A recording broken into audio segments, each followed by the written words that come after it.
Okay, I tell you.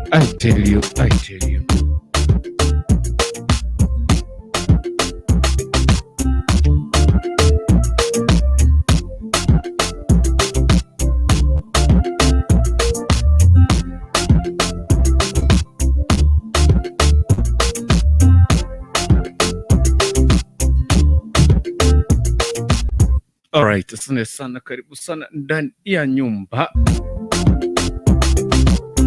Ikiwa ni ndani ya Kisi Hot TV, dakika ni 56 pata saa 3 Afrika Mashariki, tarehe ni 26 mwezi wa 7 mwaka 2021, na kukaribisha live and direct popote na wakisha rekodi yako. Tafadhali karibu sana ndani ya Kisi Hot TV.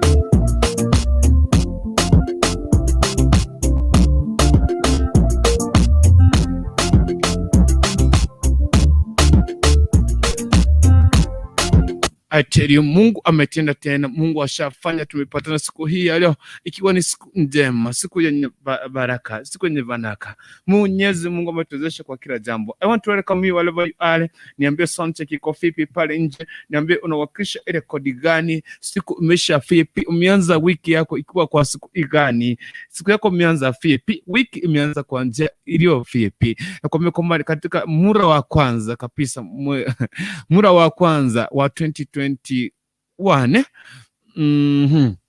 ndio watu wanafunza shafungua shule kule. I don't know unawakilisha wapi. Karibu sana ndani ya nyumba, tusonge mbele pamoja ndani ya Kisi Hot TV, na mimi hapa kuntu kinipendete kurutu takuwa na wakilisha, takuwa na kubari. Karibu sana.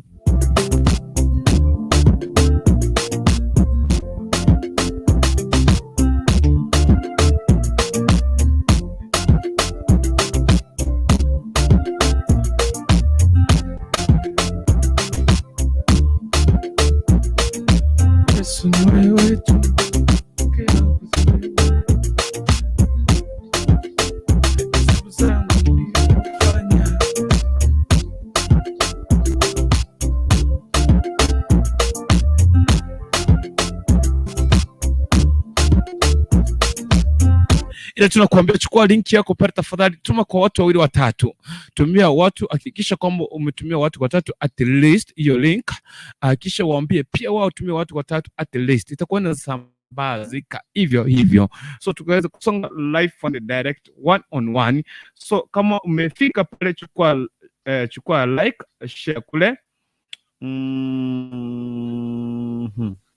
Alright. Chukua hiyo share kwa watu wawili watatu, itakuwa na kisha vizuri sana, itakuwa na sound poa kabisa, na kuambia mtu wangu. So if you're in the house, let me just see you, raise up your hand wherever you are. Team comment pale chama na team comment popote mlipo, wakilisha rekodi zenu tafadhali, fika hapa tuanze live on the direct. Okay, meanwhile tukienda kujipanga kwa tupate hii kitu, tukienda kutufanya nini, kutufresh 1 2 3. Tunapojipanga kwa maneno mawili matatu, dakika moja mipaki iweze kugonga mwendo wa saa 4 Afrika Mashariki, wakati masaa ya jioni tu hivi, usiku tarehe 26 mwezi wa 7 mwaka 2021. Tunapomshukuru Mwenyezi Mungu kwa kila jambo na kwa kila wakati na kwa kila nini, kwa kila dakika, na kukaribisha live and direct. Okay.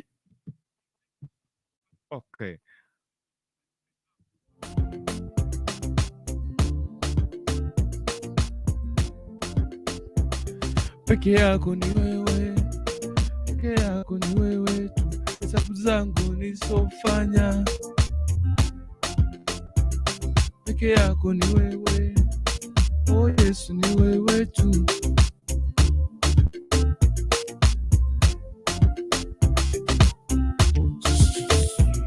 Okay, coming the next minute tukienda kujipanga hivyo, ukiona hapa naangalia simu yangu kuweza kushare kwa watu wawili watatu.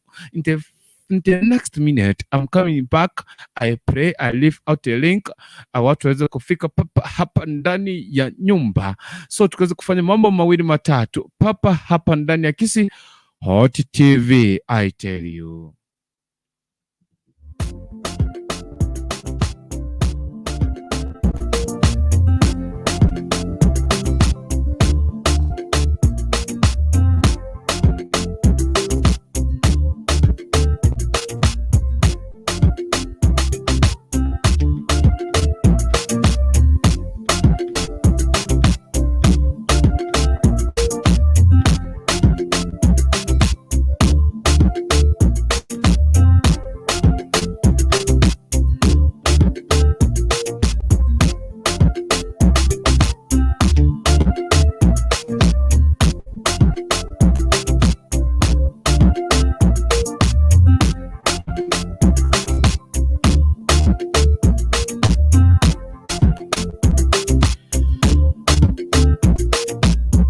Alright, as I said, we are in the house. Nenda kuchipanga kutoka side nyingine papa hapa. Sijui kama unachipanga huku kwingine. And the next minute coming back, tuweze kushare mawili matatu, tuweze kufanya nini? Tupige story, kupiga ipigike. Mtu wangu nakwambia, ikiwa ni unajua kwamba kama system ya elimu kabisa imeshabadilika baada ya corona kuweza kutatizo na kuweza kufunga mashule katika mwaka jana. Kwamba hivi leo wanafunzi wakaanza muhula wa kwanza kabisa.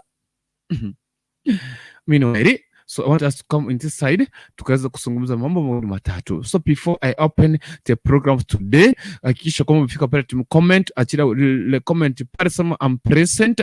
Ushafika na wakisha rekodi yako, unatakia nani hii wiki, unatakia nani wiki njema. Unasalimia nani? Unasalimia nani na nani, kisha baadaye tutakuwa na challenge pale watu salimia na live and direct, wakilisha rekodi zenyu. In the next minute after kuomba nitakuwa nakuja papa hapa tukaweza kujadiliana mchada wa siku hii ya leo. So meanwhile wacha tukafike hii side nyingine. Sawa sawa.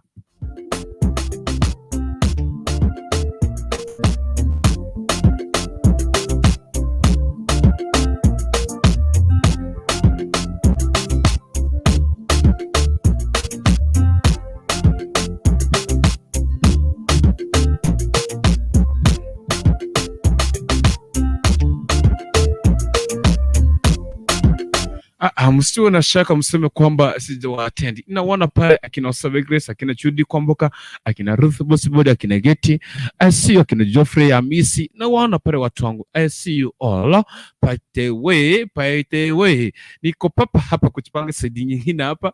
So in the next minute mniwe radhi, nitakuwa narejea papa hapa. So still getting tuned. Ili kitu na kuomba chukua link shaka watu watatu waambie kwamba tushaanza siku hii ya leo, tunaanza wiki kwa mpigo bila kuogopa kitu chochote kile. Sawa sawa. So karibu sana ndani na wakaribisha nyote mashabiki wa Kisi Hot TV, watu wote kabisa, na wakaribisha ndani ya nyumba.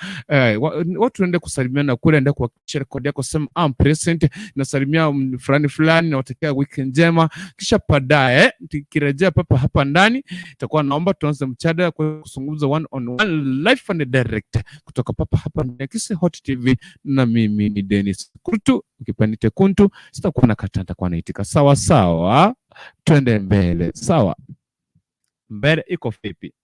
Mbele iko sawa.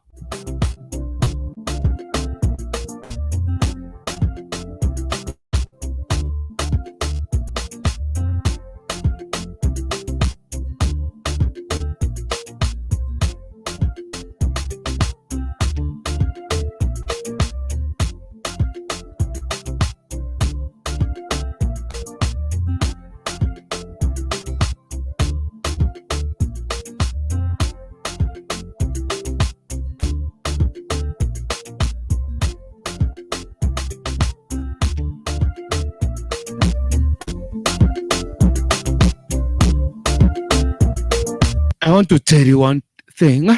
Sometimes some people they might think that wao ndio Mungu kwa maisha yako. Someone may pause anasema kwamba wacha nikajiondoa niona nafikia wapi. Leo nataka kujiondoa niona nafikia wapi. Like, I want to tell you one thing. Wewe push mbele na piga mbele, iko sawa, na Mwenyezi Mungu anakushika mkono. Sawa sawa. Tusonge mbele iko sawa.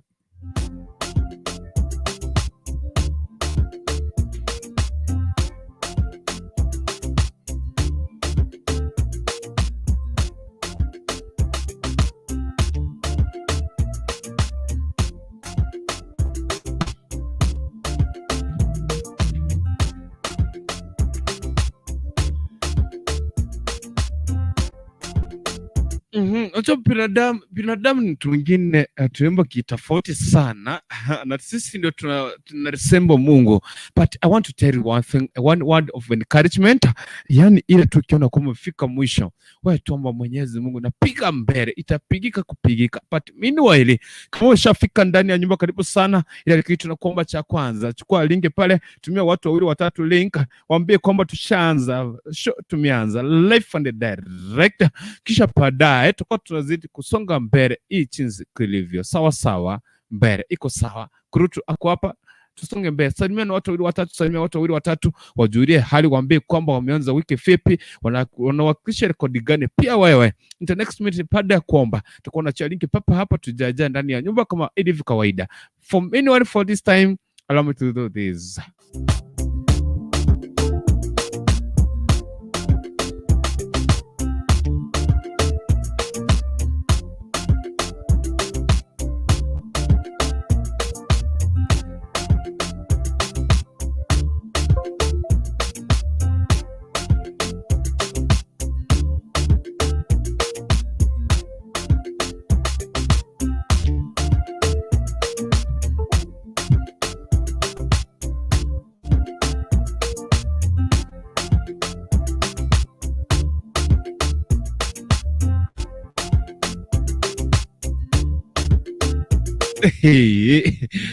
Usisahau kwamba Mwenyezi Mungu akasema kwamba tupepeane mizigo sisi kwa sisi.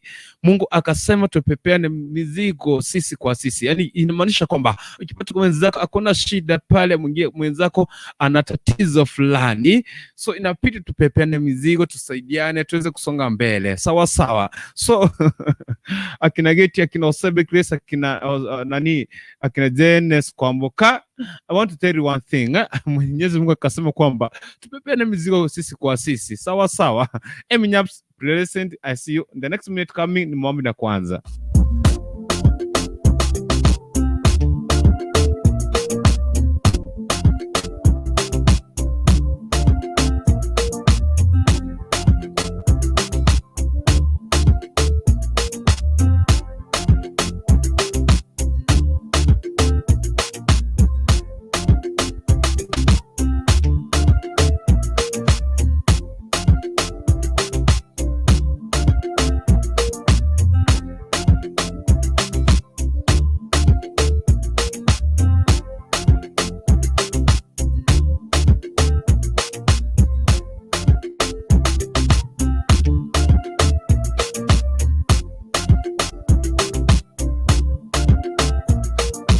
Meanwhile, I'm back. Nishamaliza kushare linki kwa watu wawili watatu. I hope pia ushafanya hivyo. Sawa sawa. So in the next minute, allow me to pray before we start the program. And I want to welcome you wherever you are. Watu team Diaspora, nataka kuwakaribisha popote mnawapo wakilisha rekodi zenyu. I want to tell you karibu sana ndani ya nyumba popote mnupo Lower Diaspora, na waambia kwamba karibu sana hapa Diaspora, karibu sana team Kenya, karibu sana team Kisi, team Nyamira, team Africa. Wote nawaambia kwamba unajua kila watu wako pale nje, wengine wako Africa, wengine wako Asia, wengine wako British, wengine wako US, wengine wako Gulf countries. I want to welcome you all. Mna moyo mkunjufu. Nakwambia kwamba leo ni leo. Karibu papa hapa ndani. Tukaweza tukufanya mambo mawili matatu ya kuweza kuelimishana, kufunzana. Ila tunakuambia kitu kimoja mtu wangu. Usisahau kufanya hivi. Kama umesha like, hivi kama umelike na umesha, just comment, na comment unanipatia pale, salimia watu wawili watatu, waambie kwamba uko ndani, uko mzima, wiki umeanza vizuri sana.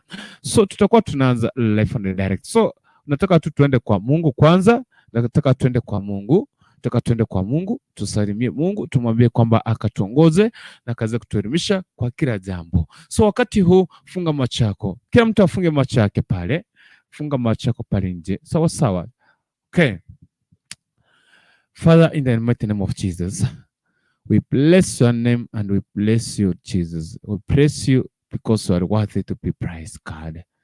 Thank you for this moment. Thank you for this time, Jesus Christ. Wewe Mungu mtakatifu, umetuwezesha na umetupigania kwa kila jambo.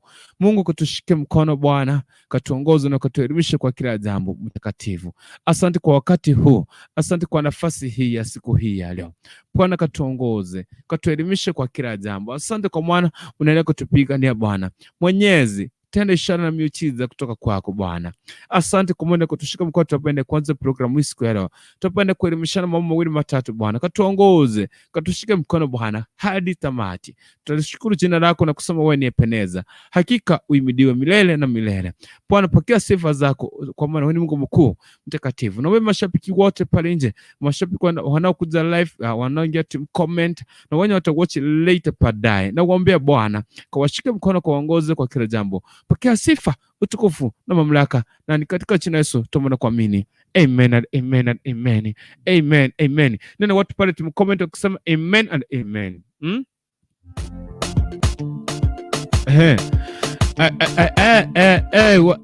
I want to see people wakisema amen. All right. Okay. Ndani ya Kisi Hot TV in the next minute nitakuwa natambua comments zenyu papa hapa live and direct.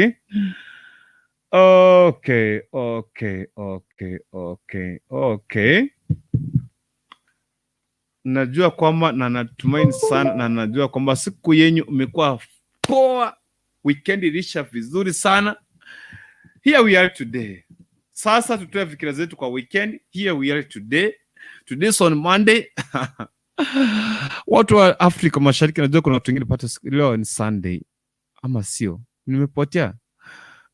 Nimepotea kweli. Najua kuna baadhi ya watu wengine leo ni Sunday, lakini sasa pale leo ni Monday. Watu wengine pale tata side. Tuambie kwamba weekend njema ninapoenda kwenda kuisha. Karibu sana kwa wiki sasa tukaanza wiki kama ilivyo kama kawaida. So I want to welcome you all guys.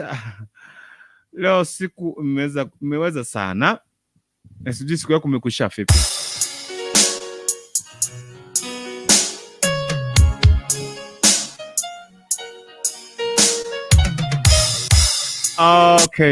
Okay. Naona pale Kenya ni Portrix, Marieta na Marieta watu waitane kwa majina pana. Wacha hii link naweka hapa, nitaiashiria hapa. So baada ya kusoma comment hiyo link tutakuwa niachilia hivyo. Shakuja. So watu wasalimiane, watu waambiane Marieta, watu wasemee kwa majina. Yesterday I told you one thing. Sisi kama mashabiki wa Kisi Hot, I know that kuna baadhi watu wengine walikuwa wanafahamu huyu one of our best shabiki alikuwa anaitwa The Watchman ambaye aliweza kuaga.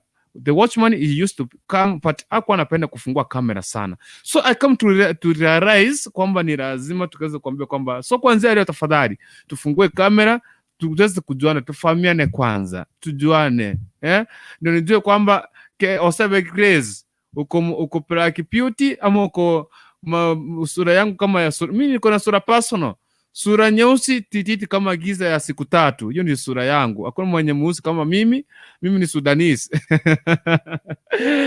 I tell you, karibu sana ndani ya nyumba. Mimi ni Sudanese, my friend.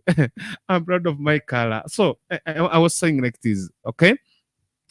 Our condolences to the family of the Watchman ambaye aliweza kupoteza maisha yake. Alikuwa one of our fans. He used to come but hakuwa anapenda kufungua kamera sana. But nowadays that's why I want to say this.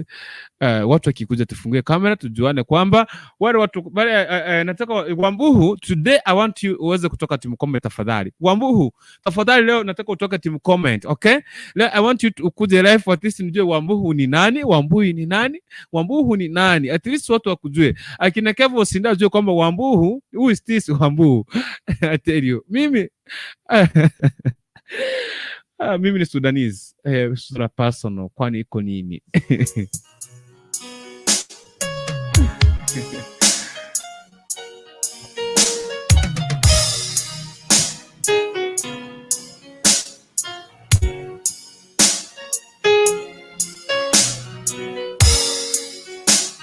Okay.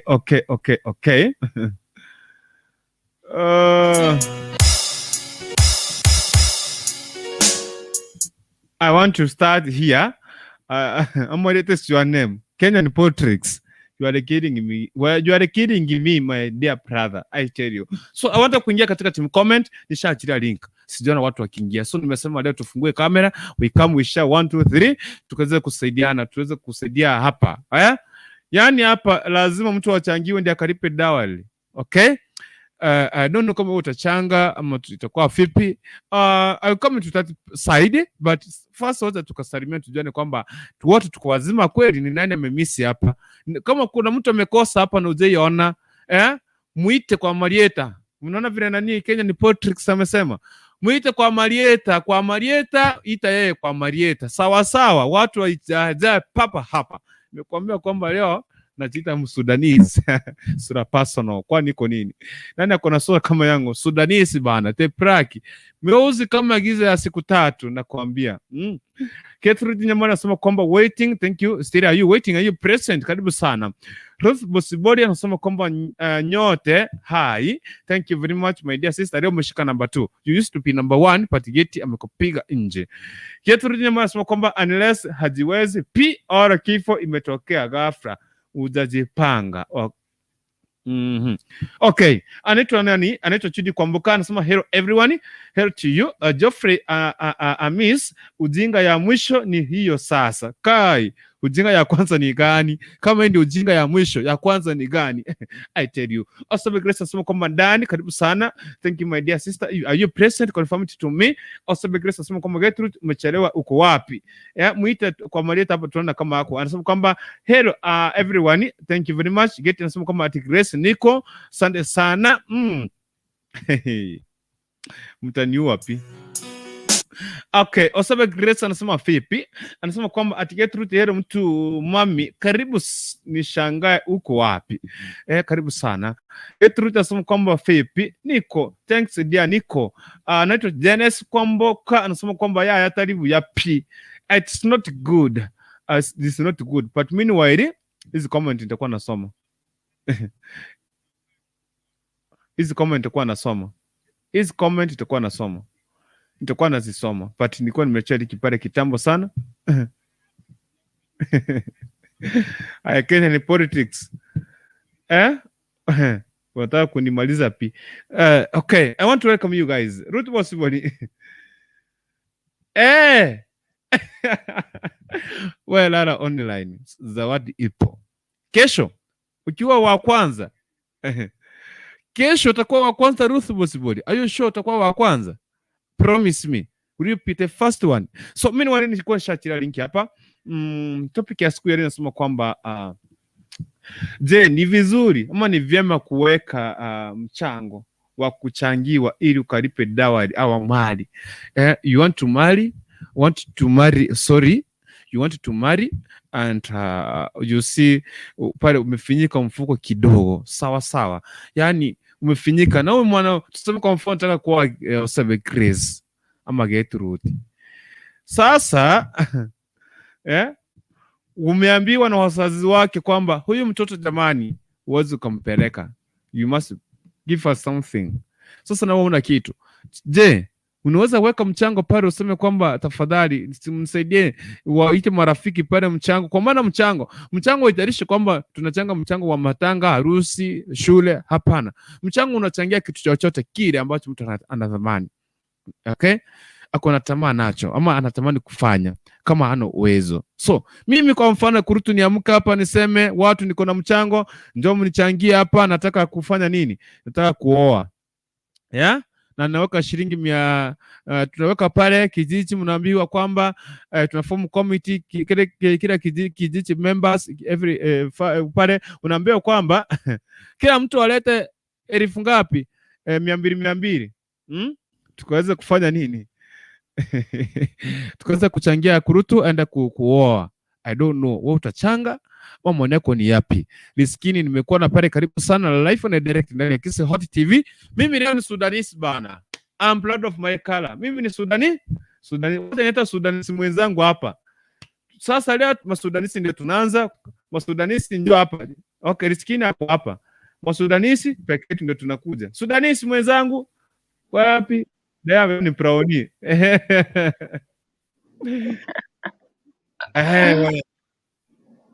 Tell you.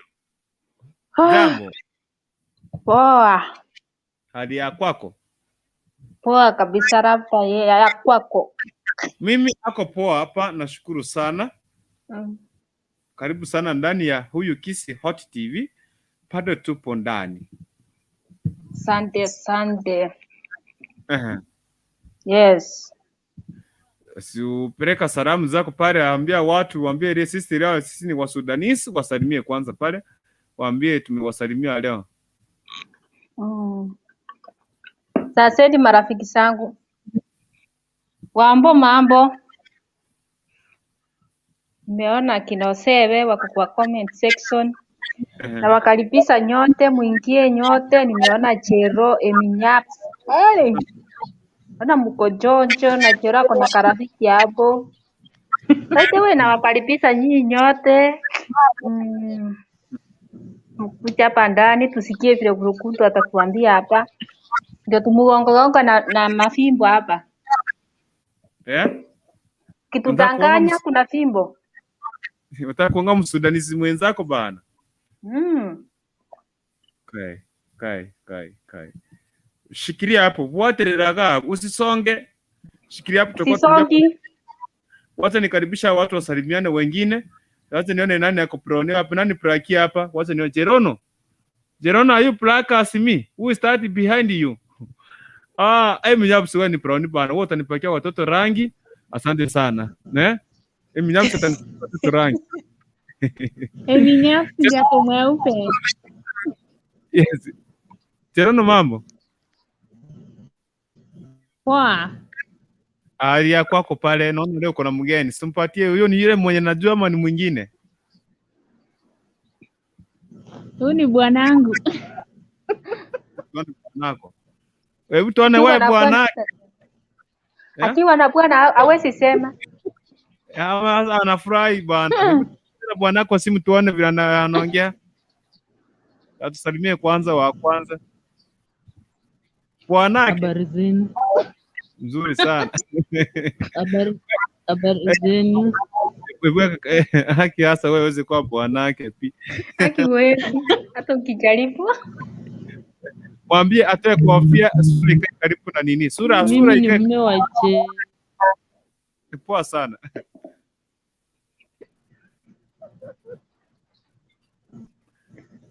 Ukoje bwanake?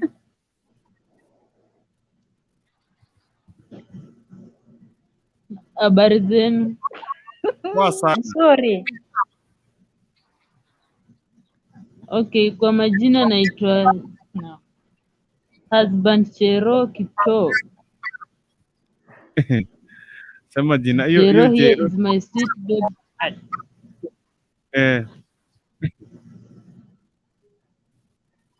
Nice to meet you. Thank you. Nice to see you. Salimia watu wawili watatu, waambie kwamba salimia watu wawili watatu.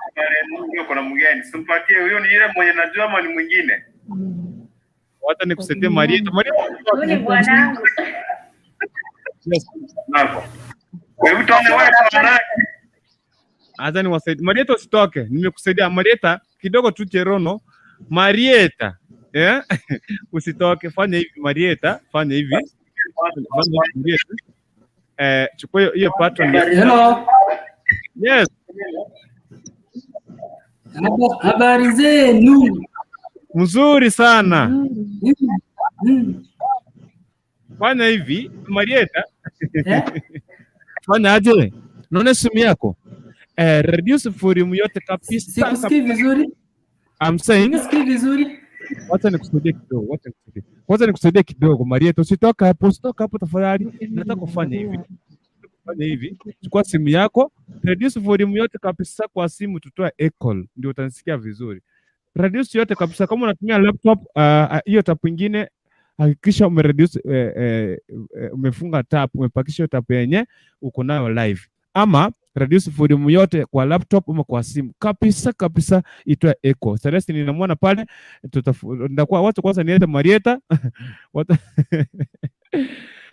Kwani yeye Mnyabusi ameongea Kurukundu? Hata Cherono tumesha kuongea. Sawa, Marieta. Unaona venye ananionea, ni siku ni muache. Haki. Unajua mimi naongojea Mnyabusi aongee. Nitatoka niende kabisa. Nilisema Mnyabusi. Nilikuwa wapi? Nilisema wewe utanipangia watoto rangi. Sawa bro. Shikilia Marieta, sisi ndio tuna maji vizuri. Sasa wewe unataka kutafutege sunte. Cherono ndio Marieta nakuleta baadaye. Subiri wale live on direct, wacha nilete Cherono. Cherono, wacha afande wako atusalimia hapo. Tukuje kwako. Okay? Cherono, tuko kwenye tuende kwake Mnyaps, tuende kwake Marieta, kwake Celestine. Marieta shikilia hapo, tutakuwa nakuita. Life and direct kwake Cherono. Karibu sana. Ameongea, humjasikia? Ati asipande wako. Siku hizi asipande wako anaongea soprano.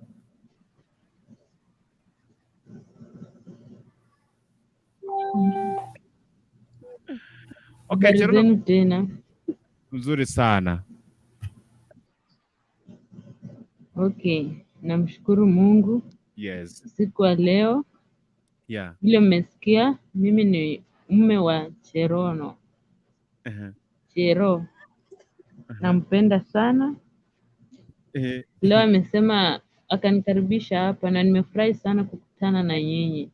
Wacha Mungu awabariki. Thank you very much. Karibu sana. Shikilia papo hapo.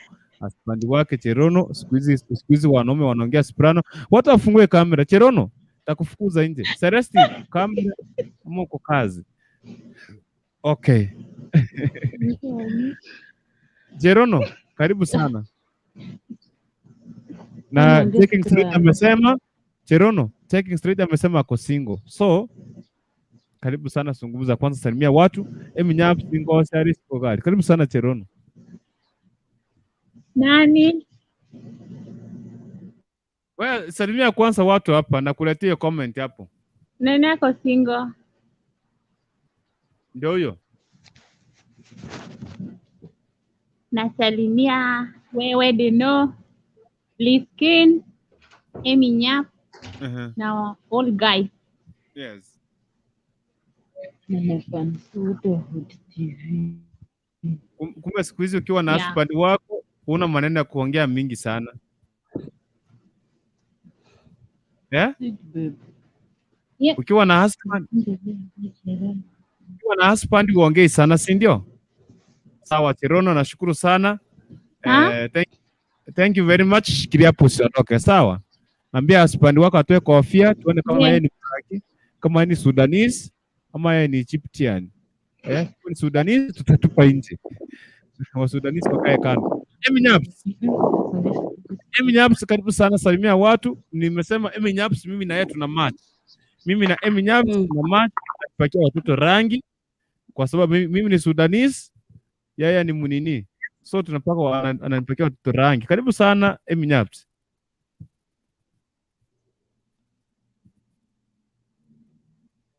Okay. Mpaka nimeshindwa venye nitaanza. Okay.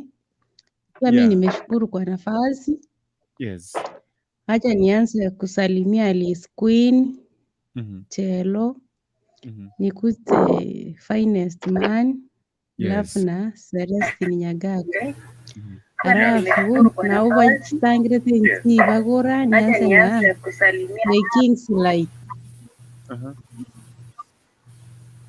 Kidogo tu nikusaidia kidogo. Imagine. Marieta, naomba ukareduce tena volume vile ulifanya mara ya kwanza. Reduce volume yote kabisa. Itatoa echo na kuleta kwa screen, usiende tafadhali. You are the next. Vile ulifanya mara ya kwanza, reduce it pro. Okay, tuendelee my dear sister. Kwa comment section nianze na checking slide, nimemwona hapo. Yes. Oseve, Rutu, Bosibori. Alafu na kina Jifanos kwambuka sijamuone, Kiawa nilimuona huko. Nawaambia waharakishe. Tuanze mjadala pamoja. Wacha nilete the next question. Anaitwa Marieta, akina Celestine Nyagaka anafanya simu hapo. Okay, Marieta salimia watu bwana. Karibu sana ndani ya kisi.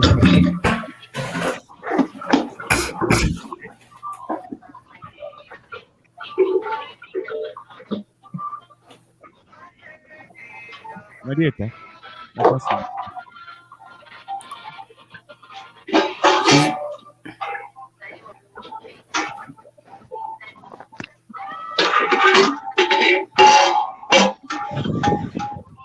Marieta, unanipata? Marieta. Are you getting me?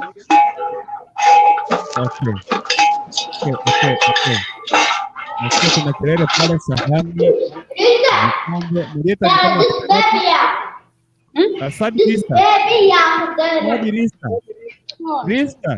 Unachoma bana. Shikilia hivyo.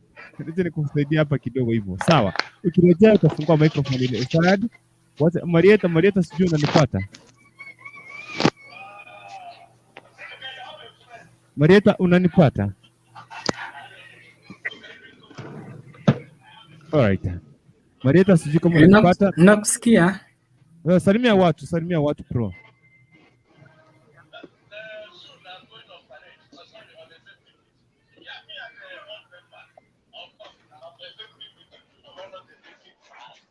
Inaonekana kuna echo kwake Marieta. Kuna echo, but I hope utakuwa unashughulikia.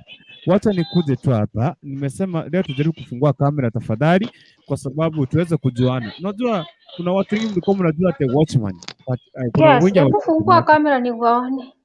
Watu wengi hawajui the watchman vile alikuwa anaonekana, but sasa mlikuwa mnajua yes. Watu onekana tu wanaonekana. Honest man. So hiyo watchman anaonekana aje? Alikuwa anaonekana aje? Karibu sana nafasi. Yes, karibu sana. Nafasi kwako. Nimeshukuru kwa nafasi. Yes. Wacha ni wazalimu amjambo nyote madada zangu na kaka zangu. Hatujambo sana. Nimeshukuru kwa nafasi. Huyu ndiye finest man mwenyewe. Yes. Hivyo tu. Sini salamu ulisema? Shikilia hapo, nakuwa narejea kwako. Si tuchangiwe ng'ombe, tupeleke kwao riskini na riskini wakuje kwetu. Kwani iko nini? Wacha nikuje kwake mtu anaitwa wapi? Chweya ulienda wapi? Chweya ulienda wapi? So wacha nikuje kwa mtu anaitwa nani? Sadi Rista, fungua kamera. Jambo. Salama sana. Chambo. Karibu sana kwa Kisi Hot TV, nafasi kwako. Salamu patiana salamu hapa watu kwani iko nini? Nimesalimia Fenika Gesar. Nimesalimia wewe. Yes.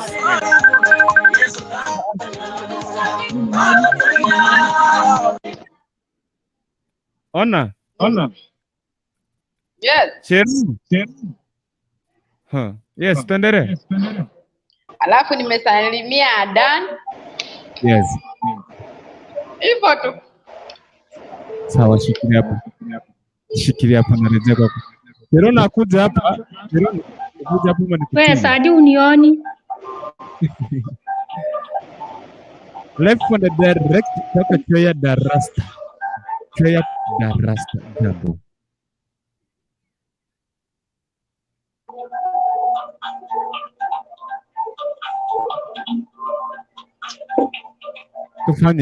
Tufanye hivi tafadhali. Kama kuna music pale background inaomba kaanze kuzima. So niko kwa Chweya, niende kwa Celestine niki hapa bani ngurote. Darasta network inamsumbua pale. Kwanza nikuje kwa Celestine. Kwani ikia baba ameongea? Kurukutu unaruka watu? Sijaruka watu, nafuata tu vile hapo imenipangia. Ikia baba anampatia nafasi. Celestine ameenda, nani ameenda? Wacha niende kwake Ikia baba. Fungua hiyo. Ikia baba fungua kamera na microphone, nafasi ni kwako tafadhali. Okay, karibu sana. Asante kwa nafasi. Mimi nisalimie watu wote. Naona Riskin, Nyaps, Nestman. Na huyu ni nani hapa next? Okay, Chero. Na wote wenye wako kwa comment. Pamoja na wewe Kurukutu. Yes. Thank you very much. Tunakuwa Kenya Portrix karibu sana tafadhali. So Celestine, nimefika kwako. Yes. Fungua kamera. Unanisikia? Sura iko wapi? Nakusikia lakini sikuoni, naona giza. Lakini sura tunaona. Sura. Nani? Nataka kuona sura hapa. Yaani Hata Waiguru sikujua. ananipeleka mbio. Waiguru ananipeleka mbio hapa. Waiguru. Eh. Okay, sawa. Salimia. Wacha nisalimie Finest Man, Amy Nyaps, Liz Queen, Kurukuntu, Chero, Ekiaba, Jackslight. Alafu nisalimie Fanis, nisalimie Getty, nisalimie Mercy, nisalimie Glady, Caro na wengine wote niwaambie mkae tuned in. Thank you very much. Thank you very much. Thank you very much. Now, live and direct. Watu wafungue kamera sasa, tumeanza. Wanaume njoo hapa niwaambie. All men come here. Tuko na meeting hapa. Hawa watu Kenya ni politics, tafadhali naomba karudi hapa. Kenya ni politics, tafadhali come back. Come back. Wacha nipatane link. So we want to talk hapa reality ukweli. Tuseme ukweli nimeremewa, Wakati nimeremewa, mbona nisifanye hivi? Mbona nisikuende niweke mchango pale, nichangiwe ng'ombe, nipeleke kwao riskini. Wanasema ladies first. Wacha nipatane riskini tuanzie, tutakuwa tunakuja kwake Finest Man ako pale. Wanaume mkuja hapa tuambie wa wanawake wasikuwa wanatufinyilia kule. Hata wao wanafaa kuchanga. Hii ng'ombe wanafaa wakuje tuoe, wakuje kweli kwetu, wachange, ng'ombe zitoshe ndio tupeleke kwao. Yes. Riskini.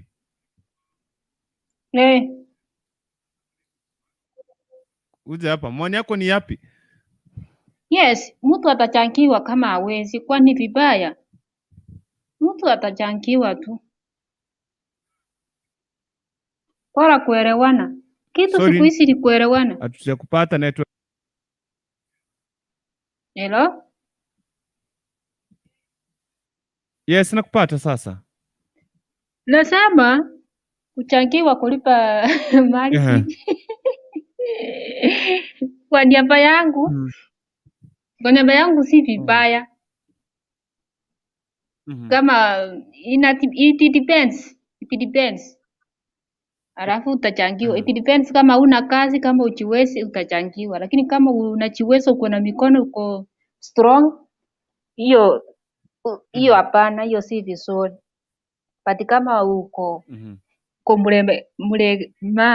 mahari, hiyo utaweza changiwa by the way. Patiwe support ndio ulete familia, maisha iendelee. Hiyo ndio maoni yangu. Shikilia hapo. Unajua Finest Man ataongea yake yote. Finest Man tuambia watu.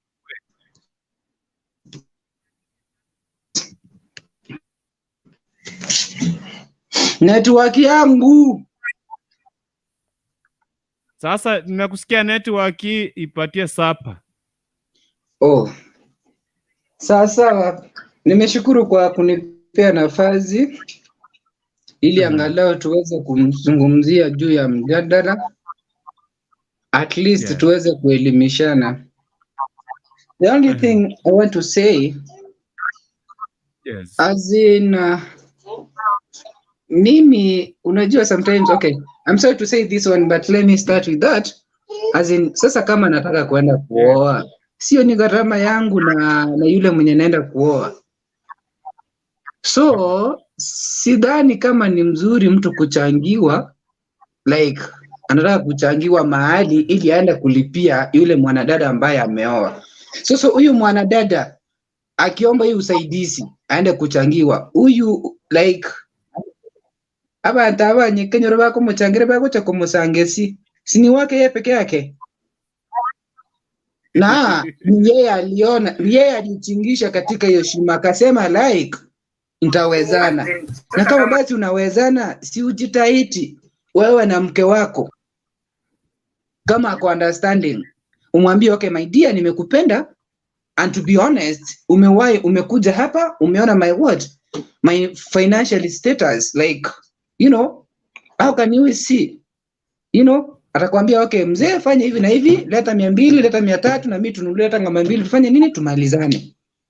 Hii tabia ya kusema ati ni kuchangiwa ndio inafanya wafulana wengine wanaoa pipi za watu, wanawaja kuwalipia mahali, wakikufa wanatuletea shida kwa jamii. Mpaka tuibori hapa muntu abantu kuwaka na chiombe atutigale nyubweke nyoro. So for me, I don't feel like it's good mtu kuomba usaidizi, like, you know, yeah. For me, that's according to my understanding. I don't feel it good. Shikilia hapo. Tutakuwa nakuja kwako. Marieta kuja hapa. Marieta, sijui kama unatumia laptop tafadhali. Marieta, Wambuho anakuta hapa kwa studio. Tutakuwa ningia kwa team comment in the next minute kwa kwanza tupate maoni yake Ikia baba.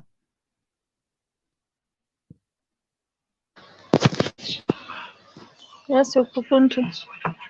Karibu hapa. Okay, asante. Mjadala naona inasema ni juu ya mchango, lakini okay, mimi kitu yenye naweza sema kuchangiwa kwenda kuoa ati ni mahali unachangiwa, hiyo mimi sioni kama ni poa, lakini ugonjwa maybe kuna vitu zingine unafaa tuseme sana kama ugonjwa nini, kuna vitu unaweza changiwa, lakini kwa kuoa mimi sioni kama kuna venye unaweza changiwa ati ndio utoe mahali. Hiyo mimi siwezi kubaliana nayo, sababu hiyo kuchangiwa kama bado mko sawa, hamjalemaa mahali, mnaweza elewana, kama elewana mkae na bibi yako mtafute, alafu ndio mtoe, ama wewe mwenyewe ujipange ndio uanze kuoa. Lakini si eti useme ni kuoa alafu useme uchangiwe. Hiyo mimi kwangu sioni kama ni poa. Ikia baba, let me ask you, wacha nikuulize swali. Hivi ukitaka kuoleka saa hii, mzee wako ana pesa, ana mali ya kukulipia, ana kitu chochote, utaenda kwao? Yeah, ni kuelewana, si lazima kama unampenda na mmeelewana, kwani ni lazima akuwe na mali? Kama umempenda bila kitu, acha akae hivyo. Sasa akichangiwa leo na kesho mkitaka kufanya kitu kingine, pia aende aitishe mchango ndio alishe watoto, aitishe mchango ndio asomeshe watoto. Nimesikia maoni yako. So watu mimi kuchangiwa ni sawa. Kuchangiwa ni sawa. Kwani tukichangia mtu akienda university, mtu tunamchangia, hiyo ni university na kuoa yani unajua kuna tofauti ya kuchangiwa kwa ugonjwa ama si eti sasa juu umesema unataka kuolewa, juu huyo mwanaume hana kitu, ataenda achangiwe ndiye akulipie. Mimi hapo siwezi kubaliana nayo, sababu juu atakuwa tu mtu wa kuchangiwa kila kitu. Mbona kama mmependana msiende muendelee maisha nyinyi wenyewe mfanye, ndio mtafute mahali mpeleke, juu si lazima ilipwe hapo. Na kama ni lazima akupea muda, kama unampenda aenda akatafute. So wacha niulize, kuna watu tumeonanga tunachanganga kwa kijiji, tunawachangianga sometimes wakati wamepata shida wanalipa. Wewe kusema wewe ukipata mtu akichangiwa na kuna kiako sawa na wewe uweze kumchangia, utasema kwamba jipati ngangana hali yako hiyo. Ati anachangiwa ati kwa kijiji akona shida aje? Niona kwa kijiji mwenye atalipa, labda ameaga ama pipi amekufa pale, watu wanachanga. Wakati wa kifo hiyo tofauti. Kwa mchango hiyo kama amekufa hiyo ni lazima, juu hawezi muzika kama hajalipiwa. Hiyo ni tofauti na wakati ya hai. Hiyo ndio mnataka kuenda kuanza maisha. Okay. Watereraga ushikilia hapo. Wacha nikuje kwako Osoro, naona pale mambo astrology for long time. I see you, shikilia hapo. Mimi kuja kwako Osoro. Osoro ndiye kijambo. Jambo sana. Karibu sana. Niko ndani. Salimia watu kisha upatie mchango wako. Wewe utafanya nini? Kwanza nasalimia wazazi. Nikuja kwa Kurukuntu, nimeona Louis Queen, Ikiabawa, Omambia, na wengineo. Kwanza nichukue pole zangu kwa Nyambane kwa kupoteza mtoto wake Kevin. Kwa mchango wangu kwa hii nimeona kwa hii niache sana nitaweka mchadara wa wetu wa leo. Kwa hii naweza changia kulipa dowry. I think kama mtu wa simu ndiye tunaweza changia, but kama mtu ako sawa huyo sijui tumweke wapi. But labda mtu ndio tunaweza changa, but mtu ako sawa huyo wacha achinganganie life yake.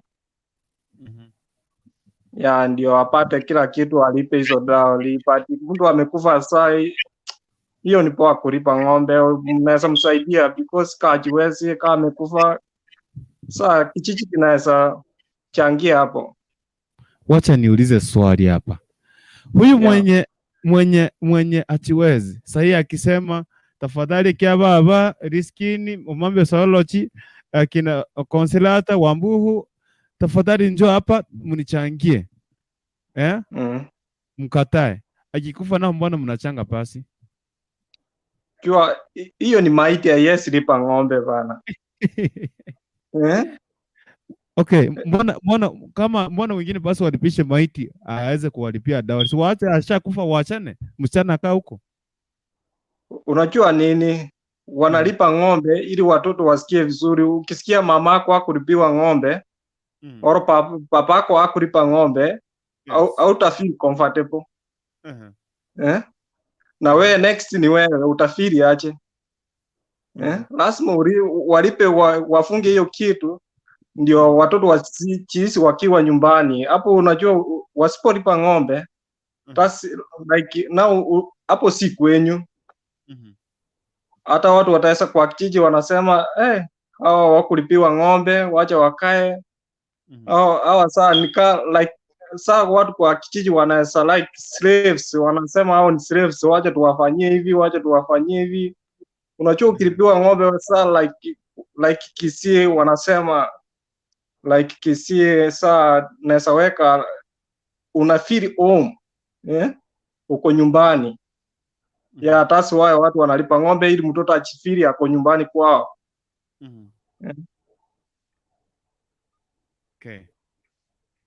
Okay, shikilia hapo, naona consolata Reverend Asiu, shikilia hapo, karibu sana. Wote ningie kwake Omambe Solology long time. Gregory karibu sana. Team comment nitakuja pale. Omambe Solology, jambo, habari ya Mombasa jamani mtu wangu. Salama nashukuru. Habari ya nyinyi nyote? Tuko salama sana. Ukapotea bwana. Umepotea sana, karibu sana. Inabidi sometime. Kwangu mimi nilikuwa nasema hivi. Kwa kuchangiwa kulipa mahali si sawa. Kama we si mlemavu, yani una uwezo, mwanzo yani mwanaume ni kung'ang'ana ulipe mahali juu hata kijiji kizima watu wataanza kusema yule tulimlipea mahali, yani sisi ndio tulimpatia mke, na hiyo si vizuri. Mwanaume kama uko vizuri, wewe si mlemavu, unang'ang'ana unalipa. Lakini kama ni kifo ni lazima, hiyo tutachanga. Lakini kama uko sawa, hiyo mimi kwangu naona ni ngumu kidogo. Ni vizuri mtu ang'ang'ane na alipe mwenyewe, yani ndio unasema hata yule mwanamke atakuheshimu, wajua atakuja kupata hiyo taarifa, wewe wajua wewe tulikuchangia mahali, tulikuleta, sasa wewe ni wetu. Unaona sasa kuna ile itakuwa yani mtu ana hiyo aibu, yani unaona sasa. Mimi nasema mtu ang'ang'ane alipe mwenyewe. ningechangia hivyo. Yaani ukikuwa pale wanasema huyu mtu anakuchokoza na kuambia kwanza kama sisi tulikuchangia ungekuwa hapa kipi na damu. Okay. Considerata Reverend, mambo. Considerata Reverend amekwama. Praise God. Okay. Amen. Praise God. Amen. Long time. Unaendeleaje? Karibu sana. Tuko salama sana. Siku nyingine nilikuja network ikani let down. Nakumbuka yule siku nakumbuka sana. Unakumbuka? Yeah. But niko mzima kwa kweli. Mungu amezidi kuwa mwaminifu kwangu. Mungu amekuwa mwema sana. Nashukuru na nina kila sababu ya kushukuru Mungu. Yes. So nafurahi kuwa kwa show ya leo, na wacha nitoe mchango wangu kidogo kwamba kuna maandiko inasema kwamba tulie na wanaolia na tufurahi na wanaofurahi. Yes. Yes.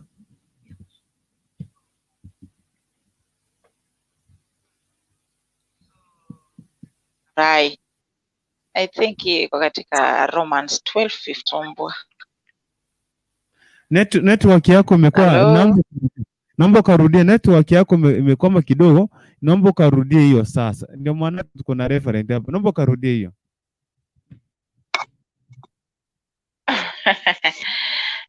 Romans, it is Romans 12:15. Can you just check it for me please if you don't mind? Kama una Bible yako karibu hapo. Romans 12. Iko hapa. Romans. Let me check my 12, Romans 12. Romans 12 Romans 12:15. Inasema kwamba Romans 12:15 it says. Yes, I got it. Romans 12:15. Inasema yeah. Furahini pamoja nao wafurahio. Lieni pamoja nao waliao. Unaona? So mimi ninashangaa wakati watu wengine wanasema kwamba ati hawawezi wakasaidia mtu kulipa dowry. Na huo ndio muda ama huo ndio wakati ambao mtu anakuhitaji. Uwezi ukasema kuwa utakuja kunisaidia saa zile nimekuwa maiti ambapo sioni. Nonya naba kusingote babale nga konyo yo mino karoche. One kero kwete nga nalio gocha komnyokia ama ugayi gocha nalio komnyoka chinda nalingo cha kolya. Mbura bone keronde moyo nanche nalio konge gento tata mbeke munungi kubijaka kibaminto bantu baito. Kero muntu abwata obokongu no ene Biblia gota banga mokonye tali nga gata komo sade senge nchabi bwata yaya. Ni kwa sababu hana, ndio maana anaomba msaada. Naomba kaongea Kiswahili kwa sababu ya Wambuhu asikii Kikisini ni That is why sorry. I am sorry.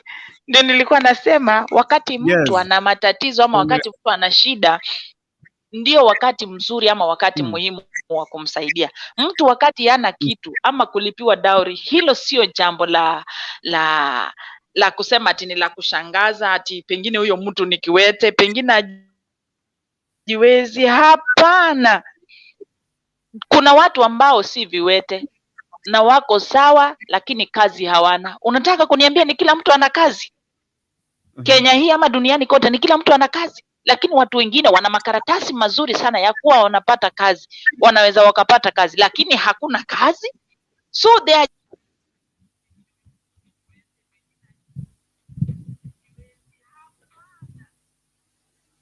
just there. Imefika wakati wa kuolewa ama wakati wa kuoa. Watu jamani, sijui network yangu ndio ina shida. Nakupata sawa, endelea. Mnataka msikie jamaa amerepu mtu, jamaa amerepu kuku, jamaa amerepu punda ndio msikie raha. Jamani, lieni na wanaolia na mfurahi na wanaofurahi pia. Sasa wacha kwanza kushikilia kusema unajua huyu mtu tukimtolea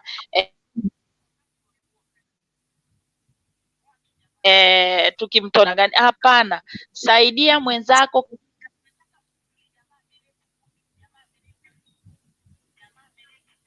kama wakati unaofanya unaweza ukafanya namna. Si lazima iwe ni dowry tu, basi unaweza ukasema huyu analipiwa mahari asipewe, lakini kesho jambo likakupata ambalo unahitaji msaada wa watu, na yule ulikuwa unamsuta unasema sisi hatuwezi kumnini. Unajua hapandaka limit ya kwamba you are always putting limitations to. Hiyo ni maandiko, ndicho hicho utakachopimiwa. Kwa hivyo wakati tunasema mtu hafai kusaidia,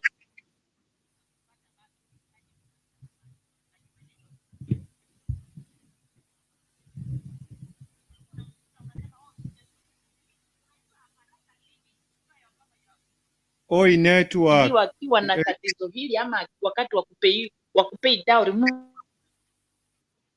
God will lift you. Kijiji Kenya kuna mtu mwenye anataka kuoa na hana vile anafanya, ukweli mapato yake yako chini, mtu yule asaidiwe, kwa maana pia ni dhambi kuoa msichana wa mtu ama kuchukua mtu kuoa msichana wa mtu bila kumlipa.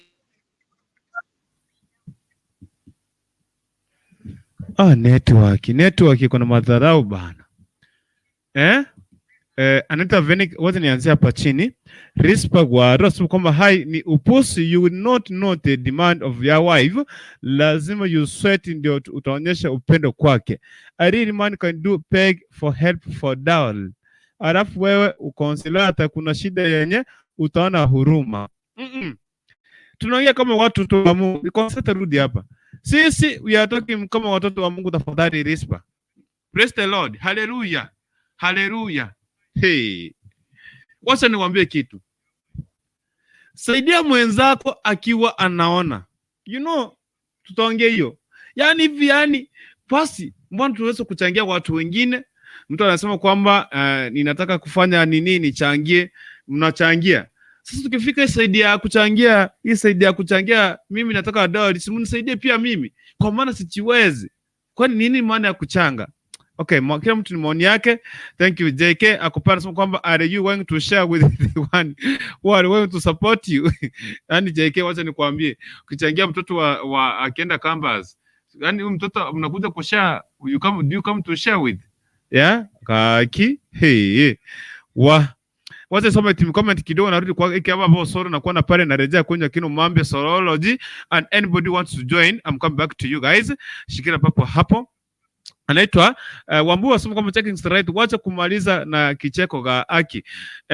Checking straight yeye amesema anataka kuchangiwa awae Wambu. Akona mchango. Yes. Tupepeane mizigo vile Biblia imesema, are you going to share with the one who are going to support you? No, lakini sasa mimi sitiwezi. Community bag amekuja hapa, tutasikia atasema nini. Rispa anasema kwamba JK ask again are you marrying for the community? Community bag. Reduce your volume. Yes. Kwa sababu reduce volume yote imesema are you going to share with the tafadhali community bag na kuomba ukaweza ku reduce volume yote kwa simu yako, itoe echo, ninakuleta hapa tafadhali. Okay. Right.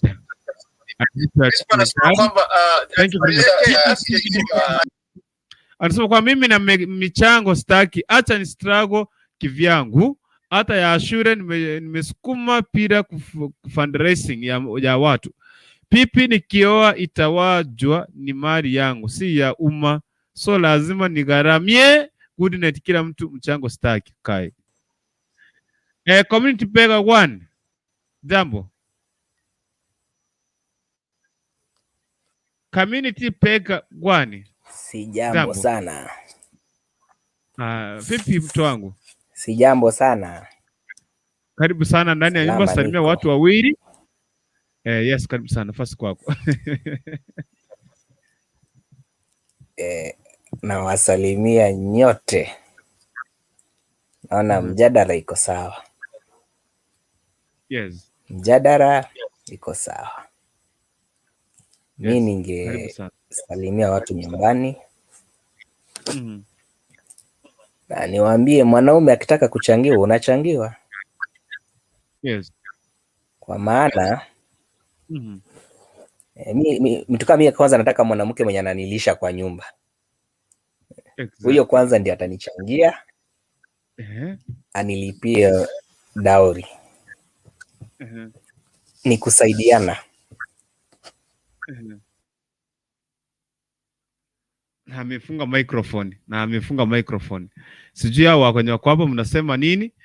Jake Stride anasema kwamba Wambuhu unataka ni shout rispa waro, lakini shida zingine watu wanajitakia. Hapana. Kama utiwezi hautiwezi.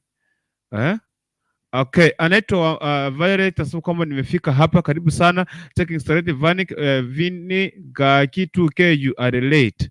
Fine, karibu sana. TNG Media wataka kudosi mapema aje. Wambuhu anamuuliza. Okay, Checking Stride anasema kwamba ati considerata hatukupati kitu. Okay, Wambuhu anasema kwamba mimi wangu akiitisha msahada na muhacha saa hii. Okay, umwache wa nini? Soroji akina Osoro. Huyu ni nani hapo kwenye kando yako Dick? Who start? Naona mikono. Who start? Fungua microphone. Huyo ni nani? Fungua tena. Yes, huyo ni nani? Huyo ni Naomi. Ni Naomi? Yeah. Umejificha kwa wapi? Yuko hapa tu. Mleta hapa.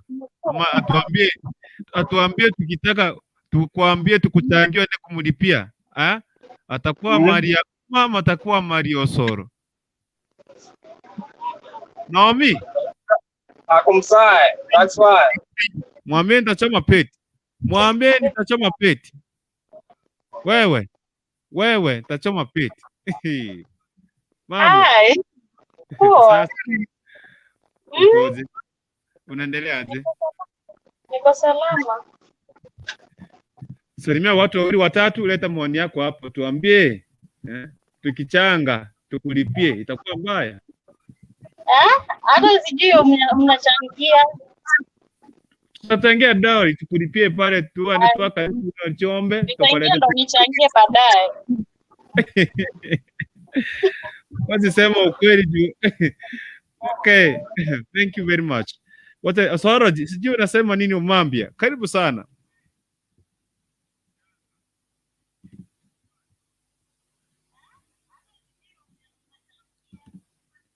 Umame, fungua microphone brother. Pole. Mimi venye nilitangulia kusema si vizuri mtu achangie kabisa. Juu sasa yani wewe hata kule mimi nyote mwatoka kule nyumbani, sote tunatoka huko. Mimi sijawahi ona mtu yani eti ameitisha mchango achangiwa aende kuoa hata kabisa. Labda mtu amelipa mahali, sasa ameita ni harusi, watu wanapanga, hiyo inawezekana, lakini ashalipa yale mahali. Lakini eti kumlipia ni ngumu sana, ni nadra sana kuonekana. Labda na tena venye tumesema kifo ndio kinachangia mtu. Kusaidiana ni lazima tutasaidiana, lakini ikifika upande wa mahari, hapana. Huyo mtu ama huyu mke atakuwa mtu wa community ama ni wangu mwenyewe mimi. Yani wewe ukienda barasani kwa wazee wanasema hata wewe hata usiseme tulikuchangia. Sasa unaona hiyo ni aibu. Mimi sikubaliani kabisa. Hapana. Biblia inasema aje? Tupepeane mizigo sisi kwa sisi. Tulie kwa wanaolia kwa shida, tufurahi kwa wanaofurahi kwa furaha. Sasa mimi niko na shida. Biblia sasa naona watu hapa mtaenda mbinguni. Omame mimi nimeona utaenda mbinguni kwa maana umeona kinyume na Biblia. Rispa Gwara anasema what are you saying about helping? Mtu anafaa kuchangiwa ni mlemavu mwenye atiwezi, pia na mgonjwa mwenye ataweza kujifanyia kazi yoyote. Lakini kama mtu akona mikono yote, miguu yote na akili yake yote, shame. Rispa Ogwaro, umeoleka? Hivi sasa nikikuja sina ng'ombe, sina nikwambie njoo nikupeleke. Tufike pale wazazi wako nasema tunataka utulipe.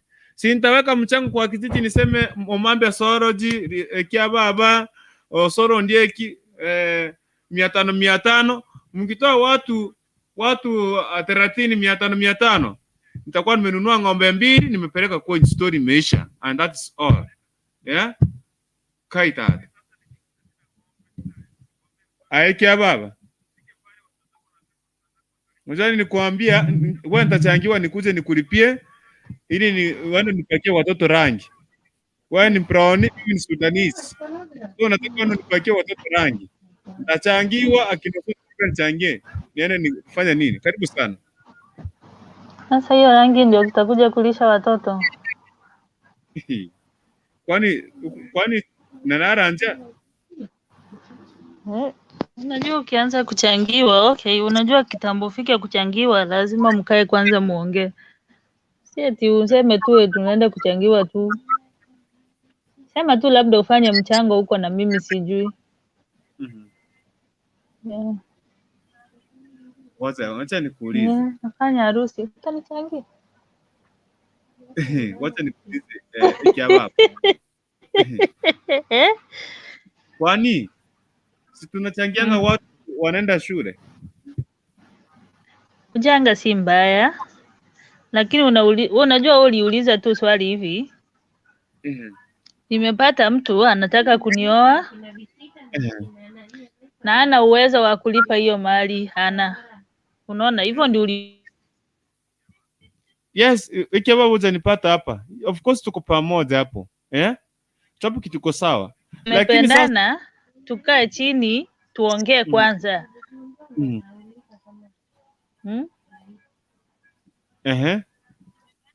Yeah, kabla mtu kuje kuweka, lakini kivyangu mimi sioni kama ni poa, lakini unaweza changisha batia. Kama bado uko na mikono mbili na umeamua kuoa, lazima unajua kama unajua utalipa mali, kwanza ujiekee. Yeah. Ndio jipange. Sasa hiyo ni kama kurupuka tu, useme tu nataka kuoa. Uanze kupea watu stress. Kesho na kesho kutwa ndio hiyo vitu zingine zinahitajika. Tena uende kuweka mchango. No. Mbona wewe usiambie wazazi wako kwa okay, umeona sijiwezi. Mbona usiambie wazazi wako sasa tafadhali huyu mzee wangu atiwezi, so si lazima alipe. So wacha nipatiane bure. Hiyo story ishi. Unajua? Rukundu ndani ya watu wawili. So mimi ndio mwenye kuamua. Okay, wazazi ingawa wamekulea. Unafaa kushukuru, lakini si lazima. Ndani ya watu wawili. Sasa hiyo ni kama kurasimisha. Wow. Ni sawa. Umefanyiwa hiyo mchango, umenilipia. Tumekuja kuishi. Shida imetokea, umekataa kunilishia watoto ama kunisomeshia watoto. Bado utarudi kwa wazazi tuwaambie bado umekataa? Hapana, si hapo sasa, si ni kustruggle. Shida ni kulipa mali. Nje mali ni yangu, nishalipia. Afadhali ustruggle kutoka mwanzo ndio ujue, lazima usweti kwanza ndio utafute. Ndio ujue hata kama analeta huyu mtu kuna kazi. Ndio ujue majukumu ya familia. Kwani nikichangiwa nilipe, siwezi nikajua. Rispa Gwaro anasema huyu ameongea kama Mchina. Wacha mimi niongee kama Msudanisi. Mimi naongea kama Msudanisi sasa. Wacha mimi niongee kama Sudanisi. Gwaro anasema kwamba uwezi jua dhamana ya mke wako kama umsaidiwa. Pia kulima utasaidiwa. Kai. Let us listen together. Kama tafute mahali pa king. Hata heshima au utaheshimika hata kama mke wa kufanya nini wako atakuheshimu. Yani kulima no Rispa. Yaani kama sinajua kulima. Shamba najua kulima, sasa shida ni kulipia shamba nianze kulima. Umwambia sawa just umefurahi hapo. Huyo anaita Waro.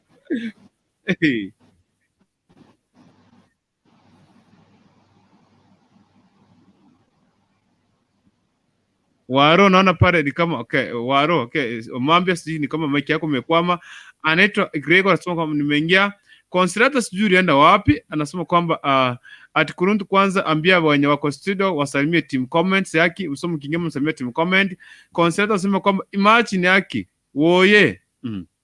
Umwambia yani hiyo ndio kusema nikilipiwa nikisaidia kuchangiwa, hata kwa shamba nitasaidiwa kulima. Nani anasema siwezi kulima? Sinajua kulima. Sasa shida ni ile kulipa. Wazazi wengine wakikuona anakodesha pesa mingi. Na kwambia mtoto wangu alifika campus, alifika sijui wapi. So nataka unipatie pesa na anajua hauna uwezo. Wazazi wengine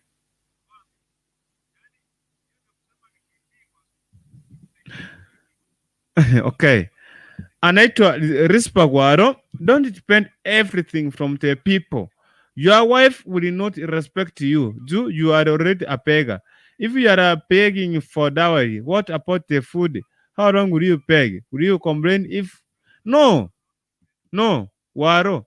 Chakula ni ya tumbo. Chakula anaweza enda pale tukunywe hata maji. Hata maji ni chakula. Sawa sawa. Maji ni 30 pop kununua chupa. Soda ni 30 pop.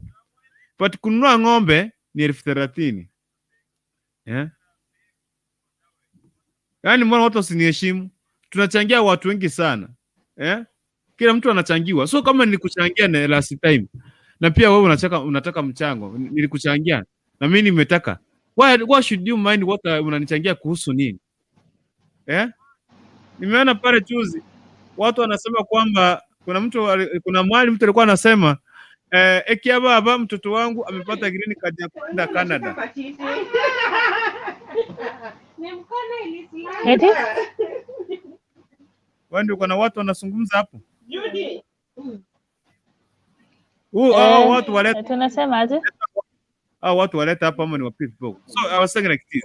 Wanaogopa kamera. Mtu akasema hivi. Wamepata green card ya kwenda Canada. So I want you munichangie tafadhali. Watu wakachanga. Kumbe mtoto alikuwa anaenda Canada. Alikuwa anaenda Nairobi kufungua biashara. Mwingine akasema mtoto wangu amepata barua ya university pale Nairobi. Nataka munichangie pesa ya kunini. Watu wakachanga. Kumbe mtoto alikuwa anaenda university. Alikuwa anaenda shughuli zake biashara. Sasa mimi nimemwambia ukweli, nataka kulipa dowry. Kurukundu, nakumbuka juzi Feva Diwani alisema aje, watu wenye wako na shida wanataka kusaidiwa hawasaidiwi, lakini wale watu wenye wanataka maendeleo watu wanawasaidia. Mahali kuko na pesa ndio watu wanakimbilia. Unaona? Yes. Ndio viwete wako hapo kwa barabara wengi wanaitisha mchango. Hakuna mtu mwenye anawapea hata shilingi 5. Lakini hiyo ndio Kenya. Sasa kuna swali hapa. Will you allow one of your helper to touch your wife? What waulize? Sorod. Umechangiwa ndio. Pesa umechangiwa, umelipa. Mke wako umemleta. Will you allow pale one of your helper aanze kuguzaguza pipi yako pale kwa kijiji anaguzaguza, utakubali? No. Kwangu mimi kama nimechangia hata iwezi. Kuna wivu kuna chera siwezi kubali yani mke wako aguzi haiwezi yani. Ndio maana ngasema mtu usichangie, ukichangiwa sasa atakuwa huo mke ni wa community. Community sasa sio ni kila mtu akisema wewe ni wetu. Sasa hiyo kwangu mimi ndio nasema sitaki nichangiwe. Wacha mimi ni struggle mwenyewe, nimulipie mahali kama ni ng'ombe 2 1, yani nitaambia hao wazazi wacha mimi na walipa ng'ombe 1, alafu nyingine tutalipana polepole. Nikiwa na kidogo na waita mnachukua. Hivyo kitu siku hizi ni kuelewana tu. Okay. Osoro ndieki. Tumekuchangia, tumeleta pipi. Tumelipia, tumeleta Naomi pale nyumbani. Kuhusu na sisi mimi tulilipa sisi wote. Acha nikwambie, wacha nikujibu kaka. Yes. Unajua ukilipiwa ng'ombe lazima uingie, watu wa kuingia kwa nyumba, si unajua? That's like hiyo ni like company. Hiyo ilikuwa biashara. Sasa watu hiyo like kuna mpango wa kando, anaweza kuja huko akusema mimi nilipa ng'ombe, si unajua? Hiyo haiwezekani kwa sababu labda akiwa amekufa mtu akiingia kwa nyumba hiyo ina shida, labda sijui kama watu wataelewa hiyo kulipiwa ng'ombe, mimi siwezi kubali.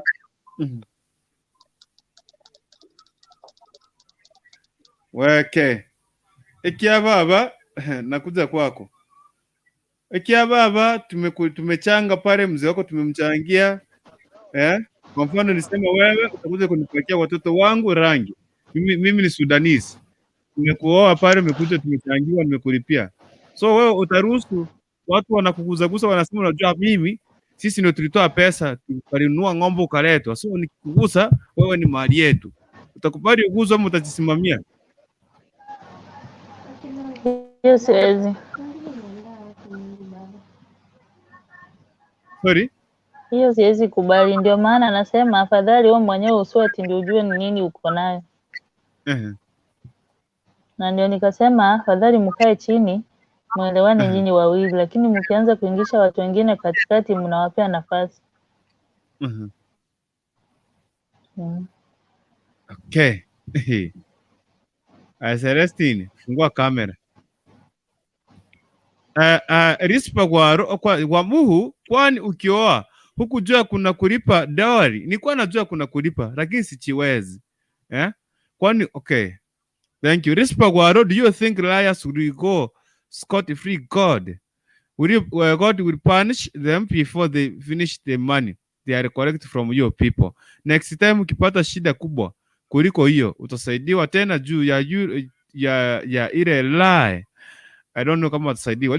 Celestine Nyagaka, fungua kamera. Celestine. Jambo, fungua microphone. Fungua microphone. Mambo?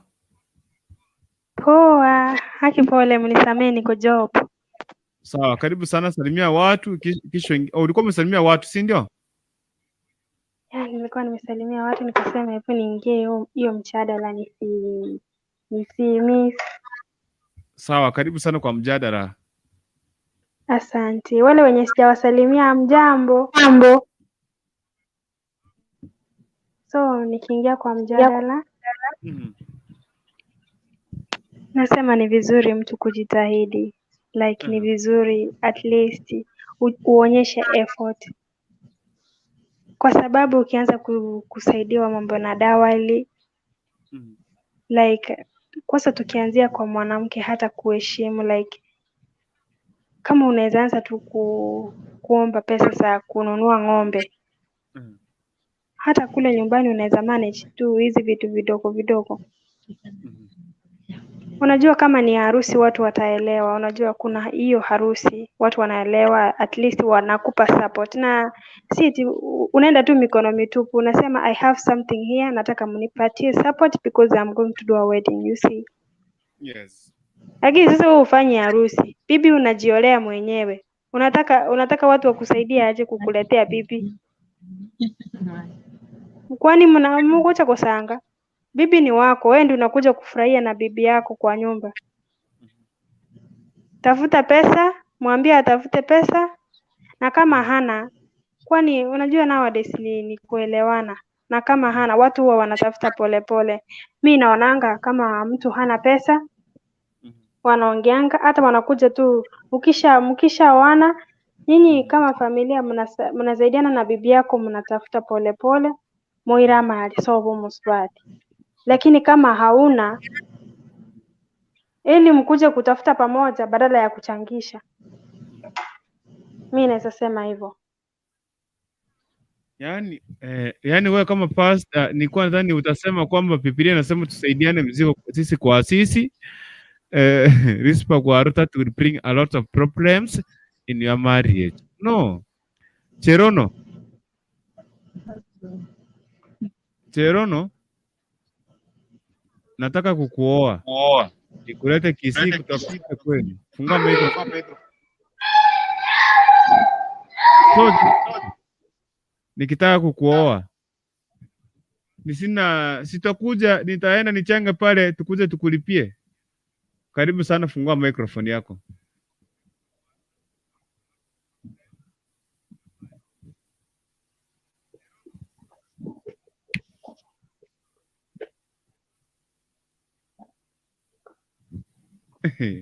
Cherono, yes. Chero.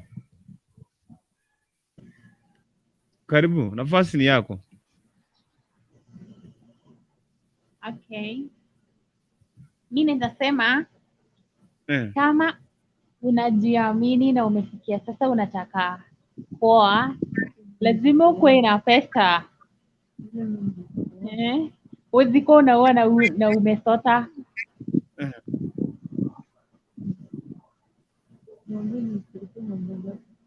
Umemalizia hapo? Yes. Yeah? Nakuuliza hivi. Wewe mwani yako ni yapi? Yes. Utasema utakubali tuchange tuende tukulipie?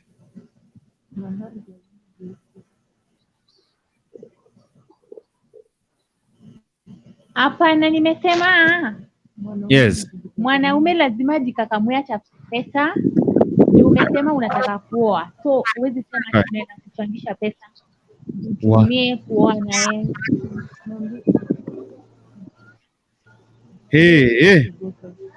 Juu mimi siendi ananioa.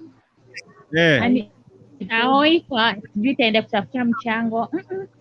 Ajipange. Okay. All right. Okay. Anaitwa Rispa, could stop forcing people to open their cameras, because like me, I don't like cameras, but I like to give my views. Okay. Rispa, kitu inanifanya ninaambia watu wafungue kamera. Kuna shabiki ambaye tulipoteza wiki jana. Alikuwa anakujanga hapo pale, alikuwa anapenda kufunga kamera sana. So mpaka sasa mtu akiniuza sura yake sasa nikasema pale alikuwa anakujanga show. The watchman mwenye aliweza kuaga, alikuwa anakujanga sometimes, but alikuwa anafunga kamera sometimes, alikuwa anafunga kamera. Sikuwa najua alikuwa anaonekana vipi. That's why nataka tufungue kamera tujuane kwanza, kwa maana hatujui ya kesho. Kama sasa najua Cherono sura yake iko vile, mimi najua mimi ni Sudanese, mimi ni mtu fulani Sudanese, na wote nileta Princess Double Karara ambaye ataenda kunipakia watoto rangi wasikuwe Sudanese kama mimi, atuambie maoni yake. Lakini kabla Princess Double Karara shikilia hapo, wote nileta Sadirista, yeye anampeleka nipakie watoto oiro. Sawa Sad?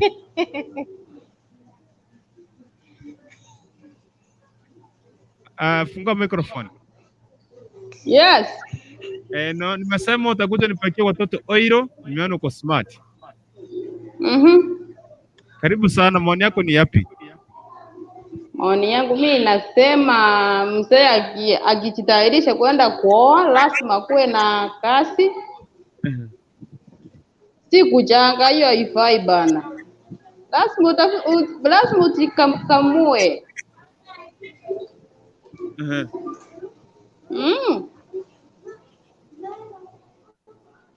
Sasa mbona mnataka kila kitu? Wanaume ndio mmeachia kila kitu. School fees mwanaume. Kulipa dowry.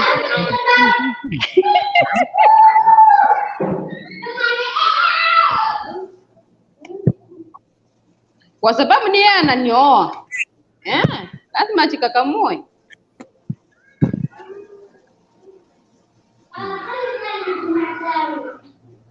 Okay.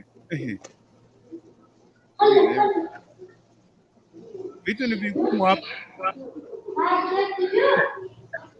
This Sad, Sad. Mungu, mwanaume ni kujifanya nini?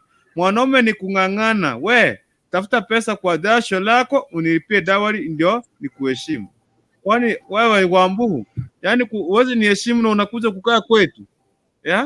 Wewe kwanza, wewe ni unataka nichangiwe nikuoe kabla na niweze kupeleka dating strike. So Princess Double Karara, fungua kamera, njoo hapa. Jambo, nataka nipakie watoto rangi, mimi ni Sudanese. Kuja hapa. Jambo Princess.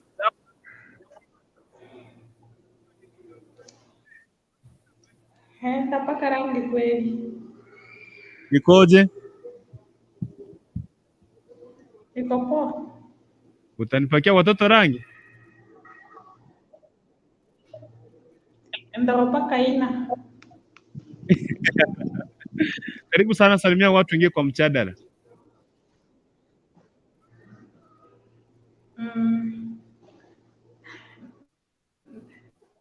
Naanza kusalamia watu wa nje wenye wananitukianga. Yes. Wenye wananipenda. Pia nataka kusalamia Stella from America, lakini mimi niko Kericho. Alafu nitasalamia Geoffrey. Nitasalamia Magi. Yes. Nitasalamia Lisquid. Nitasalamia Kiawawa. Nitasalamia Mkurukuntu. Jina yako ni Mungu. Nitasalamia Sujini Osoro. Na wenye sioni vizuri mnisamee. Alafu nitasalamia na masafiki wangu wote. Tusi nimewaambia hivi, Tusi nimesema kuna best yetu alikuwa anakujanga hapa live. Alikuwa anafungua kamera sometimes anafunga, ni safiki wetu. So tuko na group WhatsApp. Ukiwa kama unaweza gusa roho, unaweza tuma hata tenibobi yako hata fight itasaidia. Mwenye ako na swali ataniuliza, nitamwelezea bila alikuwa anaonekana. Wewe kurukutu yeye akikuja hapa hata jongi watu. No, mimi show yangu alikuwa anafunga kamera bwana. Hapana, kuna siku niliingia hapa watchman yangu kwa amefunga kamera. Hebu eleza vile alikuwa anaonekana hapo, watu wamjue kwanza. Eleza ya watu vile alikuwa anaonekana. Alikuwa ananifanana vile niko hivi brown na akone nyanya hivi. Alikuwa joking kama like me. Hakuwa mtu mbaya. Yeah. Sasa wacha niende kwa mjadala. Yes. Sasa hiyo mambo ya mjadala nimesikia kama nimechoka kuongelea mama na wasee.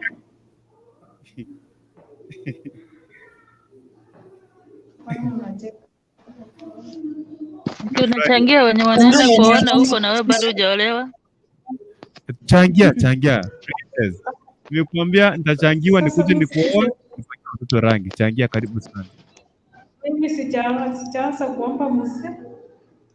Kwanza napambana na hali yangu.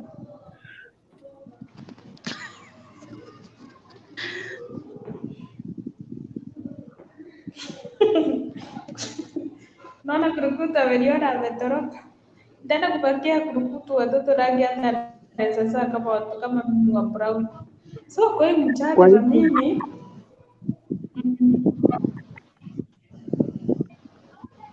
mchana mimi siko sana kuongelea mambo ya maneno ya wamama na wababa. Hiyo sasa mimi, unajua mimi ni sister kwenye niko waruhusu. Nilijoin hiyo kanisa mpaka miaka 2 hizo na kitu. Ndio nianze kuongelea mambo ya wasee na wamama kila nikiwa nyumbani, lakini hapa nasikia kama ni story. Sasa wacha niseme, lakini unaweza watolea pesa hata kama huwezi ongelea mambo yao. Mimi kwa pesa nayo hiyo siongee. Mimi nasaliwa mchango, lakini mzee wa kuniambia na pesa hiyo mimi hapana. Sasa mmoja nisema kwa hiyo mjadala, mwanaume ndiye anapaswa kufanyia mwanamke kila kitu. Ampe mimba, akamjengee nyumba, anunue mahindi, anashughulikia kila kitu. Lakini mimi wanawake naweza waambia hivi, Msitoe hata shilingi moja. Msende na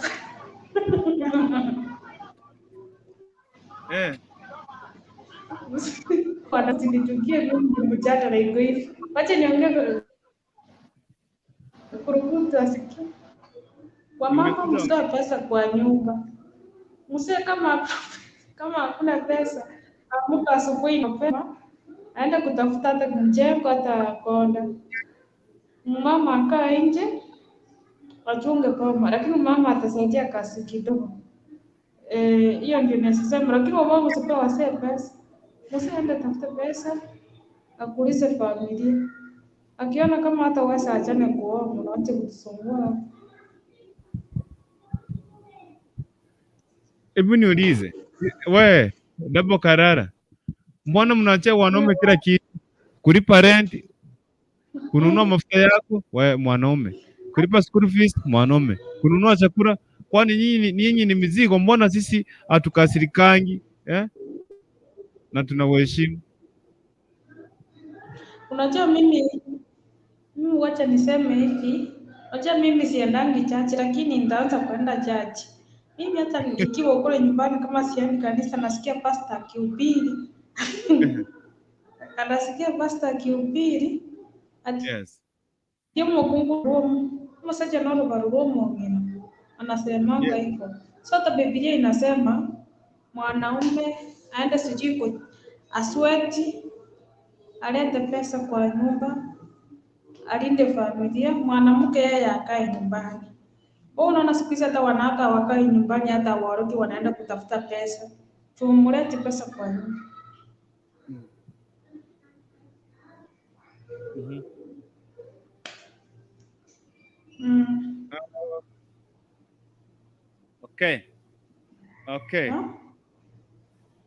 Okay. Wambuhu anasema kwamba huyu mwanaume ndio achangiwe anilipie dowry. Bana. Hakuchangiwa akikuja kunitafuta. No.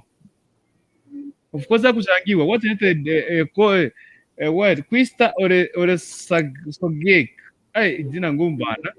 Kwista, unmute microphone, karibu sana kwa mjadala. Jambo.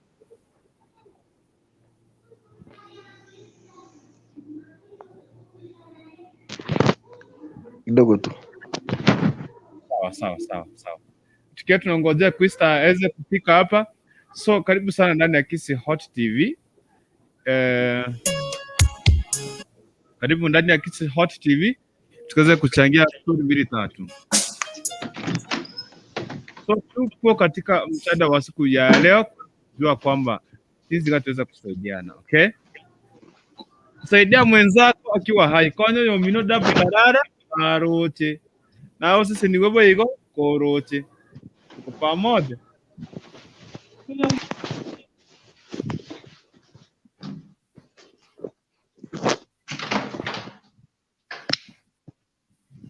Yeah? Okay. What you say that?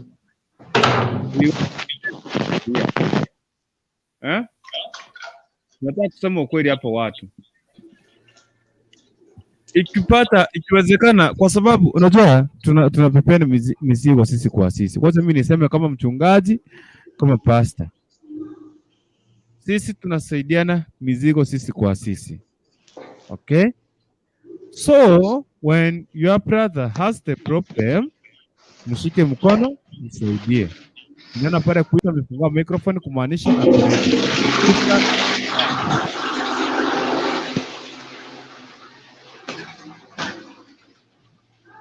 Alright.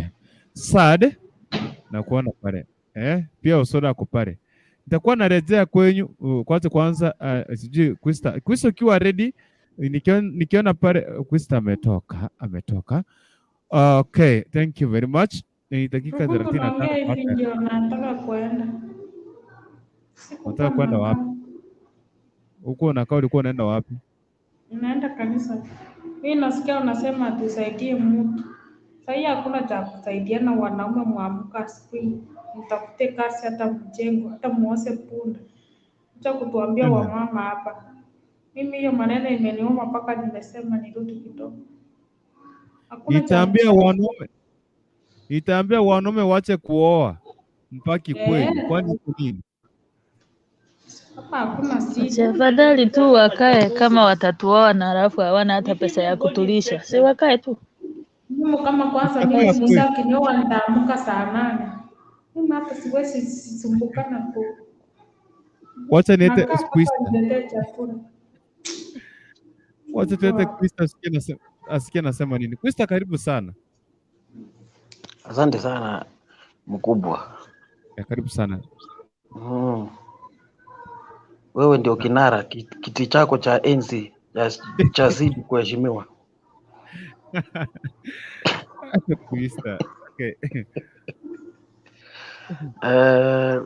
Mjadala wa leo vile nimesikia, yes, ni muhimu kusaidiana. Exactly. Kama mtu wako na uwezo lazima asaidie mwingine.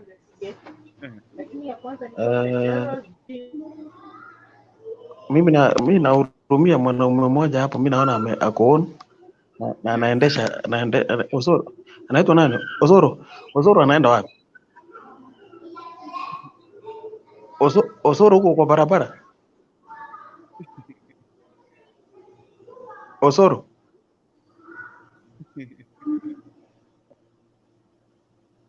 Osoro huko kwa barabara. Ya, ongea tu nakusikia. Oh, ngayogoji. Rekasi.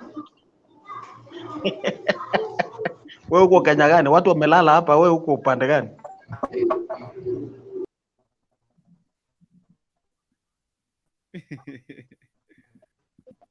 Osoro, wewe unasaidia mwanamke? Wewe sasa uko kazi, mwanamke ako wapi? Mwanamke si akae kwa nyumba. Kwa hivyo hakuna complain, wanawake wakisema sisi tufanye kazi, sisi tulete hawa waongoje tu. Kwa hivyo hakuna wasiwasi. Hiyo ndio swali langu.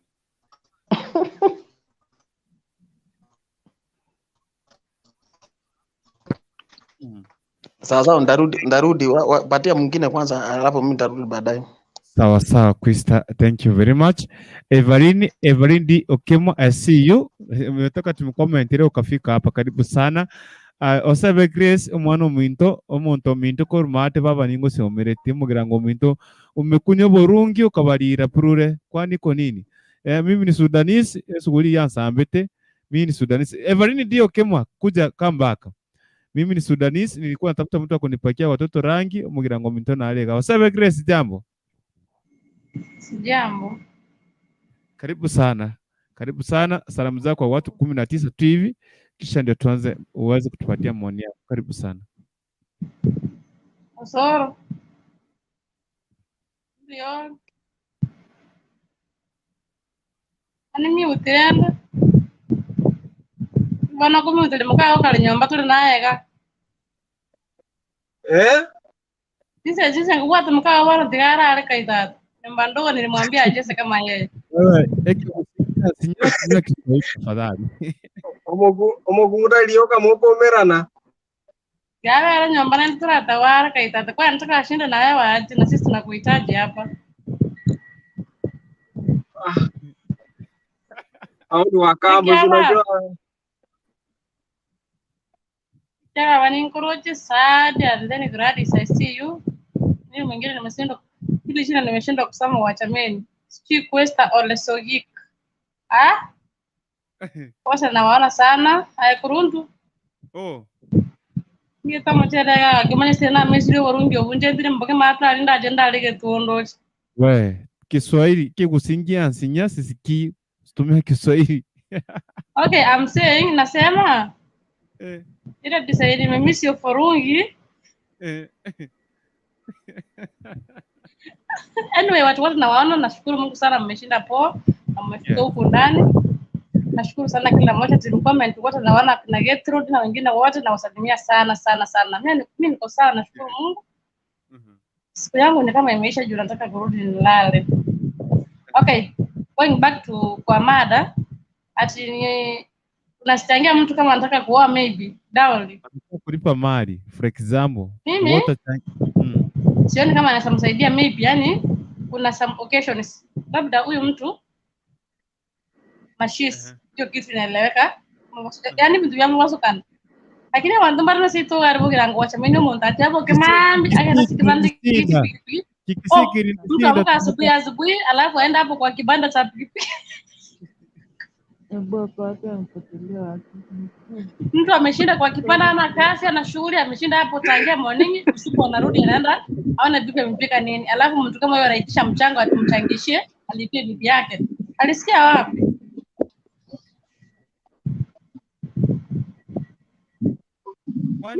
Mimi nasaidia mtu mwenye naona at least huyu nikimsaidia na Mungu pia ataona kama nimesaidia. Lakini sisaidia mtu kama Osoro sasa yako ana drive atabeba mtu alafu anakuja hapa kunitisha nini atimchangia, hakuna kitu kama hiyo. Yani we show some cases tunasaidia mtu kama maybe kwa kijiji kuna watu wenye wanasaliwa hawatuwezi, wanasema tu mleta tu bibi na yeye ahesabiwe. Mtu kama hiyo tunasaingiza kwa mfuko. Lakini watu kama hapa sasa speak question, mtu amekula vizuri ako sawa, hapana. Yes. Wewe kanyaga kubwa.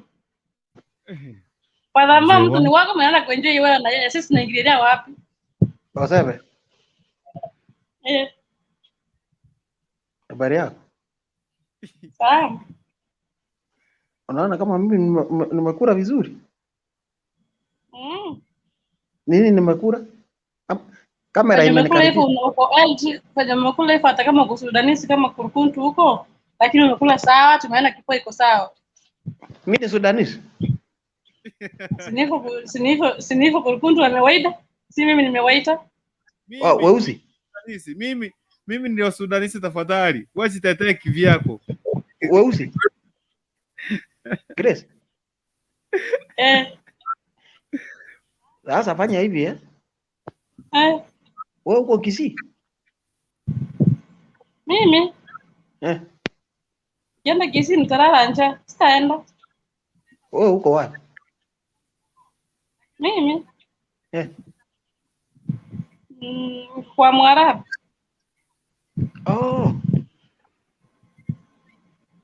Ndio mimi nasikia harufu ya marashi.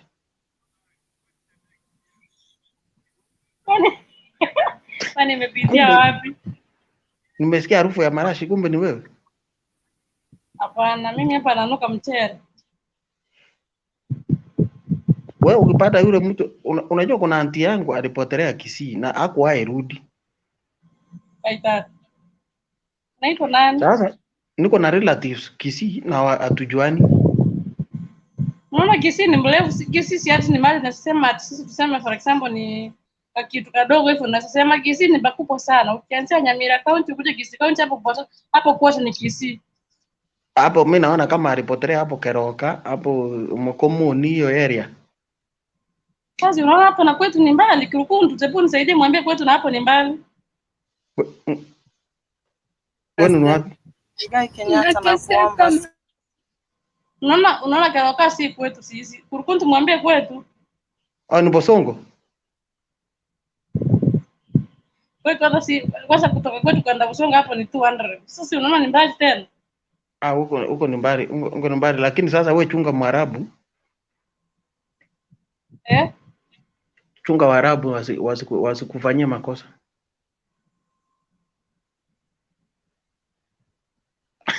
Kiawa nimeutia kama mimi tukuje nisaidia hapa, naambia Waarabu wataniharibu. Nimekuja kukusaidia. Mwambie kuja niulize mimi hapo mali. Unajua sijasikia vizuri sana. Ndio maana nimekuja. Ananiambia nikuje Waarabu usinifanyie mambo mbaya. Mwambie hata utawafanyia tu. So asijali. Unajua sasa wewe si mtoto, mwambie umezoea. Kwanza hiyo si mambo mbaya. Alisikia wapi? Hata ndio nashindwa. Wewe ulisikia wapi? Tuko huku tunang'ang'ana na wao. Baba hata wewe huko kwa Arabu. Kama kawaida nimejaja huko. Natakana mtuambie maisha iko namna gani huko, ndo watu wanaogopa kukuja. Ukiona ukiangalia venye tuko hivi, hata ukizima tunaweza onekana, unaona tuko vibaya. Afadhali Wacha nikupea jibu. Naona hata Kenya kuna watu wazuri, kuna watu wabaya. Si ati 100% watu ni wazuri. Tuseme applicable tu hii, kuna mwarabu mzuri, kuna mwarabu mbaya, lakini hakuna chambo ni ngumu kwa Mwenyezi Mungu. Everything with God is possible. Wewe kuja na Mungu wako, Mungu atakusaidia. Ukiamini unakuja kazi, fanya kazi yako, rudi salama. Ukikuta mambo yako wewe unataka wachake na wewe, au ulikuja kazi. Sasa eke baba ni Mkisii kweli, huyu ni Mwarabu. Eke baba ni Mkisii, huyu ni Mwarabu hii. Bwana eke baba. Tia machiesa hiyo. Anakuita eke baba. Eke baba. Ama eke baba. Mami unakuja na bani mpaka na bani nakuingia. Ekyo baba. Lakini si utumie macho usome china ekia baba. Unajiuma ulimi. Si utumie macho kama una macho ya sahi. Ekyo baba. Ekia baba. Ambia Gurukundu akulete hiyo kitu kwa screen uangalie. Ekia baba.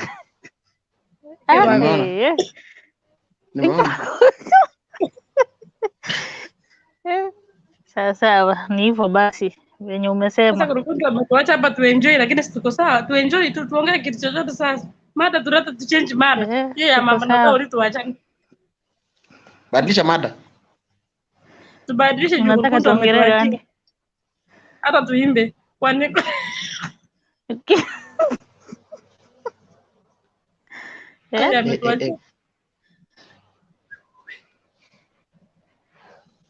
hapo juu yangu. Sasa huyu mtu asome muziki.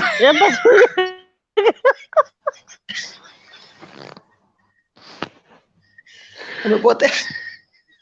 Akimta mwangaza macho.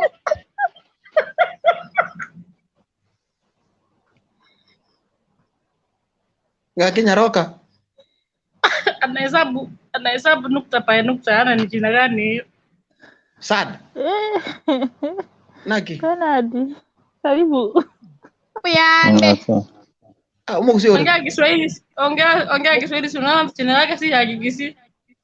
Ole sogoti. Soge.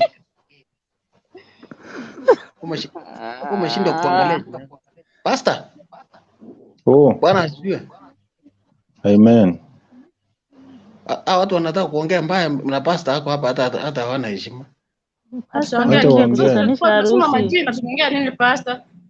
Wacha waongee ndio waokoke. Hata pastor mwenyewe wanasema sasa mwandishi ni Feva diwani hata amefika. Feva alikuja haraka unisaidie hapa. Nini hiyo tukusaidie? Tumefika hapa sasa. Acha kwanza pastor. Karibu sana. Pastor sikila kitu tunataka wakati wake. Kweli. Tukiwa kanisa tuombe tuimbe. Tukikuja nyuma ya tende tuongee kama tuko. Ni kweli. Hapo umeongea ukweli kabisa. Kurugutu wako wapi? Kurugutu ameniachia hii nimechukulia. Kuchadala ni gani? Kurugutu mdogo. Sasa anasema ni vizuri kusaidiana, mtu akitaka kuoa kumchangia alipe mahali. Kuchangia aje hapo wewe. Hapo sasa yenyewe unajua mimi siwezi changia mtu wa kuoa. Hiyo nilikataa sababu yeye ndiye anaenda kusikia vizuri. Ni pastor anasema.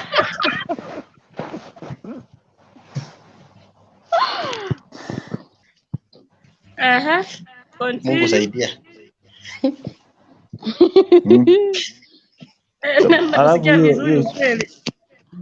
Yeye peke yake ndiye kusikia vizuri. Mimi sasa ni kumchangia nimletee mtu aende kusikia vizuri. Kule kwa macho. Na alafu tena unapata mtu unachangia analeta msichana mrembo kuliko bibi yako. So ni ili ajitegemee. Na nikuulize pastor. Naona hata kwa kitu mama yetu kuna watu wenye wanasaliwa like special au watu wako special. Wanasema tu tumletee Biblia yahesabiwe. Lakini mtu kama yeye msaidia. Sinaweza msaidia kumletea pipi, sio nimchangie pesa. Sasa tumletee Biblia kama mtamlipia. Unaona watu wengi, of course hiyo ni ukweli tumesema. Watu wengi wenye for example si eti wako special, sio ni special ama ni mtu mwenye ameshindwa kuoa. Sana hizi mila zetu za nyumbani lazima mtu aoe. So mnamtafutia msichana. Watu wenye wanatafuta siku hizi wanakuanga wakora, anatafuta ule mwenye ametest. Ili sababu lakini mchelewa swali langu. Sasa atatest acha na mtu special, mnamletea tu bibi na yeye hesabiwe. Imagine. Ndio hiyo, mimi siwezi kukuletea pipi ahesabiwe. Si unamtafutia ule msichana. Yaani nakwambia kisasa, kitambo ilikuwa mnamtafutia pengine mama mzee ama ule mama mwenye ako na watoto, anakuja tu kuhesabiwa kwamba alikuwa na pipi. But nowadays hizo vitu chipu si ni kumletea pipi, sio kumchangia pesa. Sasa na tuseme kwa mtu ameaga ghafla na kwa amelipia pipi yake. Si mnachanga mnalipia pipi? Apaki. Yes. Ndio si hiyo mnamchangia, hiyo ni mabaya. Na tarishi. So mtu nama hawezi msaidia aleta bibi. Sasa ni wanachanga, lakini mimi nisema siwezi. Mwambie Sada aweke.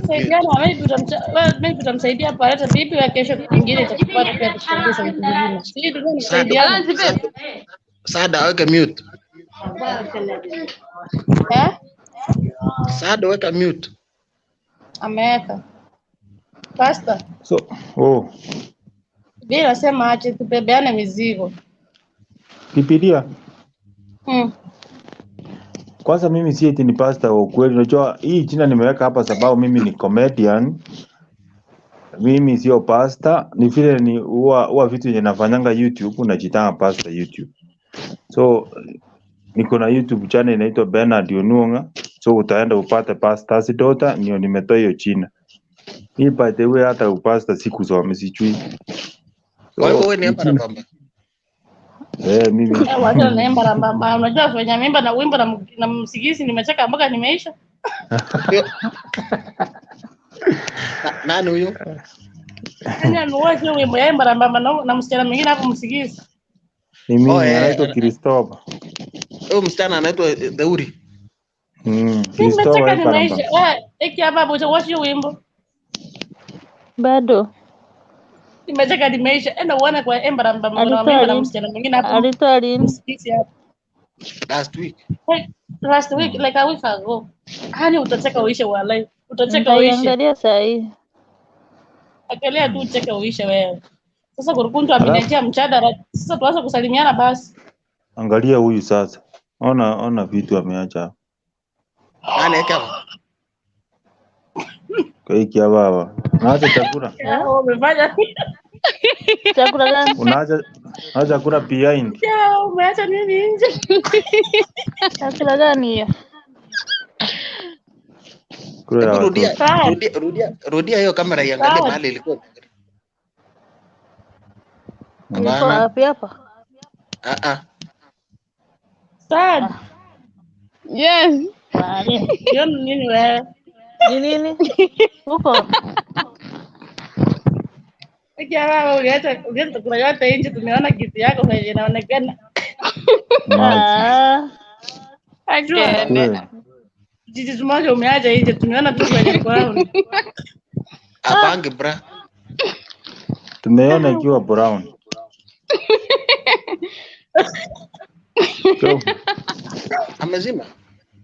Amezima kamera.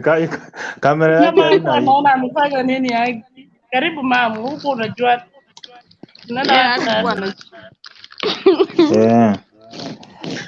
So ile kitu nilikuwa naomba, mimi niko na channel pale naitwa Bernard Onunga, mnaweza enda pale muenjoy vile mnaendanga kwa wengine. na Mungu atawabariki sana. Amina. Sasa Kurukutu umesema wewe tangia mtu anaoa, huyo amekataa hawezi Kwani changa. na Kurukutu ni mimi option mbona hadi wewe umeshikilia. nisema? na Liskini ako na channel anawekanga vile mama yake amesaidia, lakini hiyo nao nitumie hiyo pesa. Alright. Sasa Hata mimi niko na channel, mbona mimi msisubscribe kwangu? Kurukutu mbona hujasubscribe kwangu? Okay. Kila mtu ako na channel hapa ndani. Kila mtu hapa ndani ako na channel. Kila mtu tembelea mwingine. Mko na channel nyinyi? Mdomo tu. Members of Parliament, habari wenu. Mpaka Gradis, nilikuwa nataka Gradis mfanye Gradis ametoroka. Gradi nakutaka hapa tafadhali. Yes, tuendelee. Nilikuwa nataka Gradi mkena amekuja tumpatie muda, but let us continue. Karibu sana Bernard, karibu sana. Gradi amekuja. Wacha niete Gradis kwanza, ni kama network inamsumbua, kisha nipatene kwake Quista. Tutaendelea. Tafadhali mniruhusu, tena ameenda. Gradi tena njoo nijaribu kuleta. So watu wacha niandike chini ndio ni subscribe channel yao. Okay. Niandike hii majina ndio mnatumia. Subscribe tutakufist back. Una comment unaniambia nimefika hapa, tunakuja kwako pia. Wewe ulisageki nilisubscribe yako kitambo. Uliona nini? Si wacha nikuambie saa hii tu, sababu niko na simu nyingine hapa. Watu hata ukienda kwa channel zao hawawezi kusubscribe hao. Mtu akikuja kwangu subscribe kwa comment, nitaenda kwake pia ni subscribe ni comment. Hivyo. Naenda kusubscribe. Hivyo. Ukisubscribe comment amuia. Tunaona wewe unaandika na kurukuntu, utaandika kurukuntu. Kurukutu hiyo sasa, huyo ni shabiki yangu mkubwa huyo. Huyo hata ana comment kila saa. Mimi nitatembea kwa channel yangu at least nifike 40. Nimelaki watu watatu tu nifike 40 subscribers. Unafika saa hii 40. Niko na mimi nataka nifikishe tu 10 subscribers. Aki nyinyi mke nini? Mkenionea kwa huruma. Ifike 10. Alafu Liskini 10. Fanya hivi. Watu mko wangapi? 1 2 3 4 5. Fanya hivi. Alafu nitafute wengine 5. Fanya hivi. Ota. Ni kama tumemaliza mjadala, tutamaliza show. Watu hapa ndio wanasema kwamba acha hizo.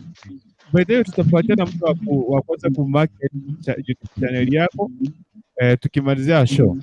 Tuende kwanza kwa mjadala. Quista or what? Yes. Ndio hiyo sema Grace. Ole Sogeki alikuwa anazungumza, alikuwa mwinua mkono juu. Yes. Tuende kwa mjadala, tuongee one on one, tutarejea hapa tuweze kusema tuweze kuingia pale. Sawa. Waseme Grace usilale leo kwa studio, utaniambia YouTube yako rasmi uko melala. Karibu sana. Tuendelee. Nafasi ni yangu. Yes. Asante sana Bwana Kinara. What I wanted to say is hii mambo ya kuchangia mtu kama anataka kuoa bibi hiyo, although sijui kama hiyo ni mada. Grace ndiye alisema hiyo ni ngumu, hatuwezi basta akakataa, na mimi namuunga mkono, sababu mimi nasikia kuna utamu fulani mtu mwenyewe ataenda kusikia na mwenye alichangia hakuna kitu anapata. So ukitaka kuoa ujipange, ukishaingia kwa ndoa ujipange, na nafikiria utabarikiwa. Si ndio? Utabarikiwa na utachanga. Why?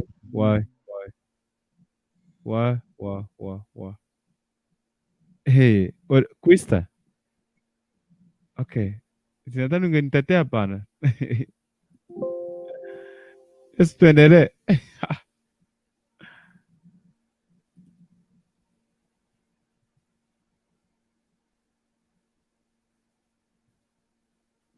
Uko hapa kweli? Kompyuta yangu hapa jamani. Tuko pamoja. Quista, nimepata maoni yako. Osebe Grace, nitakuja kwako. Pastor Bernard, sijui kama ulikuwa unazungumza. Bernard, ulikuwa unazungumza?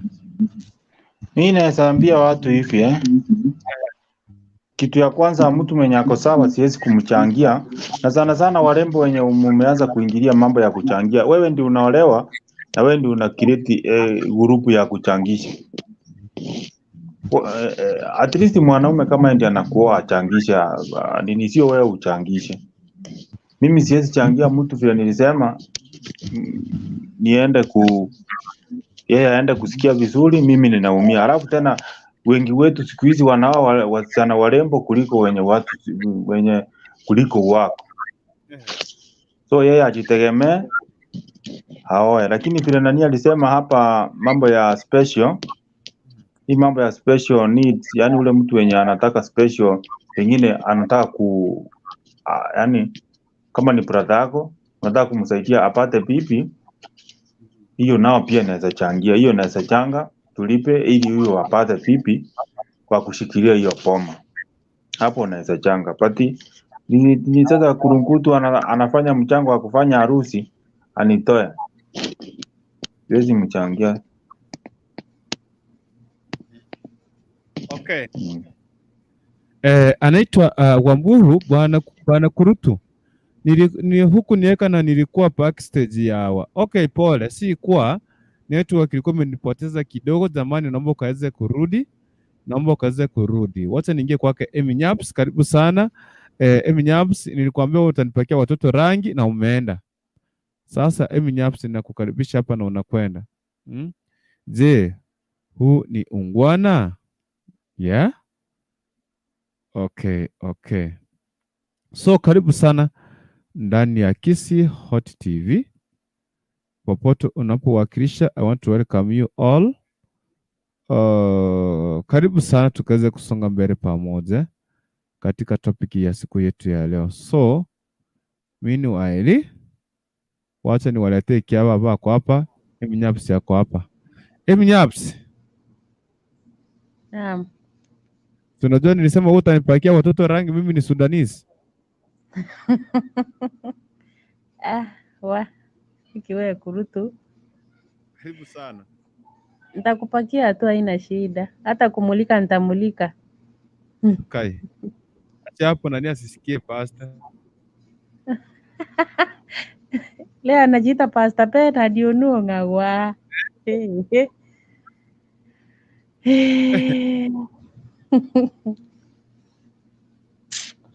Sasa unajua nimesikia Bernard akisema eti yeye haezi lipa mchango ya haezi changisha mtu mwenye anafanya harusi. Sinaonanga hao watu wanawekanga mchango, wanaformingi WhatsApp group. Bernard, hivyo huwezi ukatoa? Wanaweza niadi kwa grupu, siwezi kataa, lakini pesa siwezi toa. Sababu unajua kitu ya kwanza ni kwamba siwezi toa. Mi kitu yenye naweza sema, kuna wenye wanafanya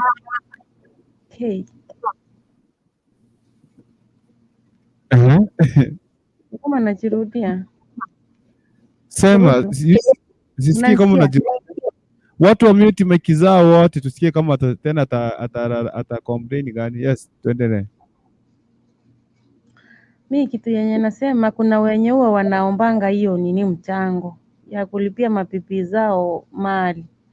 But for me, mimi siwezi nikachangia mtu mwenye ako na mikono miwili, macho na miguu. Mimi siwezi. But nakumbuka kuna kazini yangu alichangiwa yeye. Baadaye alichangiwa ng'ombe, sijui ng'ombe 4. Wakamchengea nyumba. Alafu tena akafanyiwa fundraising ya kufanya harusi. So kuna wenye wanaweza kukuchangia na kuna wenye hawawezi. But unaona ukichangiwa huyo bibi haezi akakuheshimu, hata atashinda tu akikutusi, yani matusi. Unaona hata huyo kazini yangu bibi yake sahii amemkalia, yani haezi ongea, ana sauti, unaona sauti. So hapa hakunanga respect. Inafaa yani waso kabisa we mwenyewe ujiletee bibi we mwenyewe. Kama una do, kama uistay, utafute pesa nikulipie hiyo mahali yenye unataka.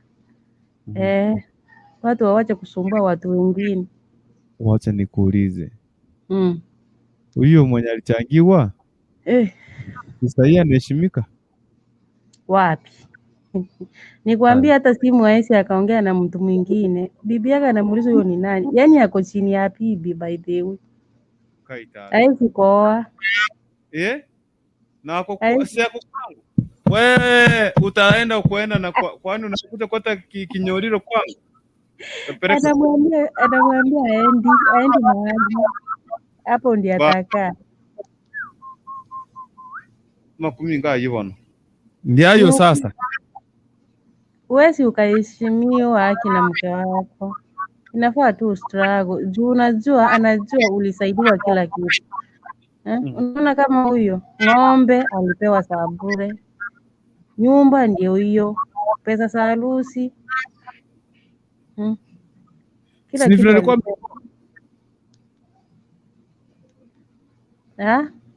si alikuwa ameokoka ndio manake. Alikuwa ameokoka. Yeye alikuwa ameokoka but babake hakuwa ameokoka, alikuwa ngaa hawa watu wanaitwanga mganga wa kienyeji. Mama Naro Ngurugaba toka Kiambu County. Lakini ni ile ya ukora, ile ya ukweli ya kudanganya watu. So yani kuchangiwa wani wanawake ni nani aliwaroga amtaki kutuheshimu? Lakini si watu muweke kamera hapa, tulisema tutoe kamera tuonekana sasa tujuane. Mbona mnasema kamera nyinyi akina sana pasa? Watu wafungue kamera tafadhali. Kurukutu, wacha nikuambie. Sasa wewe umeenda huko. You are begging yani lakini saidie lakini kaoe pipi. Yani wewe hata una hata nguo ni kama unaombanga. Alafu nipige nikuheshimu gaki. Siwezi. Wacha nikuambie. Mimi nya. Usiwahi hata kama utakuja kunipakia watoto rangi. Usiwahi jaribu tafadhali. Usiwahi jaribu. Asiwahi jaribu aje na ameona kila kitu umechangiwa. Sasa nitakuheshimu aje? Bernard. Hao wanawake shida ni ipi? Hawataki kutuheshimu hata kama hakuna shida hapo. Hata Biblia inasema man must struggle, man must provide. Sasa mwani wewe unafaa provide, uprovidiwe. Nimekutolea aibu, nimekutoa kwenyu, nimekufikisha hapa. Aibu gani? Nilikwambia nilikuwa naishi kwetu. Kwani ulikuwa unaona huko sina nimefukuzwa huko, sina kitanda. Kwenda kabisa. Wacha nikuulize sasa hivi. Utazekea kwenyu na utadharauliwa. Tukiwatolea hivi niache huko uone kama sindanunua shamba yangu nichenge nikae na mtoto wangu. Yana amekwambia kwetu lazima nikae huko. Na kama una do utakaa hii mwana youth mpaka uzeeke. Ukae hakuna. Ungeniacha uone kama siwezi pata. Sikizi kadri sana tu. Unaenda naked, yani uko kwenda bosa. So utaenda uchame miaka 2 huko ufanye kenye unataka. Ukundo anatuambia nini hapo? Nilikufuata nikakwambia nataka unichukue. Utajifanyia mapenzi. Mapenzi yani kama mapenzi sisi ni safari. Kama una fare relax. Siku hizi vitu zimebadilika my dear. Ngumu sana. Siku hizi hata mnatumanga fare. Wewe Bernard, kuna kitu uliongea hapo mpaka nimekumbuka eti wewe changia mtu aende awe bibi mzuri kuliko wako. Wewe unajua wasichana zaidi wanasaliwa. Rudio ni kali. Kuna ngoja bwana anasaliwa sasa hivi na wewe umemaliza kuzaa. Uniambie sasa, alafu nikuchangie. Alafu waanze kusikia huyu. Kuna bibi mwenye ameleta. Na mimi nadaiwa unga yenye nilikuja nayo, nilimpata huko akienda Kisiagi, nikakuja nayo na unga. Nadaiwa mpaka saa hii. Wewe nikuchangie. Kitu iko hivi, tukimchangia wewe bibi tukule wote, wote tunatumia wewe bibi, si wake pekee. Kila mtu aliingisha kwa mfuko, tukule wote. At least kama atanipea at least wiki moja. Hiyo yenyewe naweza mchangia. Urambe. Si lazima. Sasa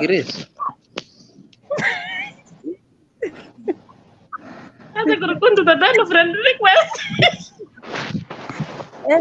Then you have made my night. Nali amtarara nikicheka. Osebe.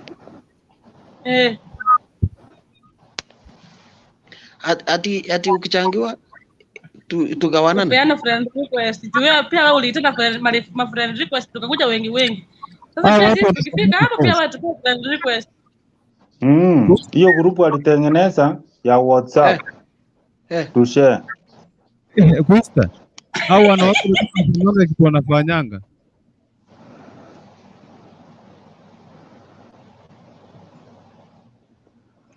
Yeah, wanasema kitu wanafanyanga. Kumbuka penye ulikuwa unashare ma links. Ulikuwa unashare ma links zako eti uchangiwe. Pia share bibi hivyo. Hiyo ni mbaya sana. Hiyo maneno ya kuchangia bibi alafu mtu atakuwa akikuja kwako hata hana heshima. Ataweka miguu kwa meza. Utapata yeye amekaa hapo. Amekaa hapo sitting. Ulikuwa unataka kuoa. Anaweka miguu kwa meza ati anaongojea chai. Kama Kurukundu alikuwa anataka kuoa sasa ameshindikana anataka kutuliza hapa kama Acha kidogo tuulize Kurukundu atujibu. Kurukundu, wewe ulikuwa unataka kuoa ndio ulikuwa unataka pesa ya dowry? Nataka nipeleke Mnyabs anipakie watoto rangi. Unavuta msuri. Na sasa Mnyabs wenye kuna pesa zake atakuja kukuheshimu kweli ukichangiwa? Ataniheshimu tu si ndio? Utakuwa unalala chini ya kitanda akilala juu ya kitanda. Utakuwa unalala nyaro. Haki acha nikwambie. Lakini kwa sure wanawake wa siku hizi ama mademu wa siku hizi wamechanuka sana. Unapata hata kama mtu kadogo tu kanataka pesa zake. Sasa wamechanuka kutafuta pesa sawa. Listen to me. As long as uko kwetu kwa shamba yetu pale Marimelelewa najua hapa ni kwetu, hapa ni kwangu, shamba yangu. My dear sister, utabeba vitu zako uende kwenyu, wewe uniache kwetu. Unajichocha. Sasa ndio unajichocha. Wanyoa kila mtu mrudishie pesa zake basi. Aliyesu niwekea baba. Hiyo nyingine hapana tambua. Kurukutu hujaiona bibi. Nakwambia bibi mwenye alikuchanga huko kwetu. Imagine kila mtu alikuwa anamwangalia. Wacha unafaa wapi kwa suneka. Ponja. Anawaambia Grace nimekupea subscribers 5. Acha nikuulize saa hii. Ati sasa umechangiwa, umelipiwa mali, si ndio? Na sasa pesa ya shule itatoka wapi? Pesa ya kukula itatoka wapi baada aende kuitisha mchango? Uliza Kurukundu. Kurukundu wewe unatupima sana. Unataka tukuchangie. Lakini akiniwaambia, unaona hata kama alichangiwa right now, yani venye naongea ni masongo. Sasa by the way, wako na pesa, unaona pesa. Hata uwezi kanyaga huko. Sasa ni masongo. Kila mtu alikochangia kama wamekuwa masongo. Kwanza kitu ya kwanza wenye walimchangia, sasa ni madharau. Madharau kitu ya kwanza. Hata hataki muongereshe. Hata akumbuki mahali alitoka. Ya sasa. Ndio mtu ambaye tuwachangia hapo. Nyinyi mnakuwa na shida gani lakini wanawake? Hata kama of course I don't know. Si kwa ubaya, Kurukundu tunafaa watoto tunaona ati mtoto amefanya vizuri mnamchangia anaenda university. Akitoka huko mtajua mjui. Wacha niulize Kwista hapa. Kwista, unajua mimi nyinyi mshaoa akina Penard Pastor, nyinyi mko na pipi. Hao watu wanakuwa na shida gani? How can we treat this? Kwanza sisi miaka yetu hapa sasa tunaogopa kuoa kwa sababu anakuja na kukalia. Anasema sasa huwezi ongea. Cha kwanza unafaa kuwauliza walichangiwa. Ndio waulize. Wewe wacha. Ndio maana ikiwa wako hapa ndani, yeye asilegenge vitu kama hizo. Mlichangiwa bibi yangu. Hata sikuchangiwa, mimi nililipa hata baba yangu alinipatia ng'ombe moja. Unaona? Mimi na hizo zingine ng'ombe moja. Na wewe Pastor Bernard? Alafu mimi nalipa pole. Mimi unalipa ngapi? Sasa nimelipa 3. Na unataka kumaliza na ngapi? Hiyo utamaliza na 6. Hapana, sasa tunaweza kwetu tukiwa wawili. Umetosha hapo na kwetu singine. Sasa nani anaongea?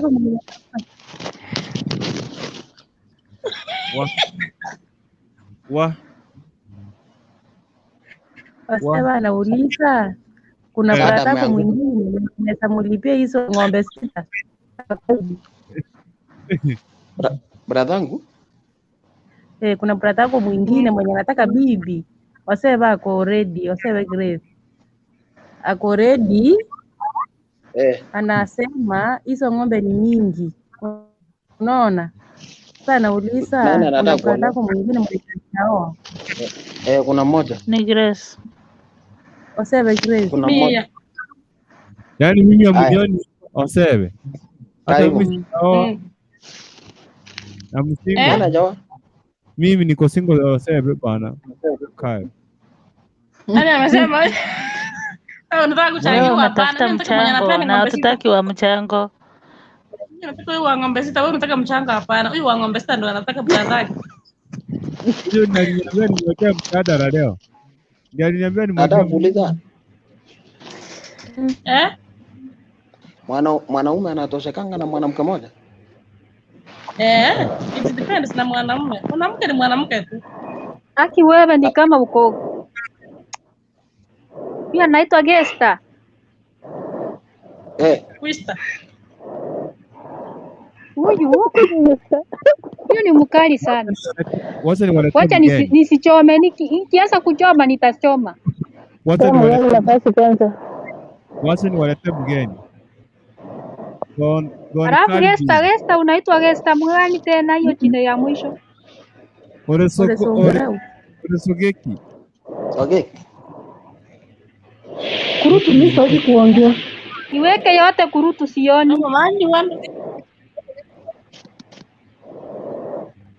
Umeona sasa? Kurutu. Are you from Thailand? Ambia Keva ingie.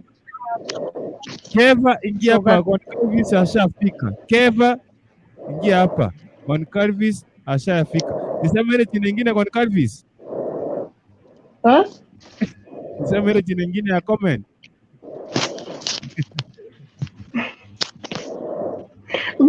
Ngoja kwanza Keva ingie. Keva sininge. Okay. Keva sininge. Naomba tukaribishe kwa Calvis long time leo ameingia live for the Netflix. Jipare today. Karibu sana kwa kusalimia watu. Pinga mchadara hapa sasa. Kuna mtu anayana bororo. Nani huyu anangorota? Ni mimi. Endeleeni kwanza nitachangia baadaye. Yes. Tumemaliza kuchangia my brother. It's your turn. Bado umepaki. Leta mchango yako.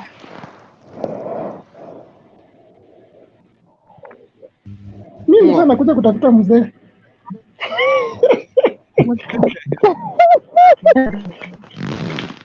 Yes.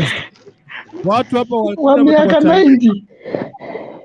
Watu wewe kelafu bwana na kofia uone kama utapata. Sasa anaongea soprano atawezana na mimi kweli? Hapana, kwanza hata hizo vitu. Huyu ni msichana bwana. Huyu ni msichana wewe, huyu ni msichana. Ndani yangu niruhusu. Nilikuwa nimeshangaa. Akina Kevo sinde watoke nje wakuja hapa. Wewe uko sure huyu ni msichana? Yes. Hapana. Haya. Ama amekuonga. Kurutu na wewe ni kama umeseeka juu. Hebu tuonyeshe kwenda chini penye umefaa wewe msichana. Chua sasa usitukonvince. Tuongea vitu za wasichana hapa na wewe ni mwanaume. Hapana, hata kofia na wewe. Sasa ni usiku. Sijavaa kofia ni kitambaa. Ukweli ni mwanamke huyu akimuongo mtawacha. Sawa. Hebu mkono. Hebu kwa mkono. Weka mkono wako hivi. Mikono ni eti? Weka mkono hivi. Hivi. Aje? Fanyana. Hivi. Akiwa ni mwanaume, ana mkono. Unaona ni mwanaume ana kidole tu. Tumekuona kwangu hapo. Basi. Huyo ni dem Wewe bana. zinafanana zangu wewe, zimekauka kweli kweli. Si unaona kama zangu? Ni dem bana. Imefanana saa kwa? Zinafanana zangu, si ndio? Ni kama hii mkono yake imetoka huko chini imekuja hapa. Mwanaume achana naye. Si unaona kama mimi naweza toa kofia? Si unaona naweza toa kofia, mimi ni mwanaume. Nikifaa hivi naweza kuwa mwanamke ama mwanaume. Kwani unavaa kofia usiku? Mimi Ndani yake hairuhusiwi kuonekana kichwa. Yako kazi, Bernard yako kazi. Mimi siko kazi, niko kwa nyumba. Haya, weka uso karibu na kamera hivi. Hivi. Nini? Nileta uso hivi. Kuja karibu na kamera hivi. Niweke nini? Uso karibu na kamera, ufungue macho. Tusikuingilie sana. Ni maamuzi yako. Ama wewe nisamehe? Hapana, sasa atoe msaada. Sawa na wewe. Kundu si alisema ajawa basi kurukundu songa na huyo. Hapana. Rudisha hiyo comment Kukundu. Mtanichangia? Rudisha hiyo comment nimetoa. Hapana. Ni kweli huyu amesema ukweli. Mimi nataka mimi nataka mtu wa 90. Uzaliwa. Mwanamke wa 90 hayuko hapa. Yaani Vizuri anataka wana. Watu wengi ndio tuko. Hapana, mtaungana, kila mtu ako na miaka hivi, muungane muende huku watu 10. Watu wengi ndio mfikishe miaka 90. Watu 10 tuende kumumunya. Si anataka 90.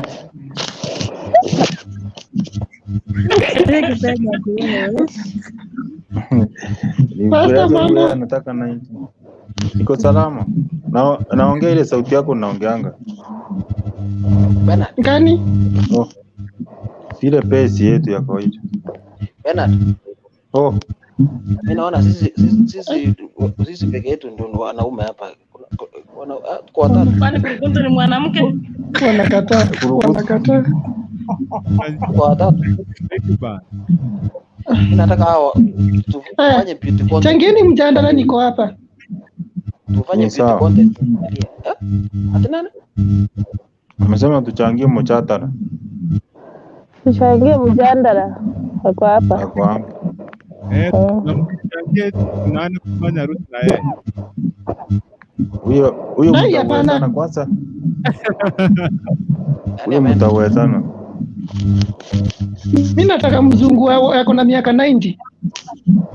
Haya, enda kwa grupu za wazungu tu. Ukitoa mwili ndio tutaongea faidi hata tutanini hapa. Mungoje tunamwani. Kwani unataka kumuua? Kwani wewe uko na miaka ngapi? Haya. Sasa mimi sitaki mimi hawa vijana wadogo tusumbuane. Ndio nakuuliza wewe uko na miaka ngapi? Hiyo sauti yake inaanza kurudi. Ameanza kushika rada. Utasahau puru ongea pesi. Wachia tu hapo. Eti? Uko na miaka ngapi? 20 years. Wewe uko na 20. Uko na 20. Ulichelewa kuchukua ID. Kuna 20. Kuna 27. Kurukundu.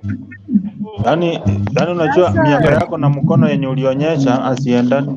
Badirisheni topic tafadhali, kuna chape tulale kama tuende. Tulale basi, kama mjadala imeisha zitoke live tulale jamii. Si mchangie mjadala, nataka kusikiza. Okay. Anza na wewe. Huyo anaitwa Gideon mwanzie. Mimi nilisema mimi mtu wa kuchangiwa hapana. Hapana, mshiriki kwanza niko na issue. Sikiza niwaambie kwanza Instagram mko wengi. Kurukundu sijume. Sikiza mimi ndo niko na mic saa hii. Ongea. Yes.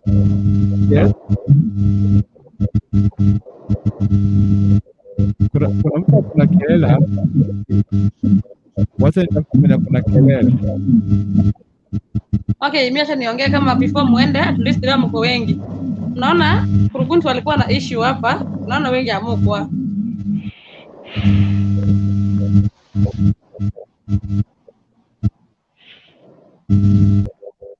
Tuendelee. Watu wakisulubisha yeye na huyo mwenye ametafuta mwanaume huko. Okay. Kurugenzi walikuwa na issue, ilikuwa the day before yesterday. At least before yesterday, after yesterday, before jana. Alikuwa na issue akasema hii TV yetu kuna vitu vingine zenye anahitaji, maybe wenda next month hatutamuona. So alikuwa anahitaji kama msaada hivi Kenya, kama uko na 50 ama 20 utamsaidia alipe umeme, nyumba ama internet. Sawa, tulikuwa tulijitolea. Wanyamu kwa sijui kama pia amewacheza ama nyinyi mnaona aje?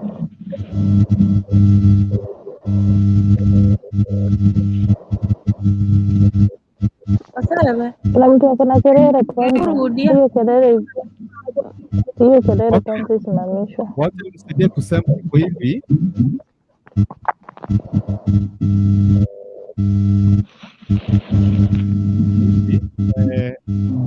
Ukiangalia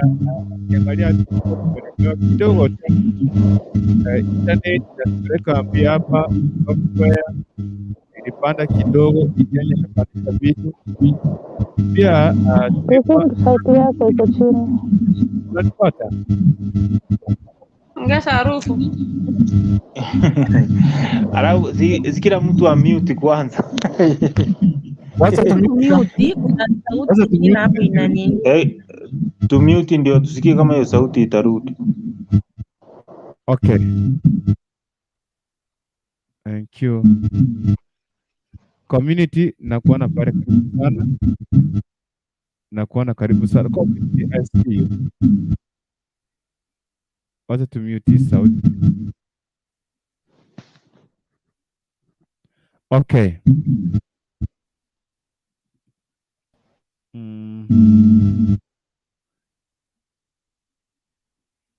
Muniruhusu watu kidogo tu. Ole Zongeki si umute ni hivyo Okay. Bwana anarudi. Nasema wewe umute. Hivyo sasa, very good, very good. Nilikuwa nasema vile mtoto wetu Grace amesema tuko na shida kidogo. Huenda ingekuwa kuanzia next month tusikue kwa hewa ama tusiwe kwa mtandao kwa sababu ya net kidogo inaleta tatizo kidogo. Software inaleta tatizo kidogo kwa sababu hizo ni kulipa rent, pia kuna kulipa pia kuna kulipia na vitu mingi. So kwa tuombea studio zetu za Kisii Hot, tuko hapa Hema Hospital. Hapo ndio tuko papo hapo opposite Sayare. So kuna vile nini gharama zimetupeleka mbio. So we were just requesting if as good friends na mafansi wa Kisii Hot, kama tutasaidiana, maybe kuna sapati, kuna mtu anaweza tulipia, kwa mfano tulipia internet ama alipia software. Mostly mtu atulipia software. Mtu sioni watu. Wako hapa, watu wako. Wamefunga mic, watu wako. Funga mic, watu wako. Yes. Yani at least mtu anaweza jitolea atulipie internet, mmoja alipie na software. Sasa na sisi hapa tutashughulika kulipa rent, tulipe na umeme. Pia vitu zingine zinahitajika hapa kama maji, vitu zingine tutashughulika. So that's why we are requesting, hivyo ndio maana Grace amesema. So we are here. Watu walichanga, watu walikuwa mwenye alipenda cash watu wawili. We had a new guest. To pay the new guests when walikuwa 30 day, they gave mmoja alipeana 200, mmoja akapeana 1000 30 day. So wengine wakaandika kina Double Karara wakaandika pesa zao 500, akina Wasewe 500, Ikiababa 500, and we were kwa mgeni mwingine sijui Ikiababa ndiye anamfahamu 500. So that is hizo hazijatolewa. So almost hizo 2000 zingine hazijatolewa. Kurukundu mesi kwa na Ikiababa ukwa Mbona unaniweka na mimi sikukuwa, na si vizuri kutacha pesa yenye mtu ametoa. Yani, okay, pole. But sasa si walikuwa wanazungumza hapo live. Walikuwa okay, ama Gesare. Nimekosea hapo Grace, I mean.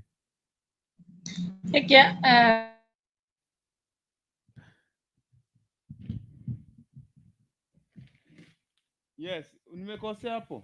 Wewe ulikuwa ni kwenye ulikuwa umetoka kidogo. Okay, lakini mimi sijui, sikukuwa, basi nilikuwa nimetoka, lakini sawa. Sioni kama hizo pesa nilikuwa hapo. Sawa. Wacha nipatiane Grace sasa, endelea. Grace, endelea. Nafasi kwako, ndio community atazungumza kwa mjadala. Karibu sana. Okay, mama, kama uko unaona kama pesa utapata, si pata, tuko hapo, utamwambia tu. No, mwingine yule mwenye kwanza, lakini sikukuwa. Kara alipeana promise, na huyu mwingine sijui ni Kinyaboke. Tulipeana na promise sana, hata tutalipa, lakini tulipeana tu promise, akatuandika chini. Tale sasa nilikuwa nasema kama kuna mwenye pia atapata like 50, like 20 pia andikwe. Ukipata utume, at least tutawapush. Hebu niulize Kurukundu swali. Uliza. Ni pesa ngapi zimemisi? Najua nitaweza lipa sote. Sasa yenye zimebaki. Tushtu yake. Okay, wacha nipatie hesabu. Kulipia software hii tunatumia hapa inapepa watu 12, nalipianga na 4000 kila siku. Kwa mwezi. Yes. Kwa mwezi. Alafu internet 5000. So mimi nilipo nao niko na 1200, ukiongeza hizo zingine zenye nani walitoana it is 3200. So kuna zenye hizo ukipiga hesabu, kuna zenye hizo zimemisi juu. Kwani mnaongea nini Kukurukutu? Sijui yake chenye mnaongea. Okay. Hebu niambie. Wacha kia baba kueleze. Kia baba. Sasa wewe una mdomo. Wacha niseme. Okay. Ya ninazungumzia ni kuhusu Kisi Hot. Kukuja live. Ile tuko hapa live tunapiga story. Waenda kama hatutapata kwa sababu gharama imekuwa ngumu, vitu zilikuja zikaongeza. Kulipa internet, kulipa stima, kulipa rent na kulipia stream zimeenda juu sana. So we were like tukaona ni vizuri sasa tuachane na mambo na kuingia live, sababu ya hiyo kulipia hata stream imeenda juu sana. Kulipia 4000 na vile tuko hapa, by the way, vile tuko hapa YouTube live tunazungumza, YouTube it doesn't not count, haihesabu vile tuko live TV, haihesabu. It will start counting tutamalizia show tufunge hiyo show, tufunge hiyo nini, tu upload hiyo video. Mwenye ataanza kuwatch pato tumemaliza ungehesabu, of which means like kwamba tukimaliza show hapa, watu watafuatilia show baadaye ni watu wawili watatu, mtu anatengeneza 5 shillings, unaona, kwa mwezi, of which unatakiwa pesa mingi sana. So imekuwa hard kuweza kuendelea na live stream.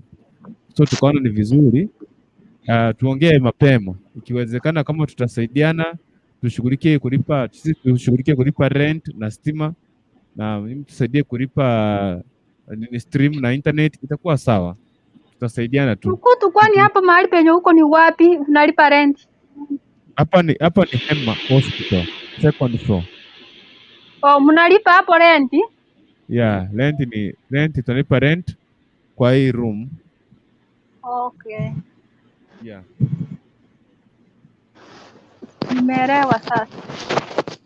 Sasa Kurukundu, unaona Liskini alikuwa hiyo siku mimi nikikuja nilipatanga story ya drone, labda mlikuwa mmemalizia.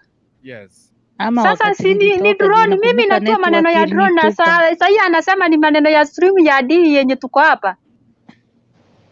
Okay, kama hiyo siku nilisikia hiyo, lakini sikusikia, but sasa ni sawa juu sasa ndio nimesikia. Unaona, sasa ningekuwa nimeanza kuandikiwa niko na deni na sijui.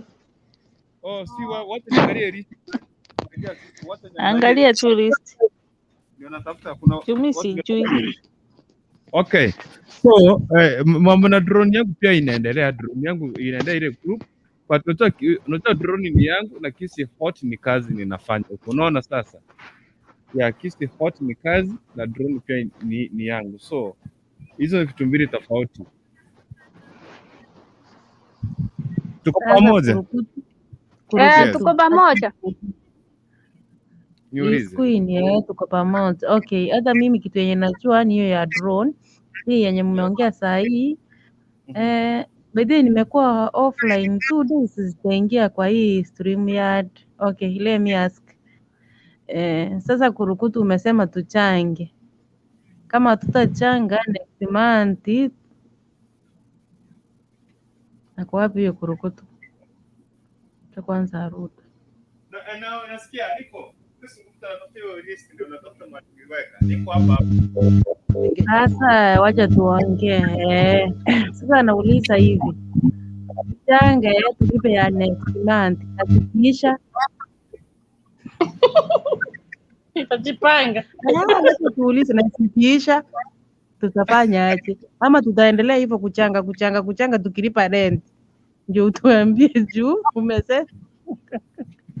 So I'm saying watu unaona gharama wakirudisha hizi vitu zikirudi chini, if they come down well, tutakuwa tunaendelea kama kawaida. Unajua sasa shida hii Kenya imetuongezea kila kitu bwana, imeongeza everything. Sasa unafikiria saa hii sasa si budget ilisomwa na sasa budget ikisoma sijui ni after how many years? Inakuanga after how many years? 1 year. After 1 year. Sasa hiyo after 1 year kitambo sasa tena hiyo ni miezi 12. Economy kurudishwa inaendelea kupanda.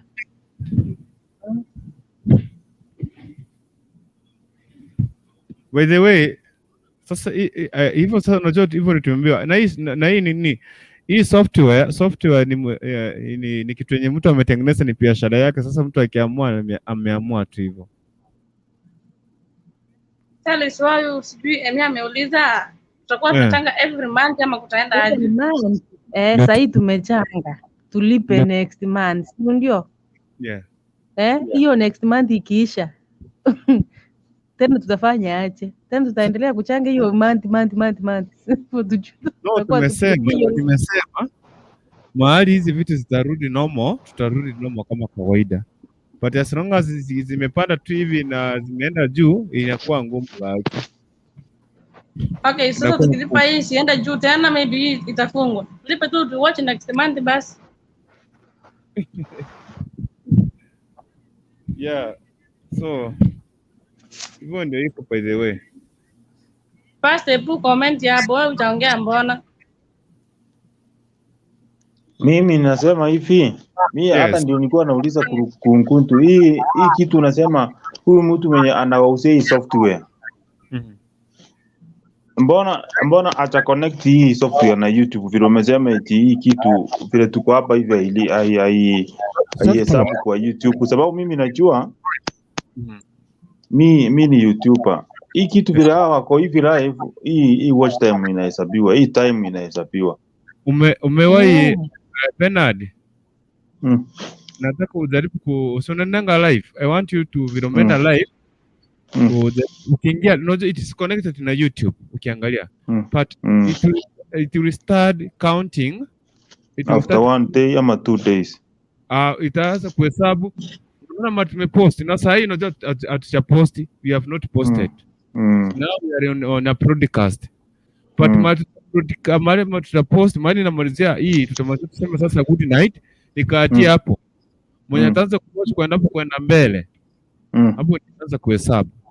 Lakini tumekuwa hapa hizi tumekuwa tu hata ni 44 minutes. Hapana. Naona hii kitu hii ni live. Bernard, I want you nataka kesho jaribu. Nataka kesho hapa. Ndio nataka kukuambia, of course inaweza kuwa ngumu.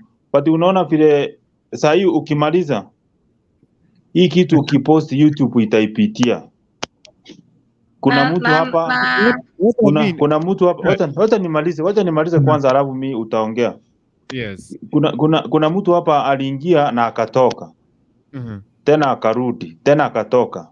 YouTube itapitia hii kitu yote, ikusanye zile time zote zenye huyo mtu alikuwa ameingia nayo hapa. Hizo time YouTube itakupea. sababu unajua hii kitu ukiposti saa hii hata kama hakuna mtu ataona nini, after one day ukienda kuiwatch utapata kuna watch time kitu kama 10 hours ama tuseme kama hii sasa vile umeona hapo unaweza pata ni 20 hours. Hizo 20 hours unapewa, ni vile uwezi pewa saa hii. Hii ni kitu saa hii na sasa hii tumeanza kunini, wacha nikwambie, wacha nikufungulie terms and conditions YouTube. Wacha nikufungulie terms and conditions.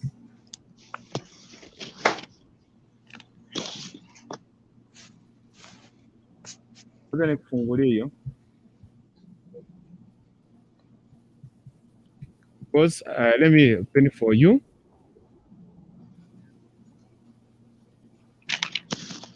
Okay.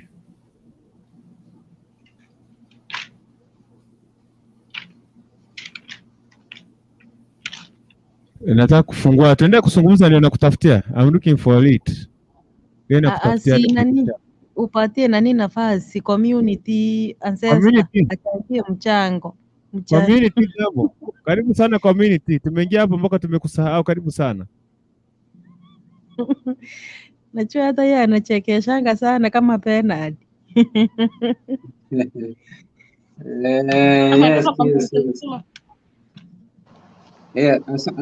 Asante in fact kwa kunipatia nafasi. Kutoka Kuwait niko locked mbaya sana. By the way, in fact mimi mara mingi na kwa mtembei, unajua sometimes mtu unasemanga wacha nirudi nyumbani angalau nipatie ndugu yetu support kidogo Kurutuntu sijui Kurutuntu. Very nice. Yeah, by the way nimepata hayo mawazo ya Mr. Kuruntuntu. Na in fact wanga tunasema namna hii. If you've been made to be coming always from the back door. Unaona, yani kama kila siku wewe instead ya kutumia mlango wa mbele, saa yote tu unaambiwa wewe pitia hii mlango ya nyuma. So ile siku mlango ya nyuma itafanya nini? Itafungwa. Hiyo inamaanisha hiyo nyumba hauta-access. Hiyo nyumba itabidi ui-access. Na kama hauta-jipose utumie mlango ya mbele, basi inabidi upasue ukuta, ucreate mlango ingine still hapo nyuma na uingie. So mimi ninge-propose namna hii, kando na ndio kusema tuwe tunachanga kwa sababu ya ABCD. Ningalipenda baada ya kumaliza hii stream, sometimes maybe unachukua zile maybe zile mawazo yenye watu wamepeana mazuri, then unayakata into pieces, ambapo itachukua kitu kama maybe 8 hours. Yeah, not 8 hours, 8 minutes, whereby ukipost, unajua sasa saa hii unaona tushakimbia 2 hours, we are almost going to 3 hours. Unajua watu wengi ameingia maybe alikuwa shughuli zake, watch hii stream for 3 hours inakuwa ngumu, so unaikata kitu kama 8 minutes, then kutoka hapo mtu ataangalia aseme enyewe kulikuwa na topic hapa, so ataamua wacha nifanye nini, wacha ni kwanza kabisa hii ya 8 minutes ataiangalia, alafu kuna hizi mambo ya ads nini ambazo YouTube itafanya nini, itapeana, then kutoka hapo hizo views zitafanya nini, zitachangia wewe mwisho wa mwezi kuwepo hapo mahali umeketi namna hii, angalau utupe hii uhondo na sisi tuwe tunachangia. So hiyo ni ni jambo moja. Alafu na jambo lingine ninasema kuwa if you see a frog during daytime, ujue kuwa where it lives somebody is after his or her life. So ni vizuri sana Kuruntundu vile umepeana hilo wazo. Nikipata salary, sijui kama hii namba yako ni ya M-Pesa hii. Yeah, I promise nitatuma 2K, lakini mwenye atani ile namba yenye koze wakati nilikuja pande hii, in fact niliselect kidogo namba yangu ya Safaricom ikafanya nini, ikafungwa. So kuna jamaa anaitwa Joseph Mwinde, ndio atakutumia hiyo do anytime tukipata salary 2000 I pledge. Kwa sasa God bless you so much. Yeah, asante. Ndio naona nimesema kuwa wakati umeleta vilio kama hivyo, wewe sasa nitakufananisha na chura mwenye, unajua chura mchana ukimuona inakuwa ni nadra sana. Chura anaonekananga usiku wakati ni kutulivu, wakati anajua kuwa hakuna insecurity, lakini ukiona mchana umetoka ujue shida iko. So Kuruntutu ni vizuri wakati shida iko, ni vizuri useme vile umesema hivyo kuwa enyewe kuna problem hapa na hapa, na sisi tutajaribu kwa jinsi tuwezavyo kukupiga support, tukingoja gava irudishe mambo ya tax chini, of which itakuwa ngumu because nyinyi mnaona vile mambo iko hii Kenya yetu kwa sababu of corruption. Unajua corruption ndio imetufinya namna hiyo, whereby sasa ile pesa yenye jamaa wa matumbo ambao wameiba wanataka kutoa kwa tax ndio warudishe pale. Si unajua tu, so it is like that. Mimi hilo wazo ni mzuri, wacha niachie wengine wachangie, alafu kuhusu mada ya leo nitazungumza baadaye hii mambo ya Dowry na nini nitazungumza. Before tuingie kwa hiyo side nyingine, tumekupatia nafasi kwanza. Wacha tuingie kwa hii kwanza. Kitu muhimu hapa tuambie kwanza hii mjadala siku ya leo piga hapa, ndio tuingie hapo. Wao walikuwa wamechangia, tulikuwa tumeingia Said, tutaingia hapo. Changia kwanza hii topic kwanza. Tuambiane ukweli, nikitaka kuchangiwa nenda nilipie nani alikuja nipakie watoto rangi mimi nyaps. Kuna shida? Si mimi ni Sudanese kwambie nichangie tafadhali, mimi nyaps nimpeleka nipakie watoto rangi.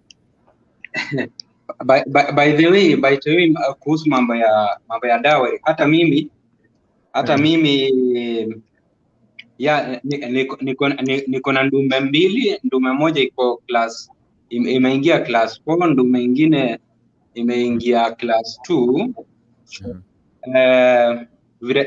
Vile narudi Kenya for vacation, maybe September hapo ama towards December, ndio nitapeleka bahasha yangu, kwa sababu unajua sisi ni watu ambao tumechanuka. Siwezi bebana na ng'ombe kutoka Kisii County nipeleke Nyamira ama kutoka Chaona. Sasa mimi ni kuchukua wazee wawili watatu hapo, nikiwa nimedunga do yenye nitakuwa nimekusanya kutoka hapa kwa bahasha, niende niweke kwa meza, then kutoka hapo hiyo maneno ifanye nini, hiyo maneno tumalizane nayo.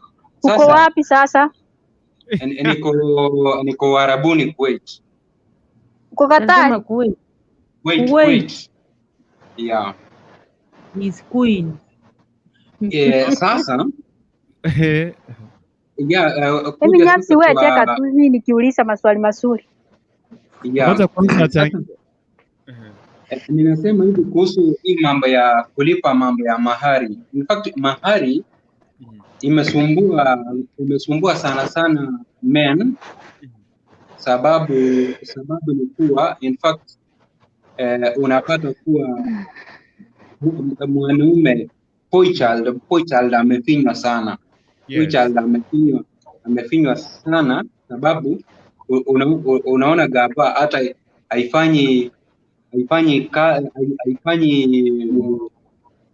ama nitasema yani create jobs of opportunity kwa huyu boy child ndiposa awe self dependent. Imekuwa shida sana sasa. Ndio unaona hata in fact mwanaume amekanyaga miaka 30 miaka 40 hajafanya nini, hajaoa. Eti hawa wasichana ama wamama tunawaogopa? No, hatuogopi, but ni ile jamaa anaangalia kuwa je, nikiingia mambo ya ndoa, dowry inanisubiri, huyu mwanamke mwenye anakuja, hii ni tumbo ingine. Kama mimi tumbo yangu siwezi ishipisha, je, nitawezaje shipisha tumbo ya mama? Na mama unajua tumbo yake ikiwa imeshiba, mama atakuambia kuwa sasa nahitaji watoto. For her own security. Watoto ndio wamekuja, wanahitaji waende shule nini. So ndio unapata kuwa huyu boy child anaamua wacha nifanya nini, wacha nisioe. But mimi siwezi nika-advise wanaume tusioe. Ile kitu ambayo ningependa ku-advise most of the men, mambo ya kuwa na uraibu wa kunywa pombe, inastahili watu waache. Yani hii mambo ya in fact unakunywa pombe na una do. Unajua mambo ya pesa, kama uko na hiyo uraibu ya kunywa pombe. Unajua pombe, wale watu wenye wanakunywanga pombe, unakuta kuwa jamaa amepiga mahesabu, nimelipa rent, nimenunulia watu wangu chakula, watoto wameenda shule, mahali wanalala hawanyeshewi. Sasa ile alafu nimesaidia hao watoto in case maybe kifo ije abrupt. Hao watoto wangu lazima life iendelee, kuwe na continuity, we call continuity in life. Sasa unapata kuwa huyu jamaa akiwa namna hiyo, but because of sasa kukosa maybe mtu wa kumpatia mwelekeo, jamaa anaanza kunywa pombe, na kisha anza kunywa pombe basi automatic sasa huyu anakuwa ni reject kwa society. Unakuta kijana mdogo maybe is 25 years, lakini ukimwangalia kwa sura yake namna hii unashindwa huyu jamaa miaka yake ni 40 ama ni 50. Kama sasa hivi hebu angalia sura yangu, I'm 34 years, but ukiniangalia utafikiria maybe huyu jamaa ni kitu kama 25 years ama 27 years. Sababu gani? Ukiweka uraibu kando, alafu ufocus your life vile unataka iwe, kila kitu itakuwa sawa. So kulipa dowry, nimekuja kwa topic sasa. Mbona tunalipa dowry sisi kama wanaume, si wanawake? Mwanamke usimweke karibu, if you are a man enough, usimweke karibu na mambo ya dowry. Mambo ya dowry, it is for you as a man. Unajua hii inakuanga ni shukran ya wazazi wale wenye walilea huyu mtoto wao wakampeleka shule. Ushaona, baada ya kumpeleka shule akapata kazi, wewe umekuja unataka kufiatuka na mtoto wao. Unajua sasa utakuwa umecreate a gap kwa ile familia. So ndio tuseme asante mama, asante baba kwa kunilelea huyu bibi yangu sasa. So nawapa hii kidogo. Unajua sasa mtu kama sijui ni kia baba ama Nyaps. Nikitaka kumnunua sasa, tuseme kama hiyo sasa, kama ni kununua, you cannot, hauwezi. Kwa sababu gani? The life of a human being in fact haiwezi ikanunuliwa. So unajua watu wengi wanga anafikiria kuwa maybe wakati tunalipa dowry wanga tunawanunua. No, hiyo ni asanti tunapeana kurukutu kwa wazazi. Kurukutu. So unajua mimi hata sijaelewa nani au brother yangu, sijui kama hii ni topic ya leo ama sababu topic ya leo si ni kama ndio hiyo topic kidogo. Pastor, niko kwa topic halisi kabisa. Ni wewe haujanipata vizuri. Unajua mimi nilikuwa naelewa. Unajua kuna swali walikuwa wanauliza kwamba ni vizuri kuchangia mtu aende aoe mtu. Mimi sasa okay. Penalty.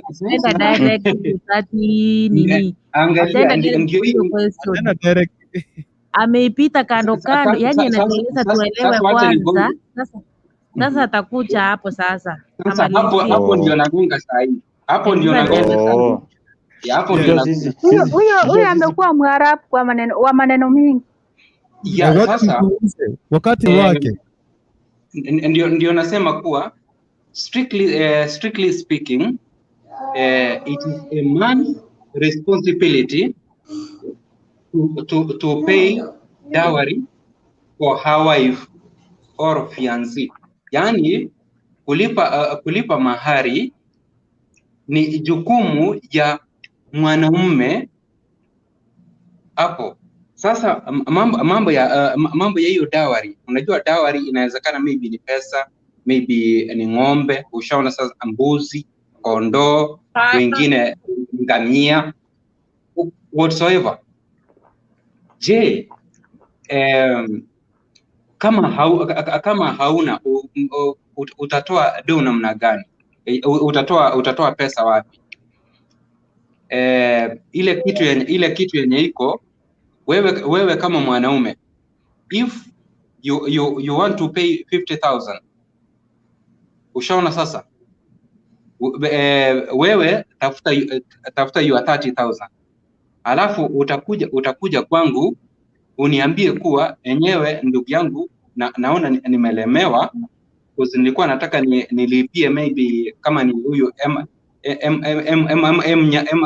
Nyaps, nilikuwa nataka nimlipie 50,000, but sasa hivi niko na 30,000. Bas mimi ama kurungutu ama pastor nitafanya nini?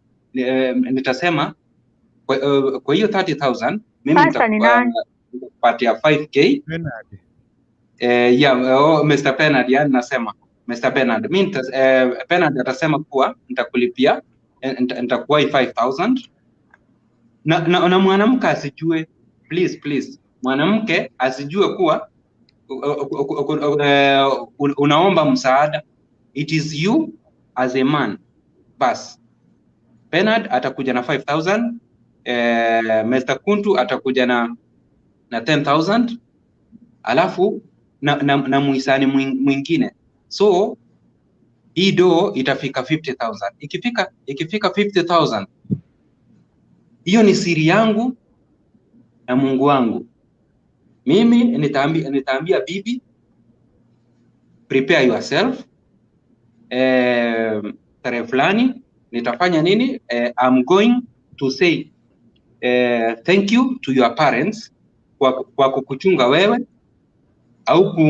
au kuungua sura yako, au kuungua mwili, kwa sababu ya ile malezi walikupatia. So mimi hiyo do nikiwa nimeiweka hivyo, nitaenda pale nimwage kwa meza namna hii pap. Sasa wazazi wa huyu bibi yangu ama fianzi wangu ndio watakuja kwa msichana yao ile kiasi ya do yenye mimi nilifanya nini, niliwapatia niliwapa. Ni sababu gani? Unajua wanawake, the moment utadisclose kuwa naenda kukulipia 50,000, mwanamke atasema we wazazi atakukwaza roho, atakwambia wazazi wangu wakanifunza mpaka university level, wakatumia millions of money, wewe unaenda kuwapatia 50,000. No. So hiyo itafanya nini?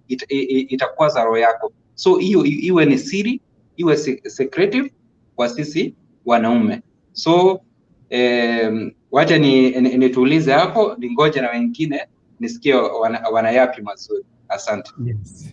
Thank you. So wewe umesema community. So wewe umesema ni vizuri usaidiwe kuchangiwa. Nimesema first of all, mimi kama community ni jina yangu ya YouTube. Mimi naitwa majina yangu ni Harun.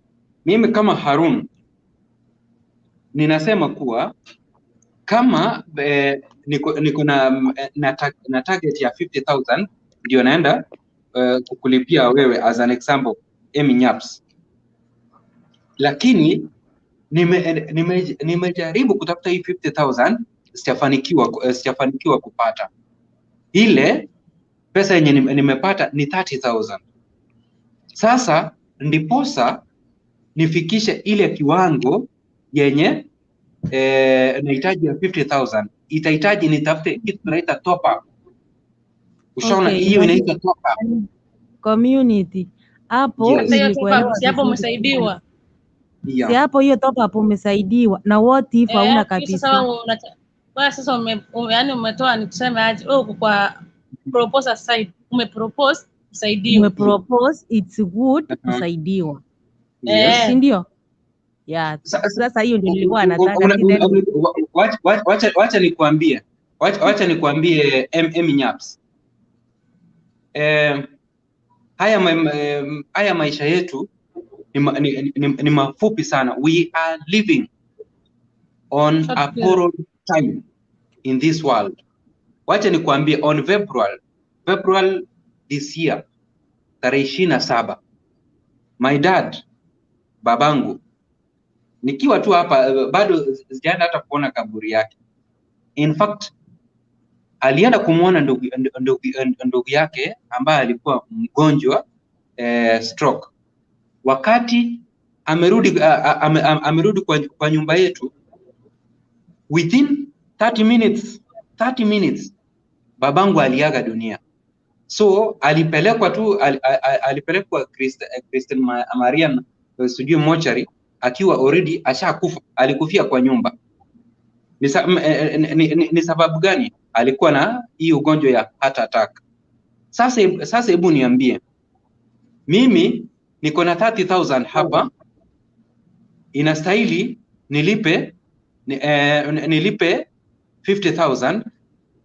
Ni sababu gani inastahili nilipe hii 50,000? Maybe wazazi wako walikupeleka university, na mimi ninaona kuwa hii 30,000 enyewe ni kidogo, lakini yani ndio at least hata wewe wakati utaambiwa na wazazi kuwa mzee wako hii ndio kiwango ya pesa, at least hata wewe utafurahi. Ndio tukikuja hata jioni community. Okay, tumepata point yako. Sorry for the loss. Wacha mzee alale pema peponi. So point yako tumepata tu, ni vizuri kusaidiwa. That's all. Yeah, so ndio nimekuambia kuwa ndio tuepukane na hii mambo ya wakati mtu ameaga property na bado community. Nikuulize swali. Angalia vile watu wanasumbukana mazee kwa mambo ya michango. Hebu acha tuchange ndiposa mwili uwekwe kwa kaburi. Hizo ndio vitu tunataka kuepukana. Heri ulipiwe mahali. Kuna swali. Changiwe ukiwa hai. Community niko na swali. Community msamato. Iko sawa. Akiuliza. Yes, uliza. Nauliza hivi, wewe umesema uko na 30, unataka kuongezewa. Yeah.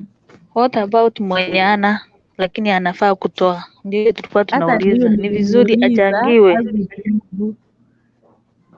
Sasa mwenye hana kabisa. Hana pi. Yeah. Na wewe Hapo, na kuna mahali hapo, acha niongezee hiyo ya nani kia baba. Na kuna mahali unatachatacha eti ni shukrani unapea msasi juu msichana wake amefika university. Na wale wenye tulifika class 7 hivyo hatulipiwe Wenye mali. hatukusoma. Sasa Mimi ni 5.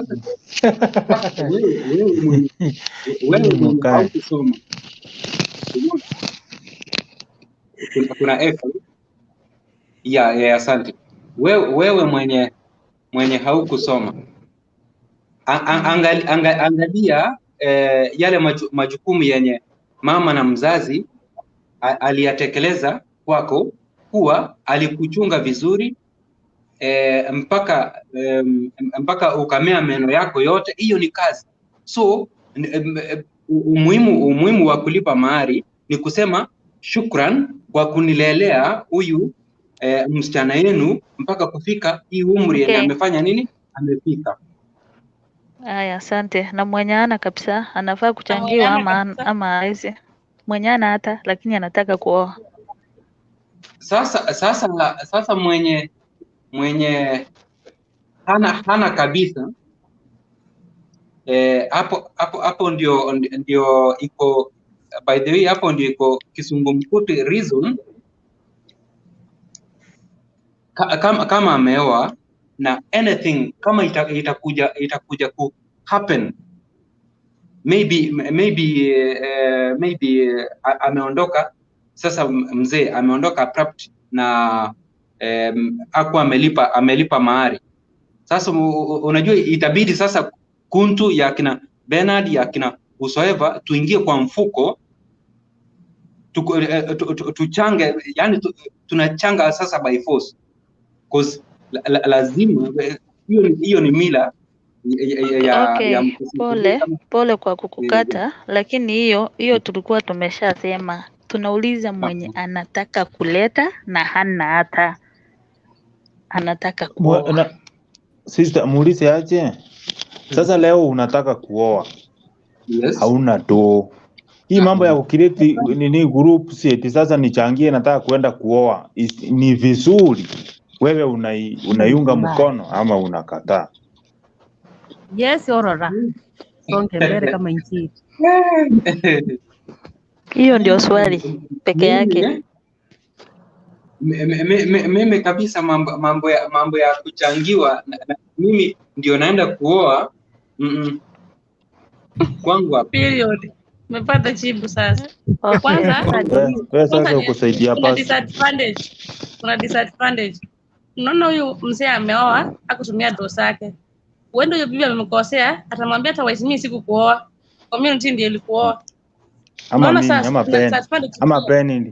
Penny ndiye alikuchangia. Pia kwanza si mimi, wewe si wangu. Wewe uletwa tu na jamii, wewe si wangu. Pia kuna disadvantages hapo. So, Madam Grace. Naomba niseme hivi.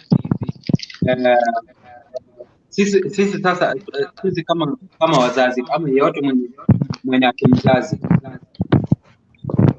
inastahili hao watoto wetu. Tuambie huyu amute kamera ya amute nini yake.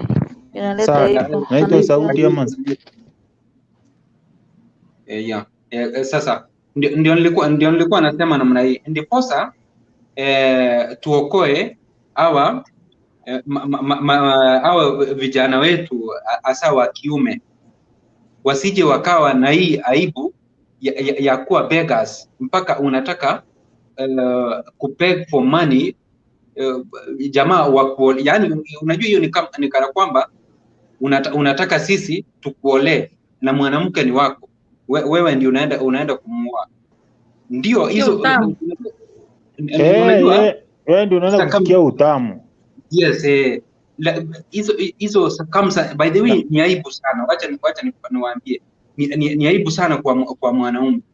Ndio tunasema kuwa kama kabisa tutakuwa tumelea watoto wetu vizuri, wamesoma wamesoma mpaka wamefika ile kiwango, akili yao inaweza jua kuwa nikipanda hii ndizi, nikipanda miwa, nikifuga kuku moja mbili hapa hivi, yani mtoto ajue kuwa kando, hata kama ndio sitapata kazi, mimi mwenyewe naweza tumia hii shamba yetu yenye imelala hapa hivi, kwanza kuweka kusave pesa kidogo kidogo, ndio just in case hii nini maisha yake ikimfikisha hapo tu mahali imemfikisha kuwa in fact hana chenye atakimbilia, hiyo saving yake itafanya nini? Itamsaidia. Na wazazi, please, kama unajua wewe ni mzazi na mtoto wako amehitimu umri wa miaka 18, amechukua identity card, it is very good huyu mtoto uanze kumprepare, aanze kujitegemea yeye mwenyewe, just in case kama utaondoka katika hii dunia, asije akaleta aibu kwa watu. Asante kwa mawazo mazuri. Asante, karibu. Asante sana. Asante sana bro, hapo umechangia kweli kweli, lakini hawa watu unajua wanachukuanga advantage. Kwanza akina Kurungutu hapa, unafikiri unaweza pata yeye ndiye anataka hiyo mchango. Hiyo ni kwa sababu ameona watu Kurungutu ni yeye anaoa.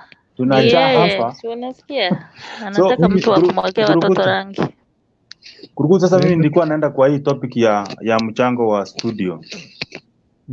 Mimi nasema ukweli, hii studio ni kitu ya maana sana, kwa sababu kama sio hii studio mimi hata singe subscribe kwa Grace, ama si atungechuana na Grace, atungechuana na Kurungutu, atungechuana na Tabokara na watu wote wako hapa. Kwanza nimefika mpaka kwako, nimesubscribe mpaka nimecomment hapo, nimeona Nyalesa na anaongea na msichana mwingine ameshuka hapo, nimefika kwako pia nimesubscribe na nimecomment. Nimeshukuru. Na kila mtu aende pale Pena Tununga Studio, hani channel. Mimi nasema ile kitu iko, hata kama tutakuwa tunalipa every month, itakuwa ni vizuri, sababu hii kitu yani mimi si command kwamba tuwe tunalipa every month. Hii channel huwa inatukutanisha watu wengi sana. Pia kuna zile news zingine tunapata kupitia kwa hii channel. Kama leo nilikuwa na watch message fulani live kutoka huko, huyo rafiki yetu mwenye alikuwa amekufa, na ni kupitia kwa hii channel. So ile kitu nilikuwa naomba tu Kurungutu, hata kama itakuwa ni kulipia studio, wacha tulipe kama ni hii mwezi, na nyinyi mjaribu sana hiyo mwezi ingine pia mlipe, ndio tuwe at least mnatupea gap. Kama shida iko mnalipa hii, sababu mimi najua kuna part of YouTube huwa inalipa saa zingine. Sisi mwezi tunawalipia kila kitu, next month na nyinyi mnalipa hiyo mwezi ingine pia tunalipa, yani kama inawezekana before hizo vitu haziteremka, sababu mimi napenda hii live stream zote, sio hii peke yake, mimi zote zile zenye tunaenda tunaungana, tunakutana pale, tunaleta points zetu pale, pia tunachangia kulingana na vile Mungu amekubariki. Unajua hizi vitu za kuchangia, huwezi changia ukiwa peke yako, umekaa kwa nyumba unachangia. Kama sasa hivi tumesema mtu kulipa mali, ningeambia nani kwamba mimi siwezi lipa? Nisingejiambia. So lazima nikuje niwaambie hapa tuchangie, kila mtu ajue, na pia kuna michadara mingi sana huwa zinakuchanga huko live, zenye pia zinakuguza wewe personal. Kama ungekuja hiyo live pengine haungekuwa nayo.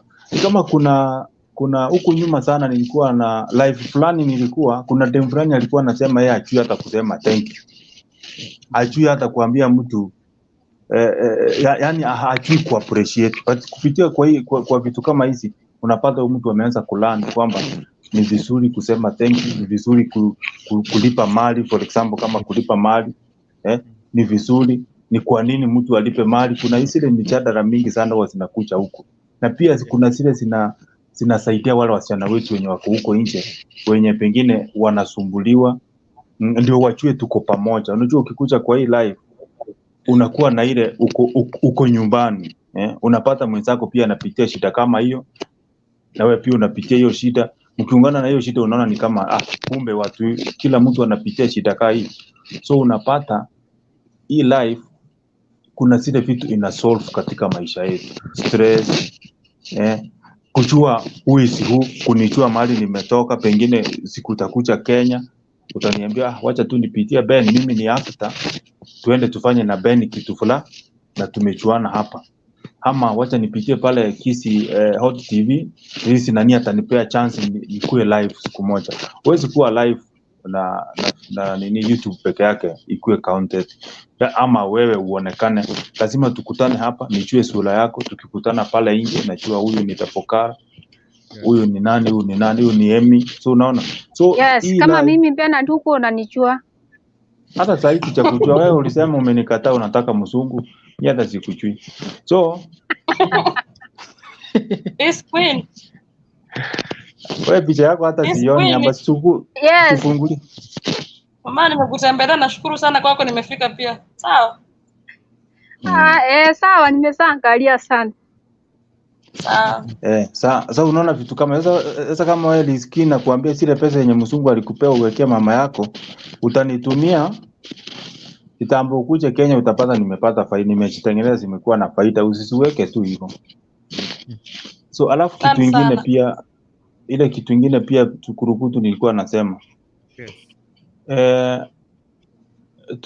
Tukue ile limited. Unajua kama saa hii of course mimi niko na shida. Of course mimi natumia bundles kukuja live. Yes.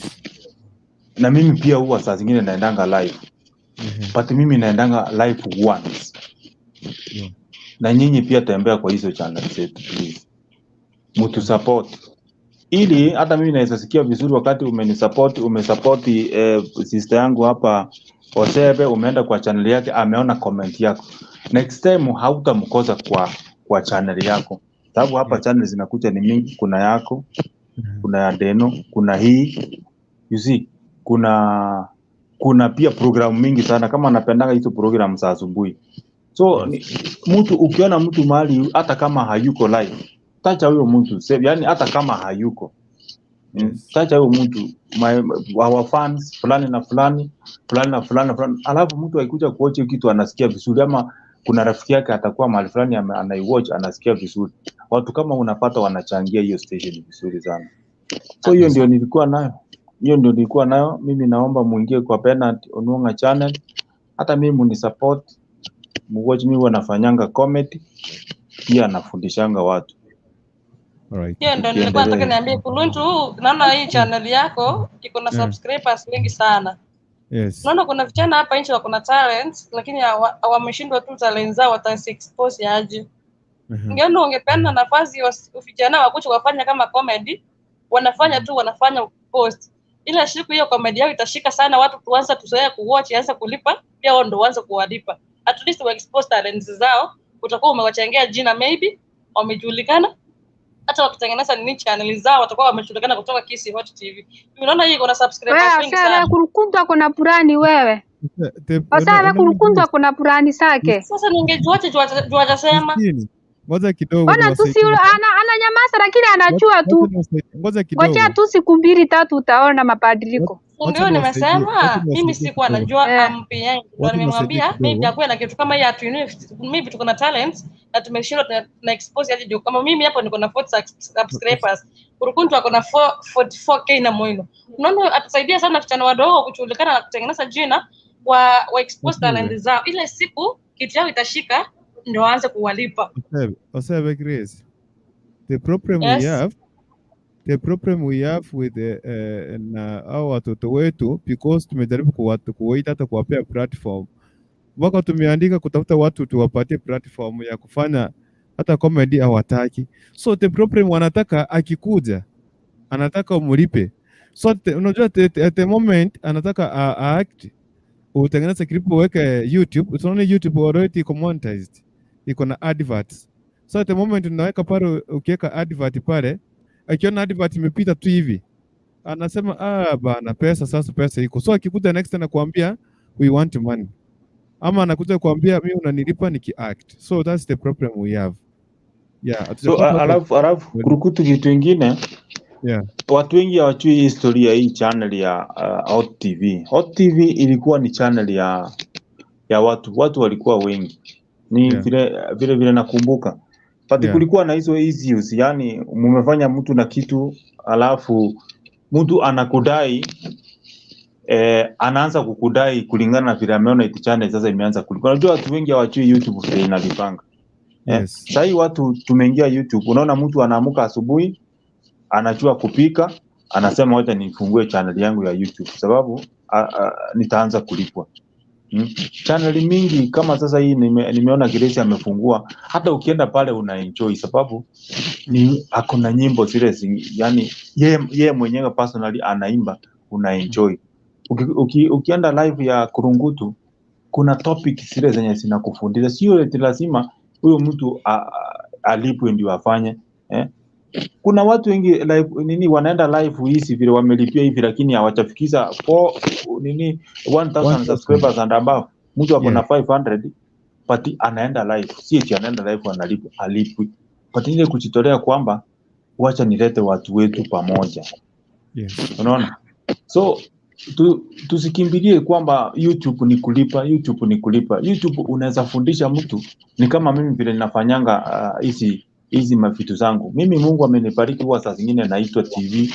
Wale watu wenye mna watching ma TV, ukienda Maisha Magic, ukienda K24, saa zingine mtu ana watch clip yako anakuita, wewe una fit my friend. Ama wakati audition inafanywa, wewe unachukua clip moja kutoka kwa nini yako una post. Mtu akiona anasema this is the person tulikuwa tunatafuta. So sio ni lazima ukifanya kitu YouTube ikulipe. Mtu kama Grace mimi akikuja Kenya najua nitamficha kwa filmu yangu ama kwa video yangu sababu nimeona ako na ile passionate, yani yeye amejitolea.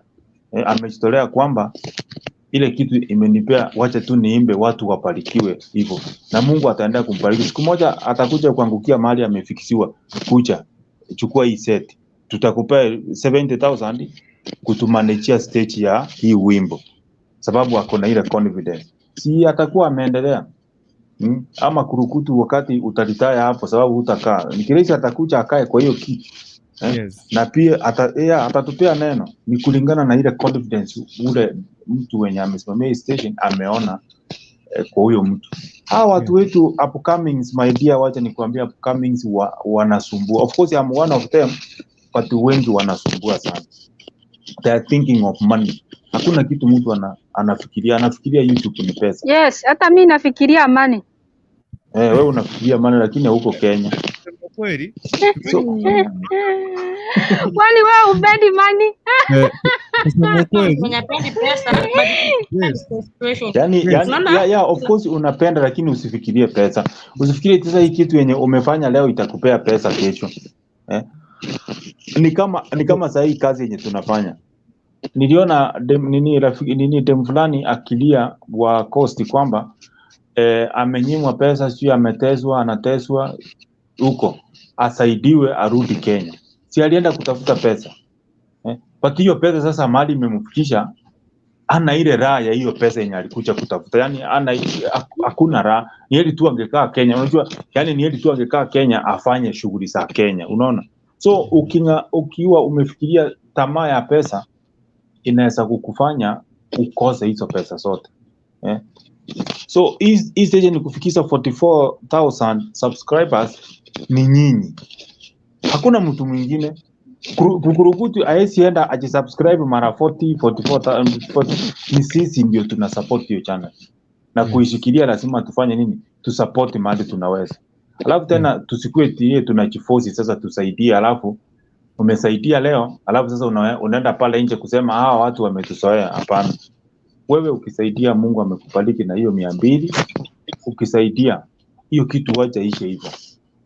Sababu unajua tuko na platform mingi kama hizi yenye tunaenda live.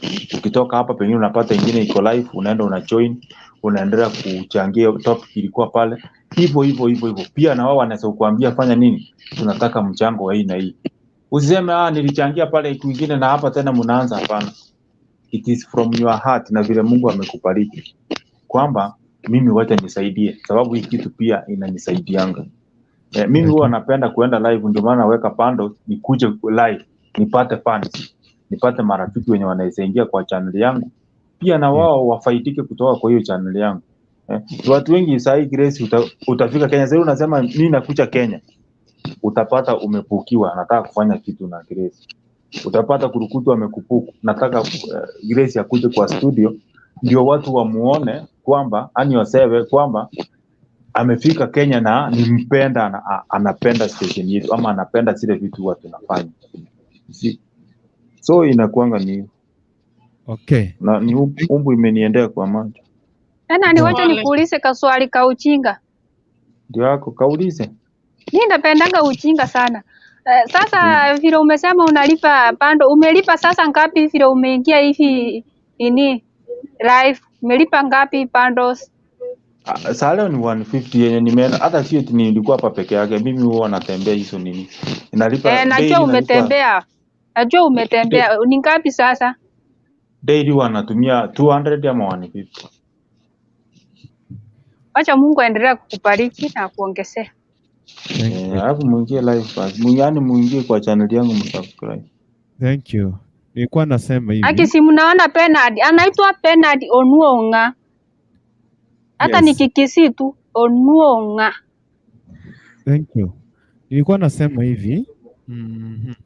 Actually asante kwa maoni mazuri. We are trying our level best. Where Grace ndio yako?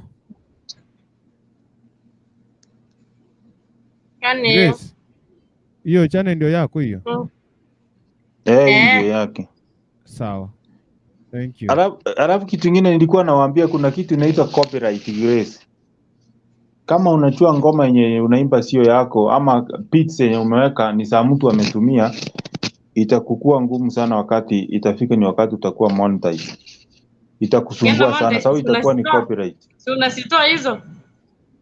Sasa unajua ukisitoa kuna vitu huwa zinapunguza. Kwanza watch time inapunguza. Na pia subscribers saa zingine huwa ina affect subscribers.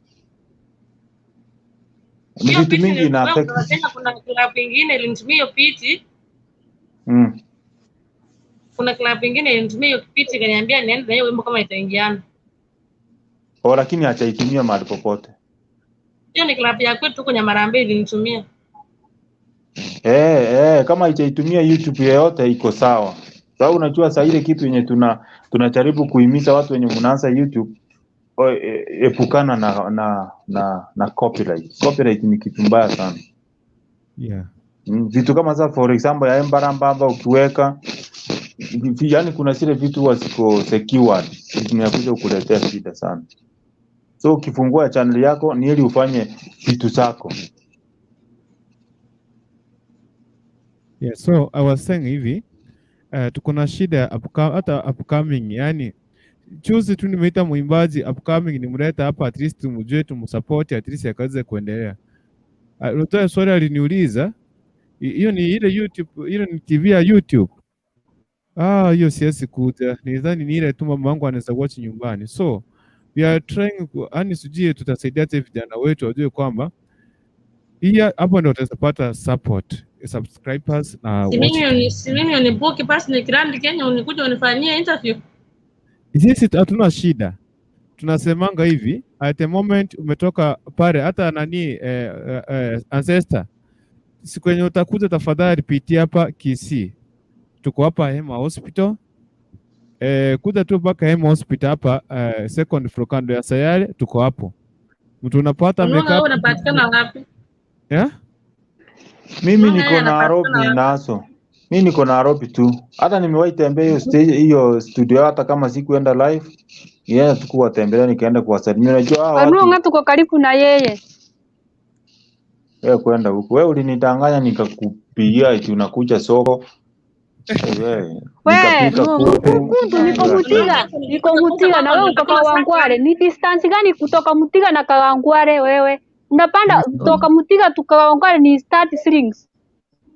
Sijui Nairobi. Ile siku utaongea ukweli ndio tutaongea na wewe. Wacha tu leo ni mimi. Kwako ni Grand hapo. Uko 46 ama 56. Uko 46 Niko ama satellite. 56? Niko hapa Satellite. Mimi naona Kwenye Ako kwa Lolo. matoke ndani. nitawaacha huko. Okay, nilikuwa nasema hivi nataka tumalize sisi acha nianzie hapa. Wacha nianzie kwa nani? Wacha nianzie kwa Eminyaps. Patiri mwenye atatuma pesa, wacha upatie namba ya M-Pesa, ndio hiyo iko hapo chini. Hiyo ndio namba yangu ya M-Pesa. Nianzie Eminyaps azungumze neno mawili tu hivyo Na majina ya Kurukuntu iko very smart sana. Mwenye ataenda kwa banki ni rahisi sana. Unaona? Dennis Nyabuto ya Kikisi tu. Dennis si alafu Kurukuntu ndo unapeana namba mbili. Itaenda tu kesho kutwa kwa banki. Namba gani nipatie? Hisi ndio nilikuwa nimewapatia. Hii ulikuwa umepeana 07595779 ama namba gani hiyo Grace Osebe? Hii ya 59 ilikuwa ya nani? Sasa Kurukuntu. Hiyo ulipewa na nani? Hebu nikuulize, hii jina Dennis iko correct, iko spelling correct? Hiyo single N hivyo inakuwa double N iko wapi? Iko single N. Iko hivyo tu kwa ID, Dennis. Kwa ID iko hivyo. Single N. Kurukuntu pia jaribu kutafuta clips short zenye tunasapitia YouTube yako ikupe viewers. Juu ya 3 hours. Nimeanza kwa mfano hapo Grace umemwambia ukweli. Watu wengi unajua, wacha nikuambie Kurukutu, sio kwa ubaya, unajua siwezi ingilia private yako. Nowadays mtu kuangalia kitu ya mimi akiwacha niwaache nilale, mimi nitaamka kitu kama saa 10. Wewe mimi ongea kwanza basi ndio wewe. Saa 10. Unaenda wapi na wanafunzi wamefunga shule? Nani Eminyaps ni uongo tupu. Anapenda usingizi. Liz Queen hapana, bosi wangu hayuko, alisafiri. So lazima nilalishe watoto hiyo time ya saa 10. Okay, nimeelewa sasa. Okay. So lazima niamke niwatengenezee chai ndio walale haki. So nimeelewa. Sitaki niamke usingizi. Sawa. So si ungeongea basi kidogo halafu. Ninakuwa free mimi natokanga nini?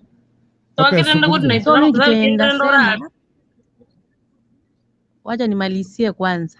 Yes.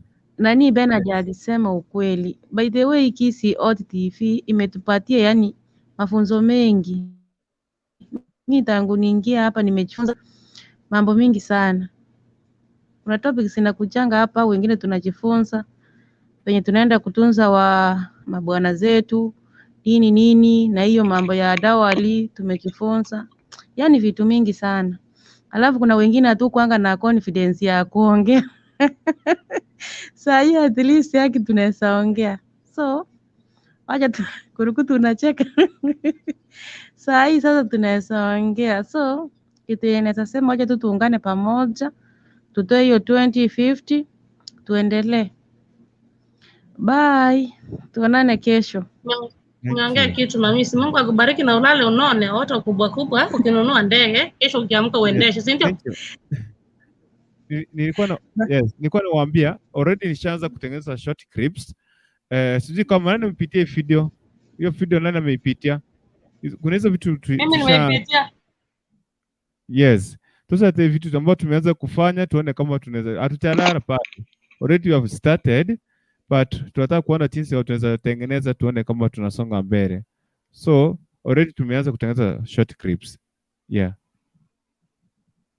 Hiyo ni nini Kurukutu? Tunacheka kidogo. Hiyo ni mwanamke mwenye anatisha magoro ya pikipiki. Hebu weka kidogo nione. Utaipitia tu kwa yangu utapitia uione. Utaipitia tu kwa Kisi Hot. Okay, wacha tuingie kwake community. Community aseme kwa sababu muda pia unaenda mbio sana. Community maneno ya mwisho tukimalizia.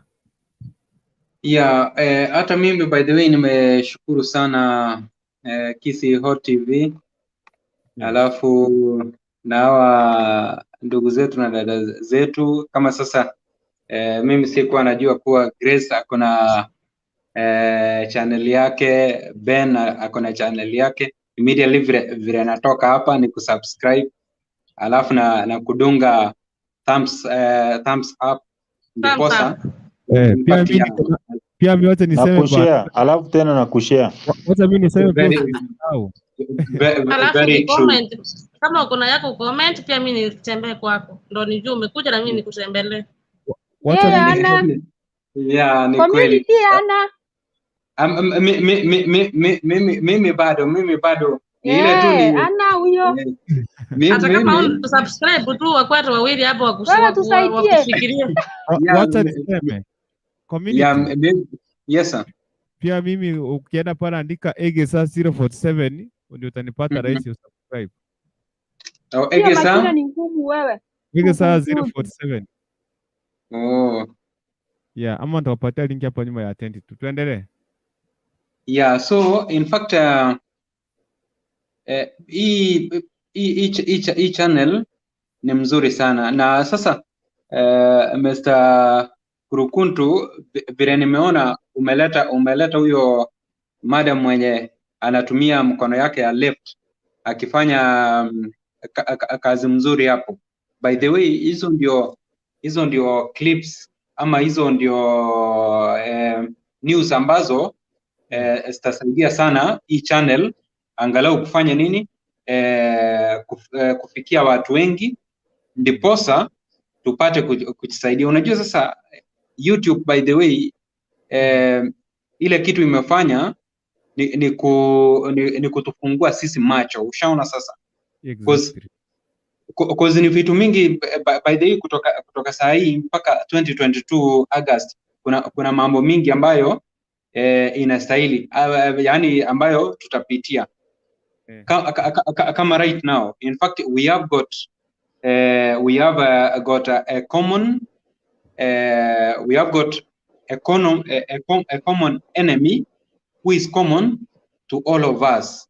Yes. Sasa na huyu common enemy ni nani? Ni wale viongozi ambao sisi tuliwachagua watuletee services.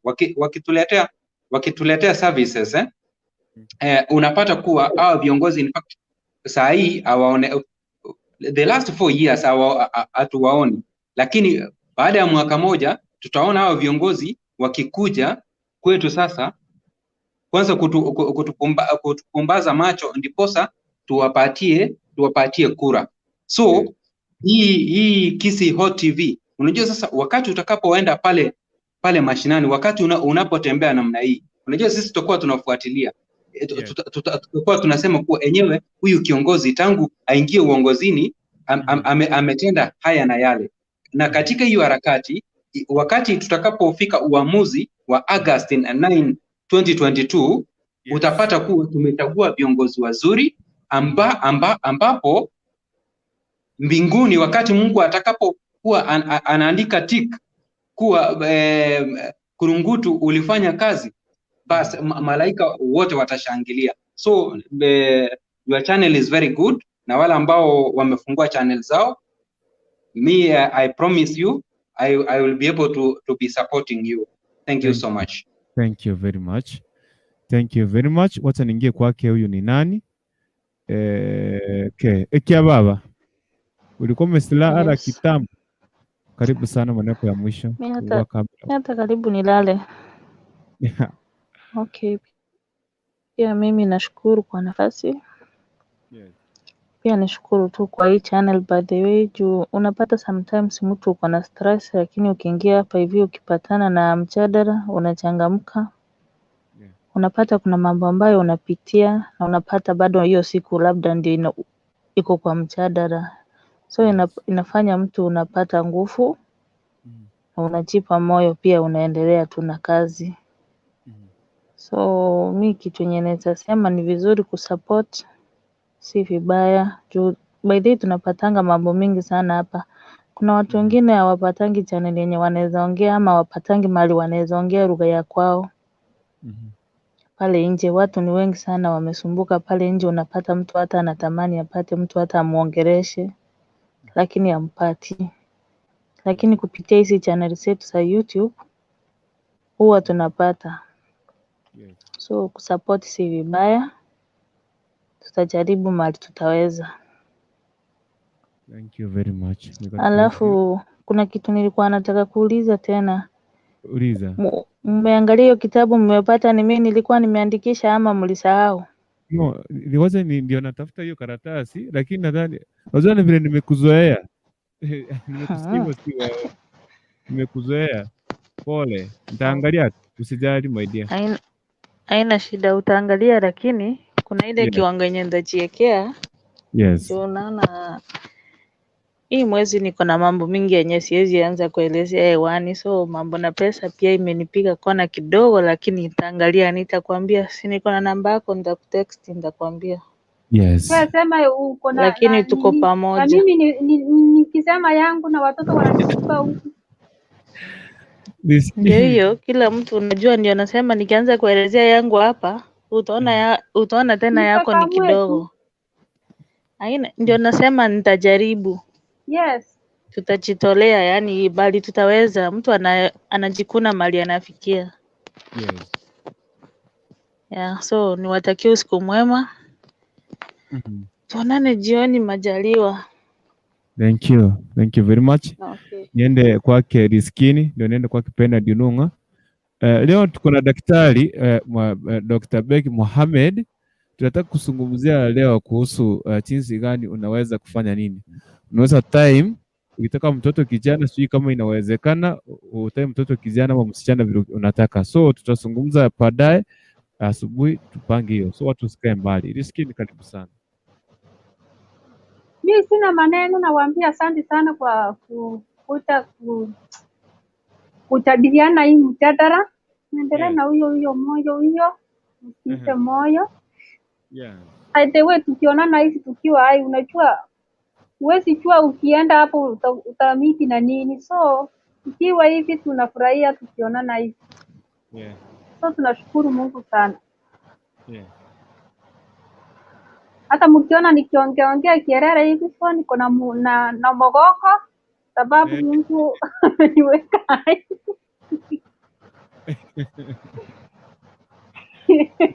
Nyayo. Okay, Penda Dununga. Pia mimi nashukuru sana sababu ya mjadala wa leo. Yes. Hata kama nilisema siwezi changia, usiogope kunitumia kadi ya kwamba unataka mchango. Yes. Sio kuna watu wengine wanaweza niona hapo vile nimesema hivyo, sasa waogope waseme huyu mjamaa ni mgumu. By the way, kurukutu pesa ni ngumu Kenya. Saa hii Kenya kazi ni ngumu. Yeah. So kupata pesa ni ngumu sana for sure. Unajua huwezi promise mtu kitu hivyo, lakini Mungu akitujalia tukipata, tutakusupport to the top best. Na najua hao warembo wetu vile wamekuambia ni warembo wazuri sana, huwa wanasaidia. Mimi nawapenda sana. Hata mimi wengi wananisupporting sana. Na anasema wako na ile roho ya sijawahi kukusupport by the way. Hapana. Wewe kwanza, wewe ndio wa kwanza ulisubscribe channel yangu hiyo, nakupenda sana. So sasa kusubscribe ni nini na niko na wifi ya mimi nilale. So mimi nasema tu mimi nawapenda generally. Hata wewe unaweza saidia, nisije akuja kunisaidia, unaweza saidia hata kurukutu ile yenye ungenipea, saidie kwa hii channel pia igrow.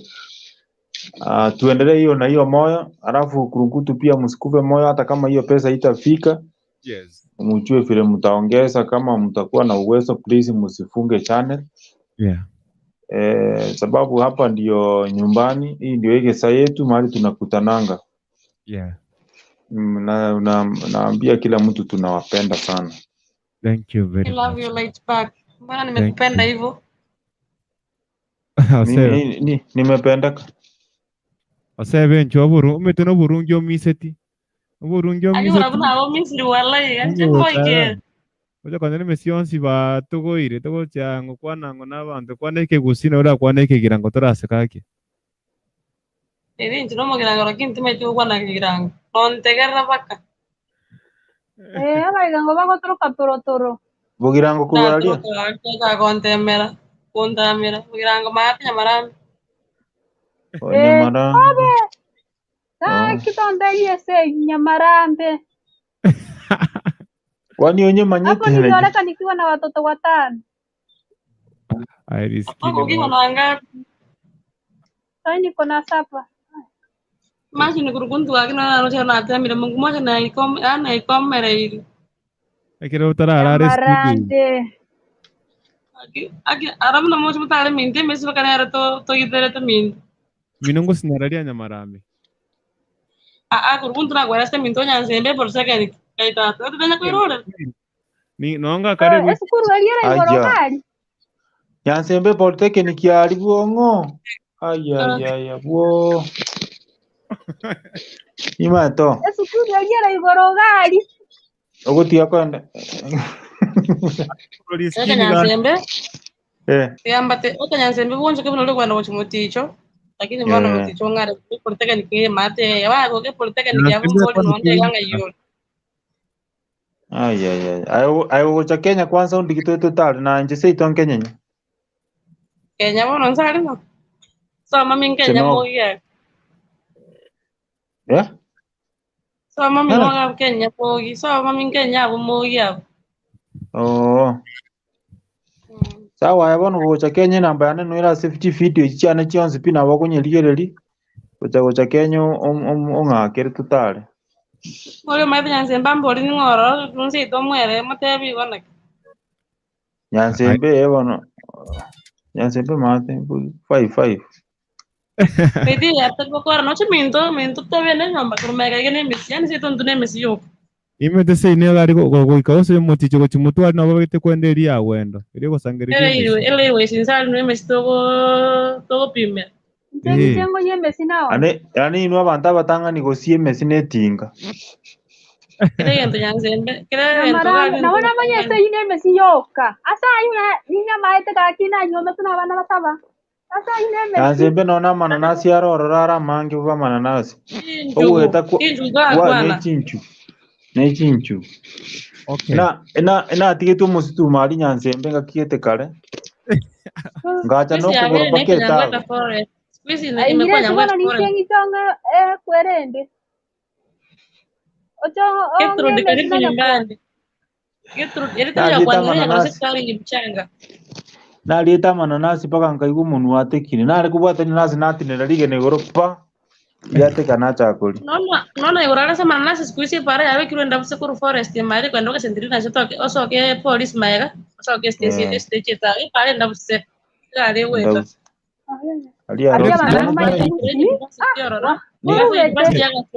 University yaga churuga forest. Aya. Ani murufete gaki. Hapo ni nyumbani. Sababu ni nkabona. Hapo nyumbani kwetu. Tufanye hivi. Sasa mimi hata ukiniambia njia ya kwenda utaoni utajua. Wareke huko kamati na Gertrude. Anasema Grace ni kwa kamati. So mwambie nimemkaribisha kwetu wake.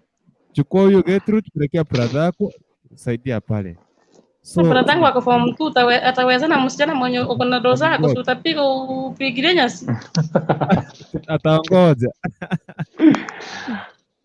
So let's do this. Sababu nataka kupumzika kidogo. Nataka kupanga vitu hapa, tunaenda kupanga vitu. Kumaanisha kwamba siku ya jana tulikuwa faa kuwa na Venikeribu, lakini mtoto wake alikuwa mgonjwa pale hospitali. Leo sikupata nafasi ya kuweza kumfahamia juu kwamba kama ashaondoka pale. Lakini tukipata nafasi tutakuwa naye siku nyingine. Lakini siku ya Jumapili nataka kupanga kitu inaitwa worship night. Kuna watu nataka kuleta hapa waimbe hapa usiku tuombe. Mungu atusaidie na atusamehe dhambi zetu, tuanze mwezi mpya na Mungu siku ya Jumapili. So lakini ila ni sasa kwa worship na kupraise.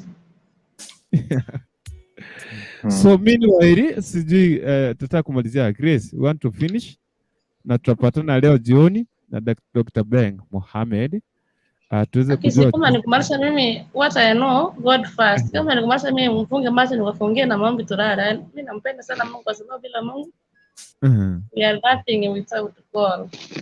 Exactly. Mimi niambia already niko kwa kitanda. Okay. Mimi niko bed. Ni saa 7:50 tarehe 27 mwezi wa 7 mwaka 2021. nakwambia kwamba mwezi umeenda mbio sana mpaka hadi mimi nimeshangaa bana, nimeogopa. Acha turudi kwetu, watu tuonane na watu wa kwetu. Naona kama si studio atungeshua kama tuko Kenya. Unajua Kurukundu tunarudisha nyumbani, tunasikia vizuri. Hata mimi nataka kwenda nyumbani by the way, niko na dry spell nyingine mbaya sana. Nitakuwa nienda nyumbani mwezi wa 8 but naenda Disemba. Unasema nini? Mwezi wa 8? Mimi niko na dry spell bana. Ati kuna nini bena dununga? Mimi niko na dry spell. Kuna wewe? Sawa ni Disemba. Turudi Disemba tukule Christmas na kina Kurukundu. Mimi ni Disemba lakini sijui kama Waiguru watakubali. Kai. December date farm done. All right, yes. Thank you very much. Let's pray as we leave from this side. Tutapatana tena leo ni saa 7:51 Afrika Mashariki, tarehe 27 mwezi wa 7 2021. Tuko papa hapa sasa. So Grace, tuombe tunapoenda kulala na tukumalize. Okay. Let's believe as we pray. Father Lord, we come unto you this moment, God. Tunakushukuru kwa kuwa umekuwa mwema, umekuwa mwaminifu. Tangia tulipokutana mahali hapa, umesimama nasi mfalme mpaka tena tulipofika tamati. Siku ilikuwa ndefu, wewe ni mwaminifu Baba, na tumeimaliza. Wiki sana waliamka kama wako wazima, lakini wakufika muda na saa kama hizi. Sisi hatutakuwa wema wala kutenda mazuri, bali tu Baba nimegharimu mkono wako. Ndiposa kila siku tunasema sifa, heshima na utukufu tunakurudishia wewe, kwa sababu hatutapata mwingine wala tutafananisha wala kulinganisha na wewe. Ewe ni Ebeneza, ndiposa hata pale katika wana Israeli uliwafusha jangwani Baba, wakapita pia jangwani ukawafusha Baba. Nani aliye kama wewe? Hakika hakuna mwingine. Sifa na utukufu wote tukurudishie Baba. Asante kwa kuendelea kusimama na sisi siku baada ya nyingine. Tunapolita jina lako Baba, hakika tunaona uwepo wako. Sifa tukurudishie Baba, kwa sababu hakina mimi sina kitu chochote naweza kukulipa zaidi ya hiyo Baba. Endelea kuibariki pia hii studio yetu na watu wote ambao wanapokutana hapa ndani mfalme. Najua si hali ya kawaida watu wote kukutana hivi mfalme. Wengi wanaamka vizuri, wanatamani pia wangelala vizuri, lakini wengi ikifika jioni ni wagonjwa, wengine wamefungwa magerezani, wengine wamepatwa na ajali Baba, ila sisi tumekutana tena tu wazima. Kulipe nini Baba? Endelea kuibariki studio yetu na watu ambao wanarepresent pia na fans wote. Endelea kuwafungulia njia pate kipato hata kama ni kidogo Baba, watakurudishia sifa. Familia zetu wengine tumesiacha Kenya, tumeacha kwa mkono wako Baba. Tuko na watoto, tuko na wazazi, marafiki, machama pia hata maadui wote tunawakabidhi kwako mikononi mfalme. Kutana na mahitaji ya kila mmoja, mtatulie shida zake sawa na mapenzi yako. Wacha sasa tunaporudi mapumzikoni mfalme, tuombe uwepo wako na neema yako utufunike ndani mtakatifu. Tunaleta chini ya mbawa zako Baba, utupe ndoto nzuri, maono mazuri. Tutakapoenda amka asubuhi, siku na utukufu tutakurudishia Baba. Tunajua kuna mishale ambayo imerushwa kinyume na maisha yetu mfalme. Kuna kuta ambazo zimetengwa kinyume na maisha yetu Baba. Ila tuna imani ya kwamba pale msalabani Yesu mwanao aliyamaliza yote dhambi zetu, alituosha na pia akaondoa kila kitu mfalme. Kwa hiyo wale ambao wanaruhusa kinyume na maisha yetu Baba, mishale yetu tunaomba iende back to sender in Jesus name. Tukiomba ufungulishe na mapenzi yako Baba iambatane na sisi. Tunapotenda nasi tutakushukuru. Tunapoondoka hapa kila mmoja aende na amani yako, na tutakapoenda kukutana sifa na utukufu tukurudishie. Mimi sitalazimisha Baba, bali wewe mwenyewe tenda kulingana na mapenzi yako. Iwapo tulijenga kinyume na maisha yako Baba, tukanena, tukafikiria wala tukasema, tuombe utusamee dhambi zetu Baba. Tungale kama theluji. Biblia inasema hata kama tutatenda dhambi siku yenye nyekundu kama damu, mwenyewe Baba utasiosha tena singale kama theluji. Tuko na imani ya kwamba pale msalabani pia sisi tumesamehewa dhambi zetu, tumeitwa wateule, tumekuwa washindi zaidi ya washindi. Na katika jina safi la Yesu Kristo nimeweza kuomba nikiamini. Amen. Amen. May the grace of our Lord Jesus Christ and the love of God and the fellowship of the Holy Spirit be with us now and forevermore. Amen. Amen. Kuna usiku mwema, watu timu comment. Mlala kila mmezoea. Mniona hapo kwa backstage? Mniona kwa backstage? Hapo backstage? Tasho kuisha. Okay, sawa. Sawa Grace usitoke hivyo. Sawa Grace.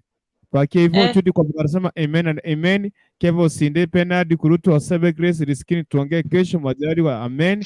Yetu rukimad amen. Kevo usinde amen chudi kwa mboka deki ya hii mwaka ama deki ya hii mwaka. Sawa. So tupatana hapo nyuma ya 10. Wengine goodbye, good night. Tutaongea mengi siku ya leo jioni. Bye bye.